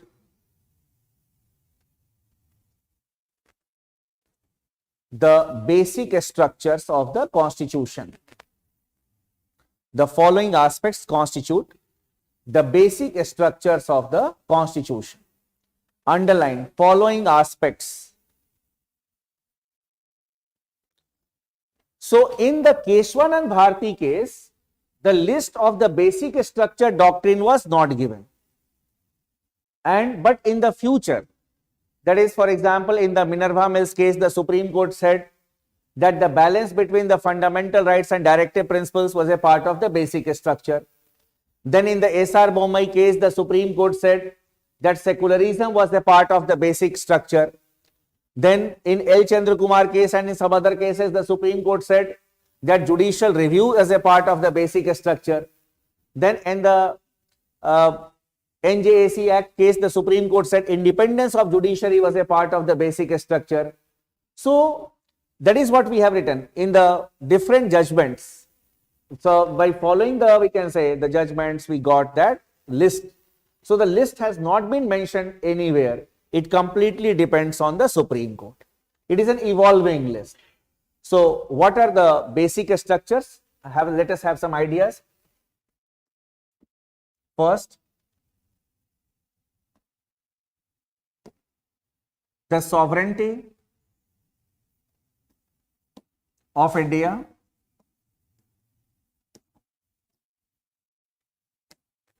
then ideal of a welfare state,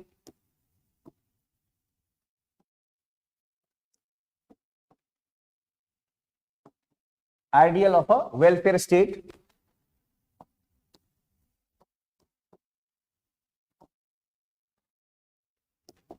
federalism,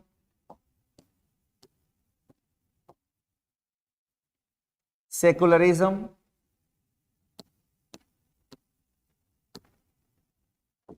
rule of law,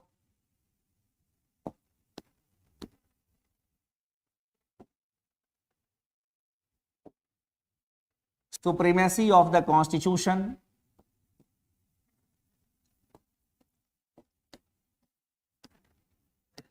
judicial review,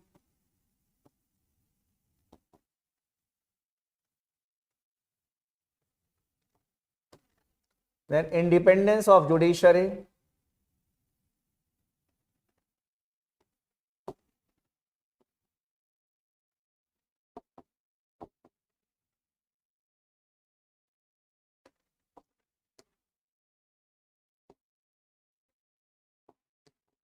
हाँ मैं रट के आया हूँ, घबराओ नहीं, पूरा रात भर रटता हूँ यार और तब पढ़ाता हूँ सब। सेपरेशन ऑफ पावर्स, क्या सोचते हो सर, भूल गए हैं? हाँ, तुम लोग अपना एग्जाम, तुम लोग प्रैक्टिस यहाँ मत करो, हाँ अभी पता चलेगा, अभी एग्जाम पहले दो। हाँ तो रट के आया ही हूँ। सेपरेशन ऑफ पावर्स, इसको बोलते हैं third year symptom. Medical science में, मेडिकल में जो बच्चे थर्ड ईयर में पढ़ने लगते हैं ना, वो दवा प्रेस्क्राइब करने लगते हैं। तो जो बच्चे कभी थोड़ा इधर पढ़ लिए ना, वो क्लास में प्रॉम्प्ट करने लगते हैं। ये थर्ड ईयर सिम्टम बोलते हैं हम लोग।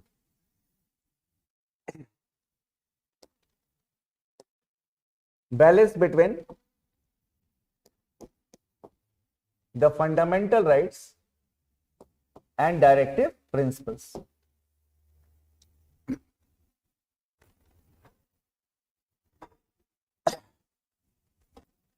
Then republican and parliamentary form of government.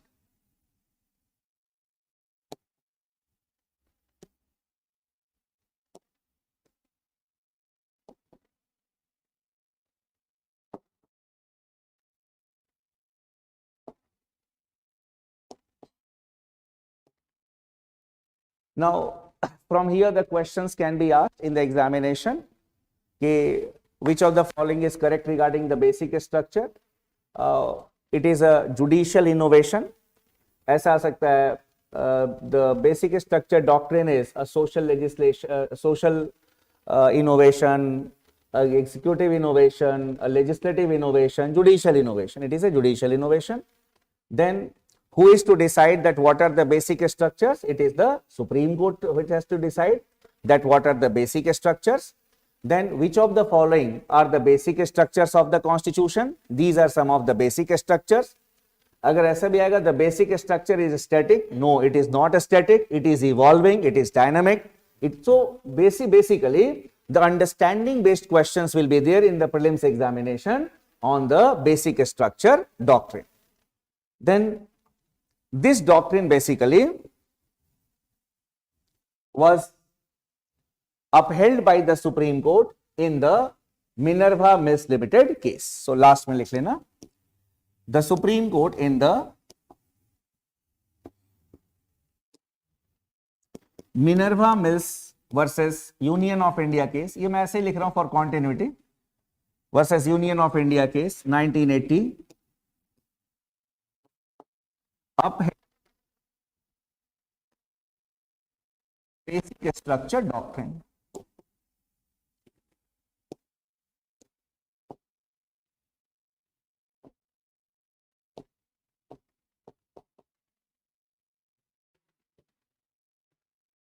Now, I will make you to revise it so that you will not fumble and you will have an idea that what type of questions are asked here.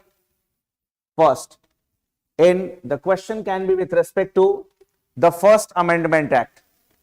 This is the First Amendment Act, 2 articles and 1 schedule. Then, in which of the cases the Supreme Court held that the Parliament has the power to amend the fundamental rights? What are the cases? Shankari Prasad and Sajjan Singh. You need to remember that only. Never try to remember everything. Then, in which of the cases the Supreme Court held that the Parliament has no power to amend the fundamental rights? Golaknath case. Clear? Doctrine of prospective overruling. Golaknath case. Then, questions can be asked on the 24th Amendment Act. So, Article 13 Clause 4 was added and then Parliament was given the power to amend any part of the Constitution. Then, basic structure doctrine, Keshwanand Bharti case, and the judgment of which of the cases was upheld in the Minerva Mills case? The judgment of the Keshwanand Bharti case was upheld in the Minerva Mills Limited case. See the last 10-15 year question papers, not a single question has been asked outside from it. This is the summary. Done. There is no need to read more, because when we are on this side, we can torture you that you need to read everything. But suppose you are on that side, you have to read 10 to 12 sections of the general studies paper. You cannot be an encyclopedia. You will have to develop that aptitude to grasp the things. So that is why you need to read less but grasp more. That is the mantra of success. It is not that you should read more and more. You cannot be an encyclopedia. No one can be an encyclopedia. Teacher के लिए तो बहुत आराम है, बोल देगा यहाँ खड़ा होके, उसे मुझे तो एक ही सब्जेक्ट पढ़ाना. But you have to read everything. So you need to develop then. One more question. You say here what we had discussed. एक एक चीज आपको बता देता हूँ. 9 schedule and Article 31B. Social legislations and a law added or a matter added in the 9th schedule is not subject to judicial review. In the Keshwanand Bharti case, the Supreme Court gave the basic structure doctrine, and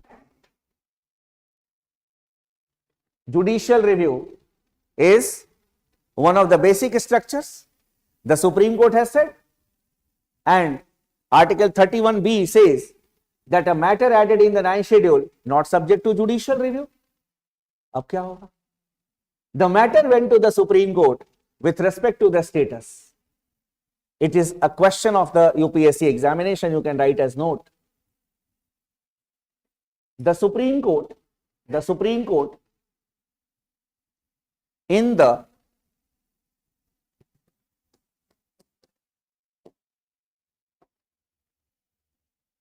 IR Coelho case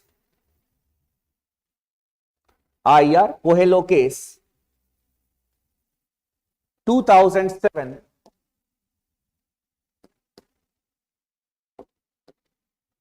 held that the laws added to the ninth schedule,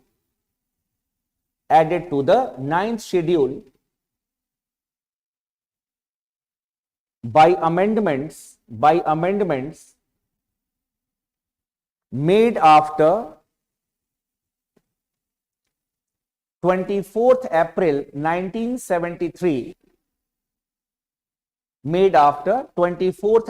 1973, that is the date of the judgment of Keshwanand Bharati case.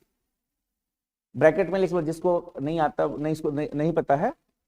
It is a date of judgment of the Keshwanand Bharati case.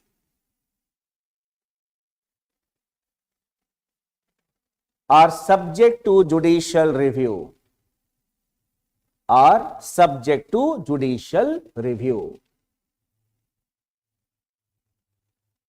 ये हो गया.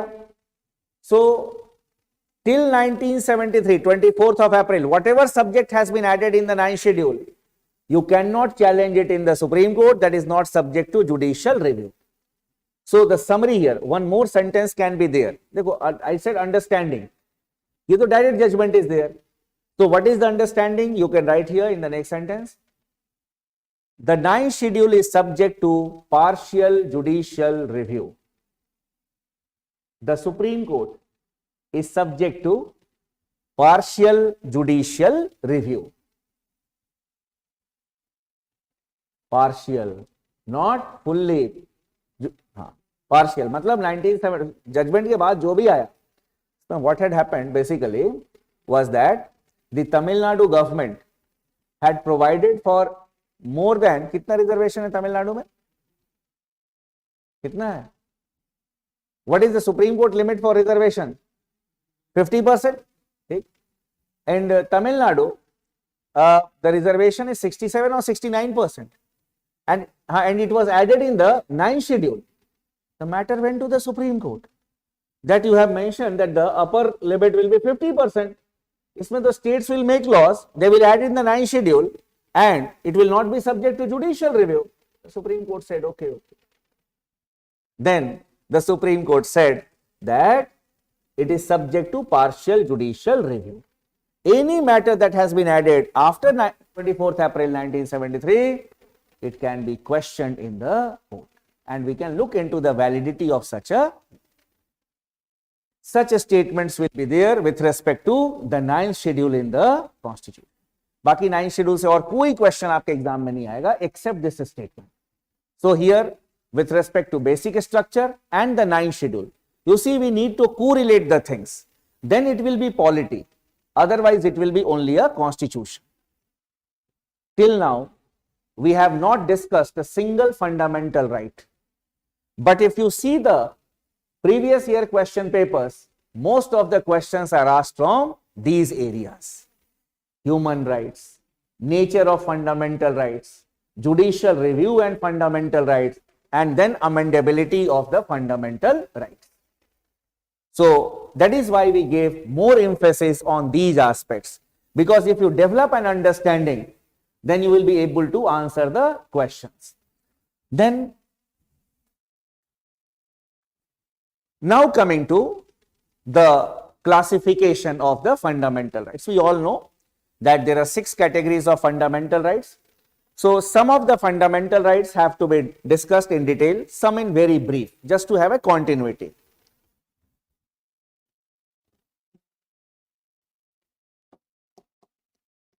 Right to equality.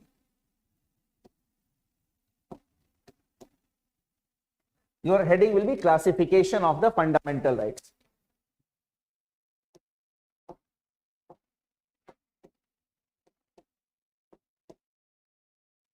Articles 14 to 18.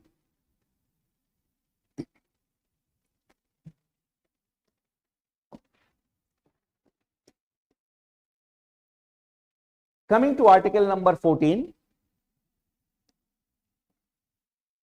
Article 14 provides for 2 types of equality.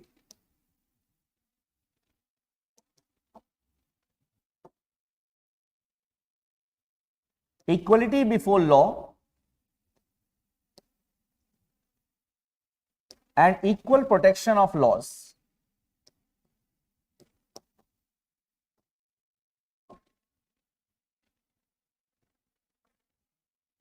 Two types of equalities.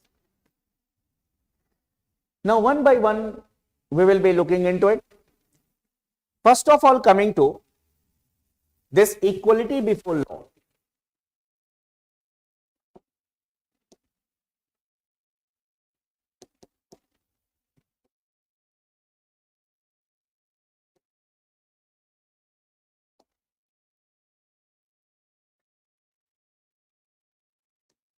Equality before law has been taken from the UK Constitution. It means no one is above the law.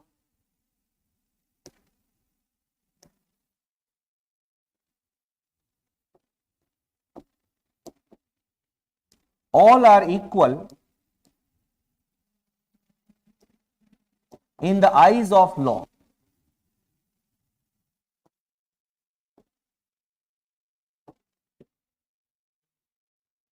Whether a person is rich or poor, he is a government servant or a common man, laws are equal for everyone. Then it is based on the concept of rule of law.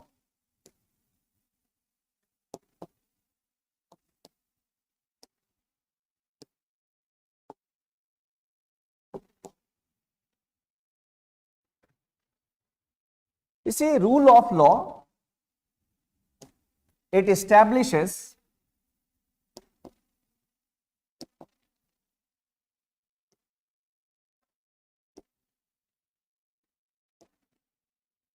supremacy of law. We call it as lex superiorus.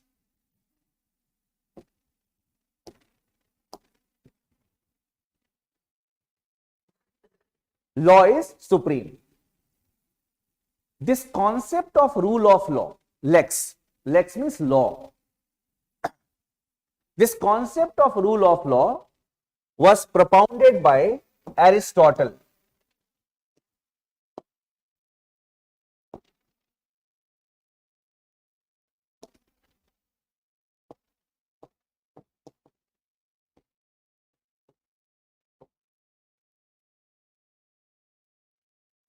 This is one of the contribution of Aristotle to political philosophy, the concept of rule of law.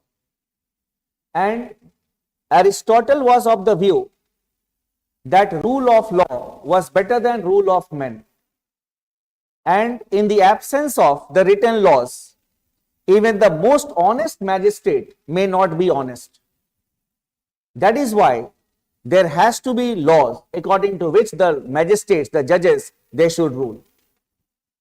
So that is the concept associated with the name of Aristotle. But in the modern times, this concept of rule of law was popularized by Professor A.V. Dicey. So propounded Aristotle, popularized by Dicey. ये चीज है, समझ गए ना? ये understanding is important, क्योंकि दुनिया सिर्फ वो डाइसी साहब का नाम जान रही है, लेकिन वो मेरे एरिस्टोटल का नाम भी जानना है ना, he is the father of political science. तो इसी के चलते हमारा घर परिवार चलता है, तो we need to know him also. और मैं बताता हूँ सबको कि नहीं नहीं अरिस्टोटल भी है, अंग्रेजों का नाम तो सबको मालूम है. So here it was popularized by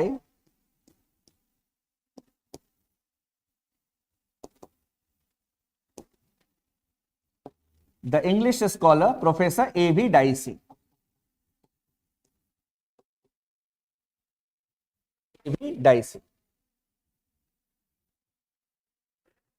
So, what A.V. Dicey had done, A.V. Dicey had talked about certain postulates of the rule of law. लिख लो इसको भी, कभी एग्जाम में कहीं डिटेल में पूछ देंगे, क्योंकि rule of law is itself a concept which is very much asked in the examinations, other than equality before law, उससे भी अलग करके पूछते हैं. तो in the next point you can right Dicey talked about three aspects of rule of law.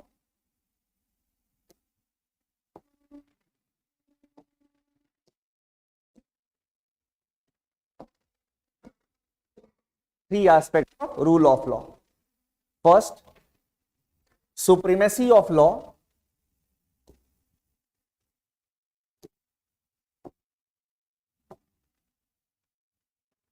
Secondly, equality before law.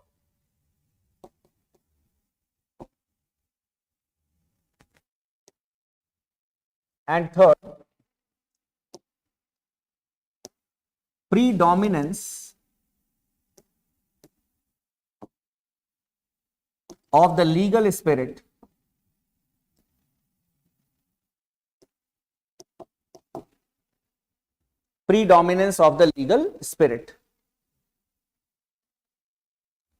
इतने याद रखना है, मैं समझा देता हूं बाकी, क्योंकि ना एग्जाम में the things should not be alien to you, ये हमेशा ध्यान रखना है कि हाँ कम से कम है कि at least you will be able to relate the things here and there. The first thing we have written, supremacy of law. The law should be supreme. And here what Dicey specially means, बहुत लिखा ना, इतनी मोटी किताब लिख दी. So basically when we talk about Dicey, he was of the opinion that there should be lesser discretionary powers on the part of the decision makers, because if the more discretionary powers will be there, then the written law will not be valid. So there should be lesser discretionary powers, and the law which is prevailing, that should be supreme, and everyone should abide by that law. That is supremacy of law, lesser discretionary power, and those who are enforcing the law, they should also abide by the law. When we say equality before law, there should be no separate courts for the common man as well as for the officials. And everyone should be, we can say, treated equally before the law. And then predominance of the legal spirit. In most of the constitutions of the world, we have got the provisions against arbitrary arrests. That is, no one to be detained arbitrarily. But it is being done. So what is the spirit behind it? That is not to punish those who are innocent. That is the legal spirit. So the spirit behind the laws have to be followed. It is not that the law should be there only on pen and paper. The spirit, the idea behind the law has to be respected. That is predominance of the legal spirit. आपको भी ये ध्यान रखना है. अगर आपसे कोई पूछेगा ना मेंस में जब जाओगे इंटरव्यू के लिए कि how you will apply the rule of law, आप ये नहीं बोलना कि rule of law consist of only one thing. No sir I will do this, ये नहीं. Rule of law sir basically first of all I will be using my discretionary power very less and I will go by the laws which are there. Then sir, I will treat everyone equally. That is concept of equality before law. And sir, I will ensure that the laws do not exist only on pen and paper. The legal spirit should prevail. Paper 4 में जब ethics का paper लिखोगे ना, ये सब काम आता है. How you will be solving the question. So that is what I said कि prelims के लिए तैयारी करोगे ना, so you need a holistic idea about the things. So if an idea is there, now if a question is asked, you will be able to answer the questions. This was related to the concept of equality before law, a bit understanding. Some people are there who are above the law. Means the rule of law is not valid, they are not punished in accordance with the law of the land. For example, the president and the governors, they are not answerable in any court of law for the administrative decisions that they have taken. These are the exceptions to equality before law. लिख लेना, exceptions.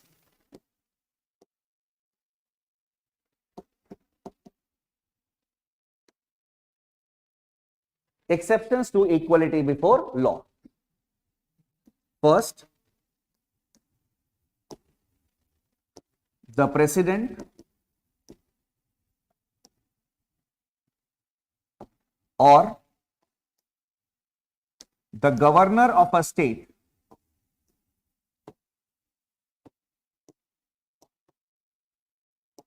not answerable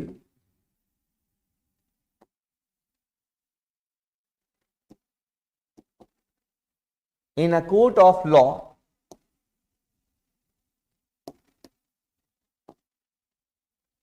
for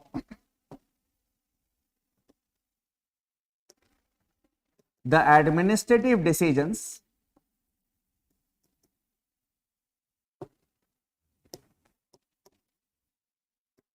taken by him.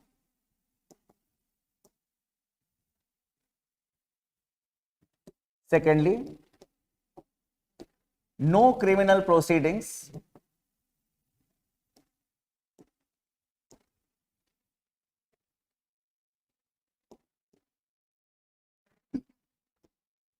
can be initiated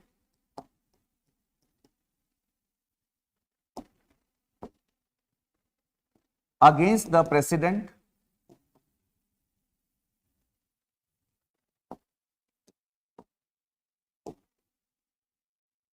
or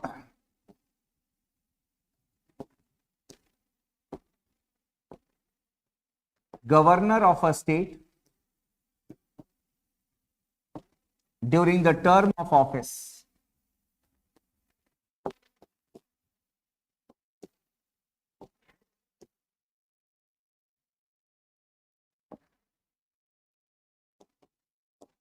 And thirdly, the foreign diplomats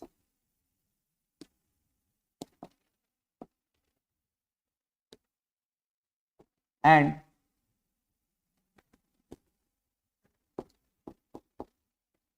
the visiting foreign dignitaries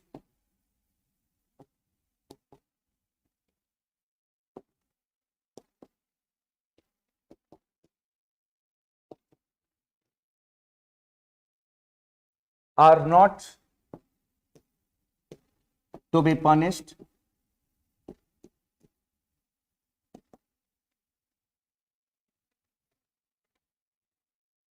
according to the law.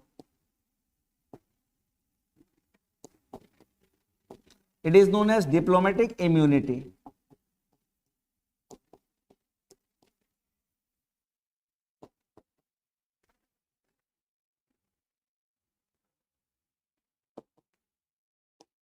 It is known as diplomatic immunity.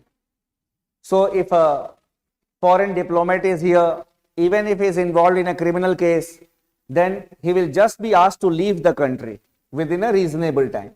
24 hours, 48 hours, जो भी time देंगे. He cannot be punished in accordance with the law of this country. This immunity is there with our diplomats also. If you will be an IFS officer posted outside India, you will be enjoying this diplomatic immunity. ये भी आपको ही मिलेगा, घबराना नहीं है. वहाँ murder भी कर दो, कोई टेंशन नहीं. But you will be tried in India. So these are the exceptions. Now coming to equal protection of laws. This concept of equal protection of laws has been taken from the US Constitution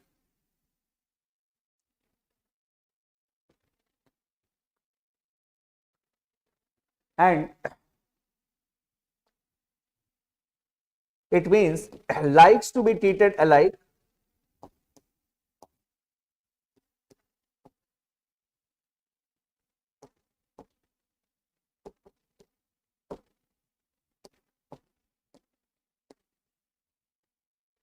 equality under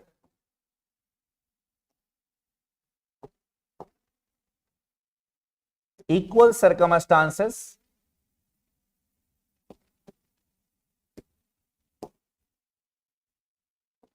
or we can also say it is equality among the equals.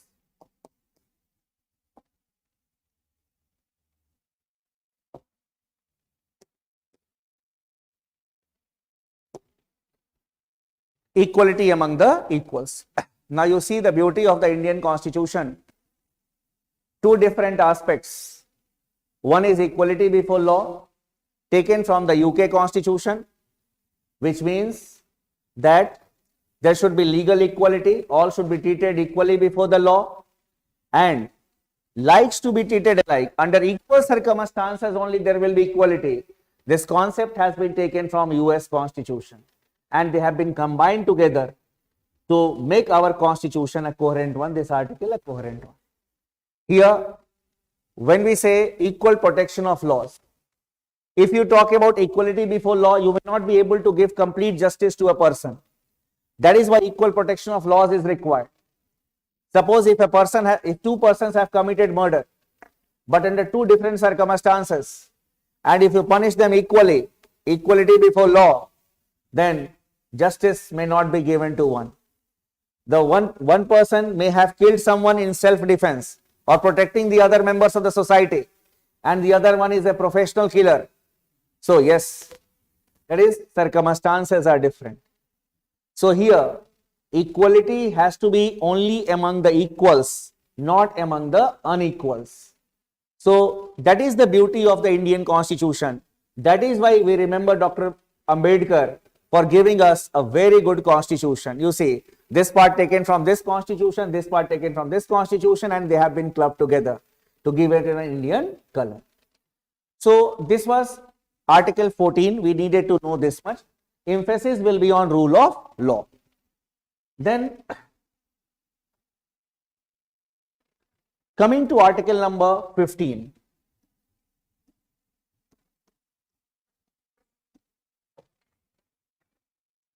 Article 15 is available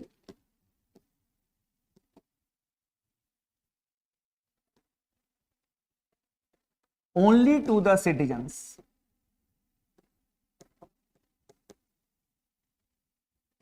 Only to the citizens.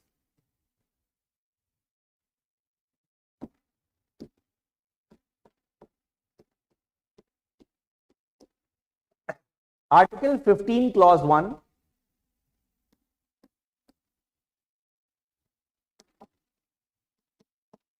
prohibits the state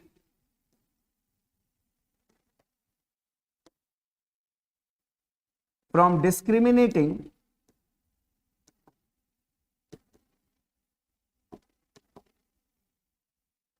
against the citizens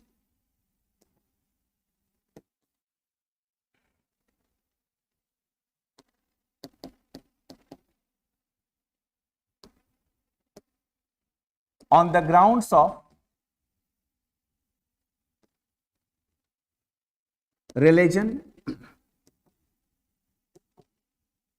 caste,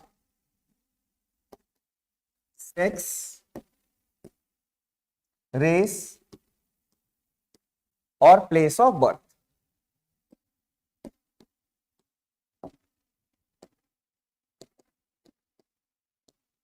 There is no need to mug up. No one is going to ask you article number 15. It's continuity ke liye I have told you.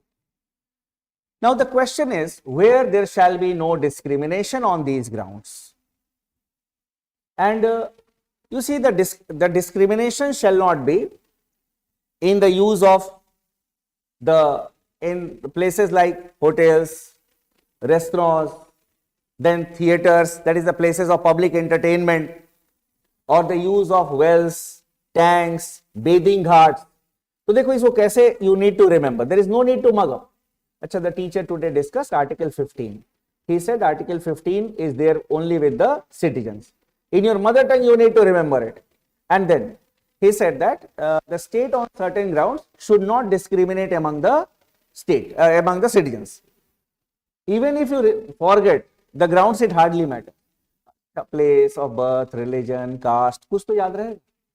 Then where the discrimination will not take place, in the hotels, public restaurants, then places of public entertainment, use of wells, you just need to remember like this. No one is going to ask you, hey, what is Article 15? It is for your understanding that, okay, this is the understanding of article number 15. Now, but there are some exceptions to it. How many of us travel by Delhi metro frequently? How many of us? also many times. The first coach towards the engine is reserved for women. It is violation of Article 15 Clause 1 or not? Yes, sir. देखो, Supreme Court भी जाओगे क्या? So that is what I said. There are exceptions.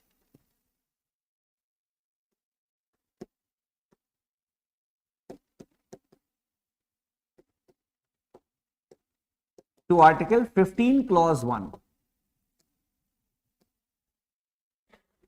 There is no need to mug up the articles paragraph. First, Article 15 Clause 3, special provisions can be made for women and children. अब मत जाना supreme court. Women and children.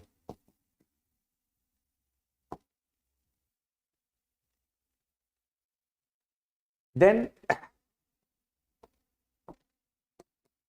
Article 15 Clause 4, special provisions can be made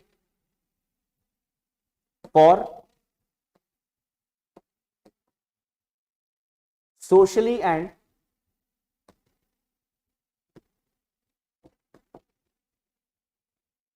educationally backward classes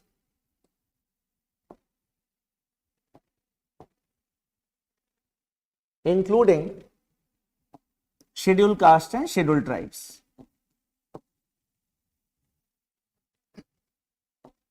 Then Article 15 Clause 5,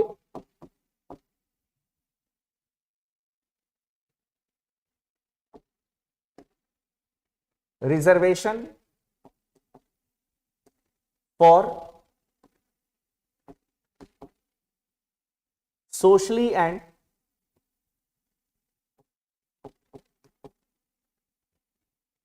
educationally backward classes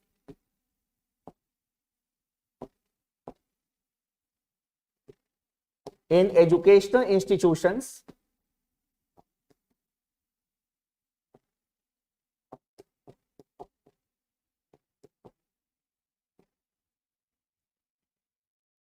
that is private also. Government में तो है, private also, aided or unaided by the state, except minority educational institutions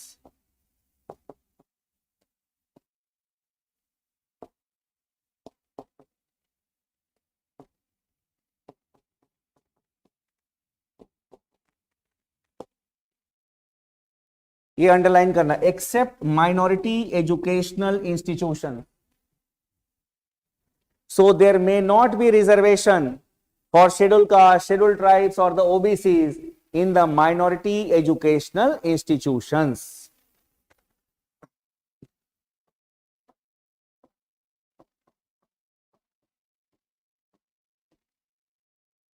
Then Article 15 Clause 6.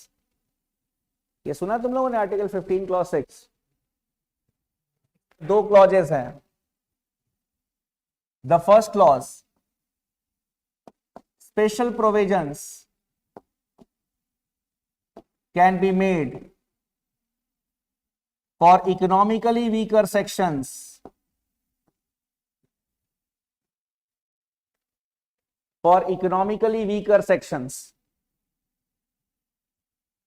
So here it is only for the general category, economically weaker sections other than the categories mentioned in clauses 4 and 5. Means it should be for the general category, economically weaker section. And then secondly, reservation for economically weaker sections in educational institutions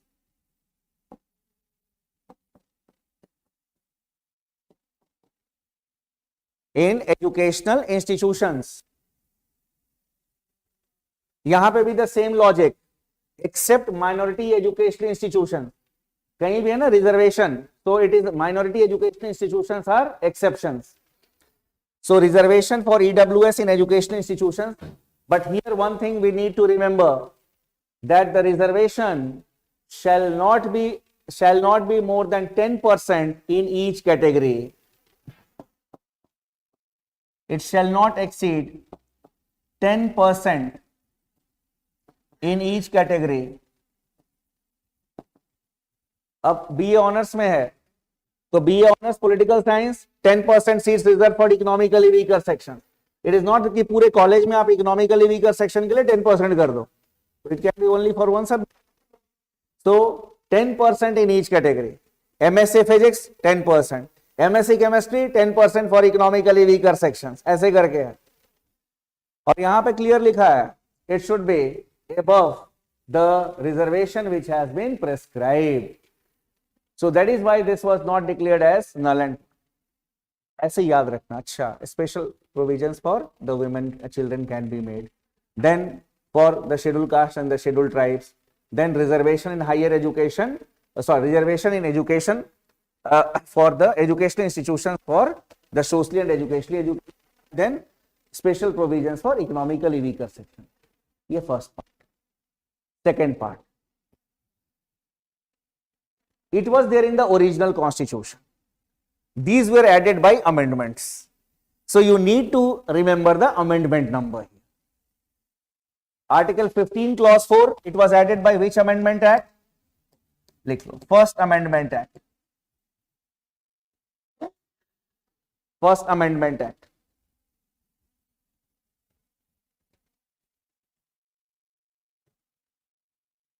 Then Article 15 clause 5 added by the 103rd Amendment Act. 103rd Amendment Act.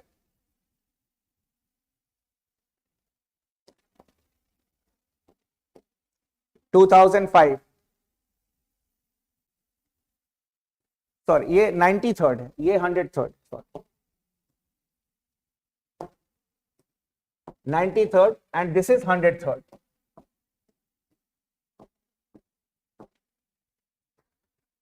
(103rd Amendment Act. ये तो latest है, you may be knowing it. 2019. Before the last general election, it was the gift of the outgoing government.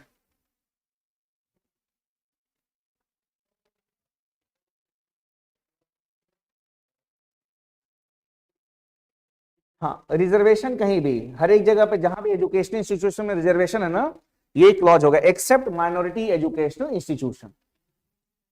हाँ, यहां पे मे है तो ये उनके ऊपर डिपेंड करता है. If they wish to give reservation they can give, they may. So, for example, in Aligarh Muslim University, there is no reservation, so it can be.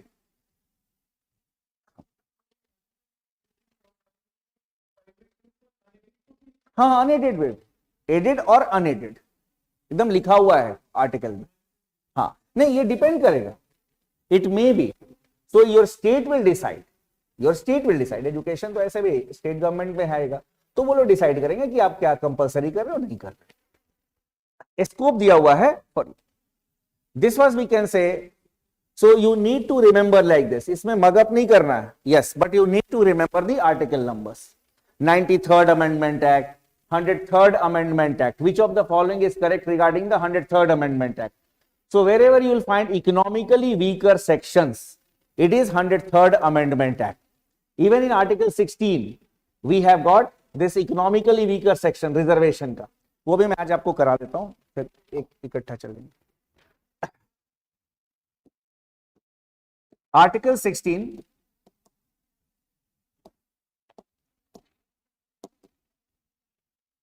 it is available only to the citizens. Only to the citizens.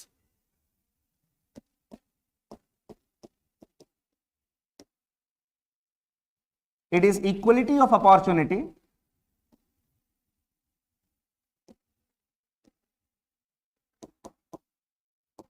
in public employment.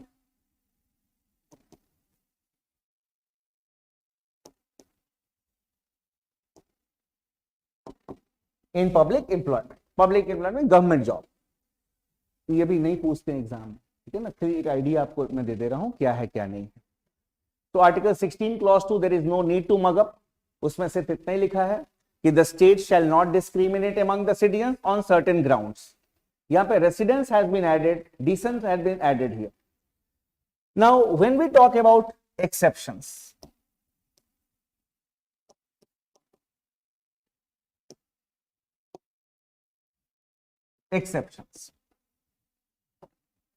first,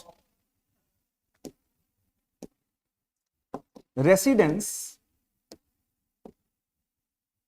can be a qualification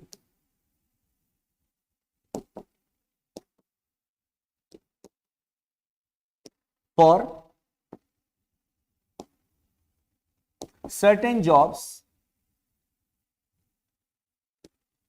in a state or union territory. The parliament has been authorized to make laws related to it. Then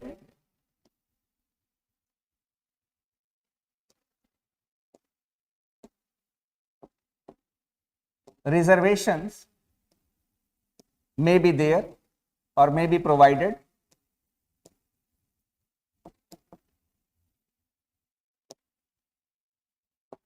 by the state to the socially and educationally backward classes,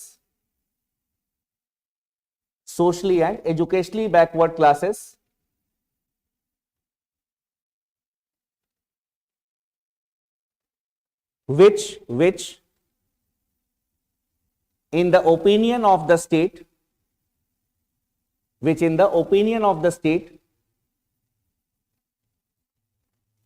is not adequately represented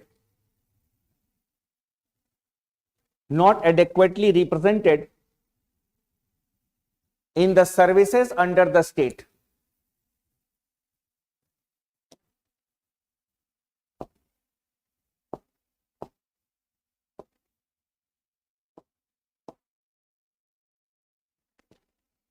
ये देखो enabling clause है, so nowhere it has been written shall. So एक और, तो अब देखो originally the reservation was given to the schedule caste and schedule tribes, then the Mandal Commission recommendations were given when Indira ji was the prime minister, but it was implemented by Sri VP Singh. So it completely depends on your state. So reservations may be provided by the state for the backward classes of citizens. ये है article 16 clause 3, 16 clause 4, then 16 clause 4A,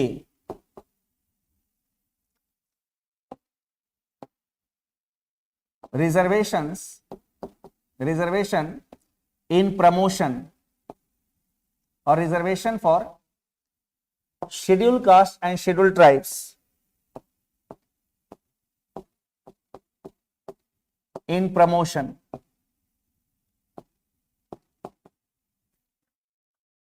So there is a provision for reservation in promotion, जो बहुत जरूरी है ना, वो मैं तुमको बता रहा हूं, ऐसे थोड़े नॉलेज के लिए भी चाहिए होता है, that is why. And then Article 16 clause 5 is useless for you. 16 clause 6,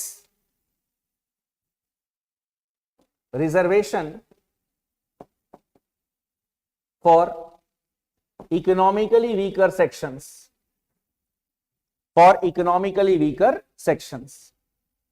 here also maximum 10%.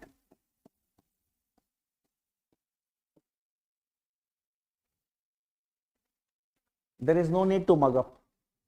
103rd Amendment Act. Clear? Wherever it is economically weaker section, it is. दो छोटे छोटे और articles, I will take 3 minutes. Article 17 लिख लो. Article 17 abolishes untouchability. ये हो गया Article 16. ये सबसे ज्यादा सवाल नहीं आएंगे. Article 17 abolishes untouchability.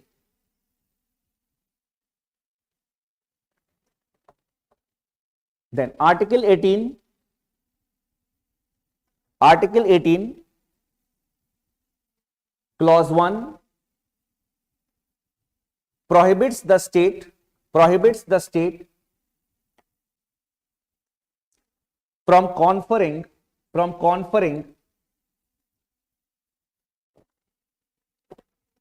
titles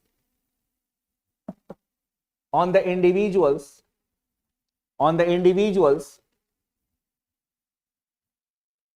except military and academic distinctions.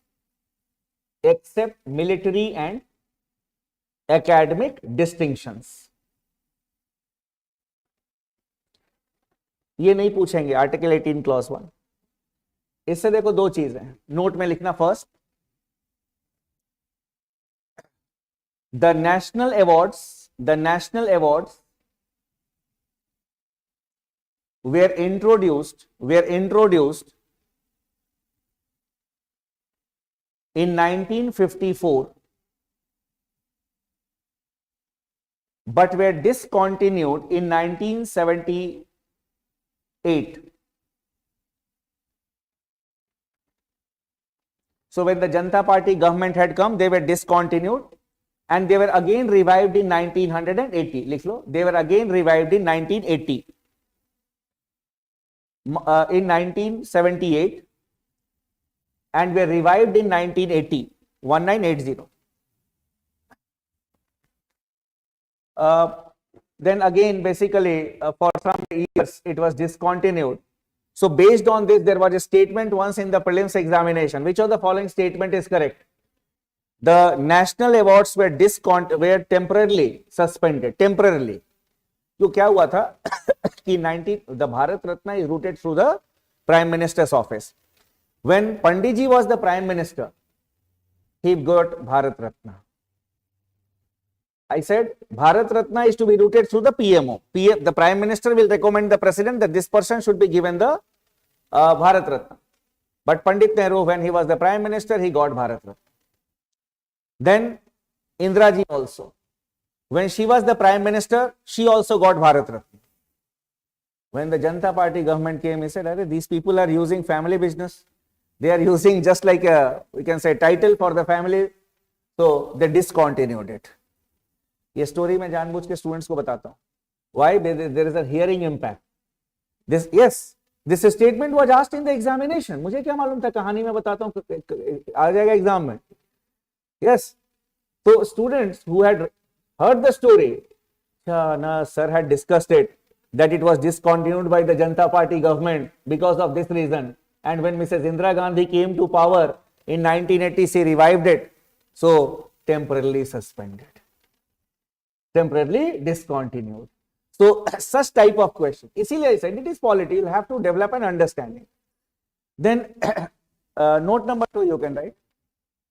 In the Balaji Raghavan case, you need to remember the name of this person. He will give you jobs. Balaji Raghavan. In the Balaji Raghavan case, the Supreme Court held that the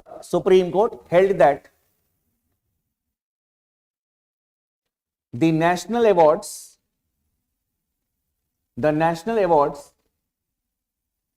are not titles but are awards.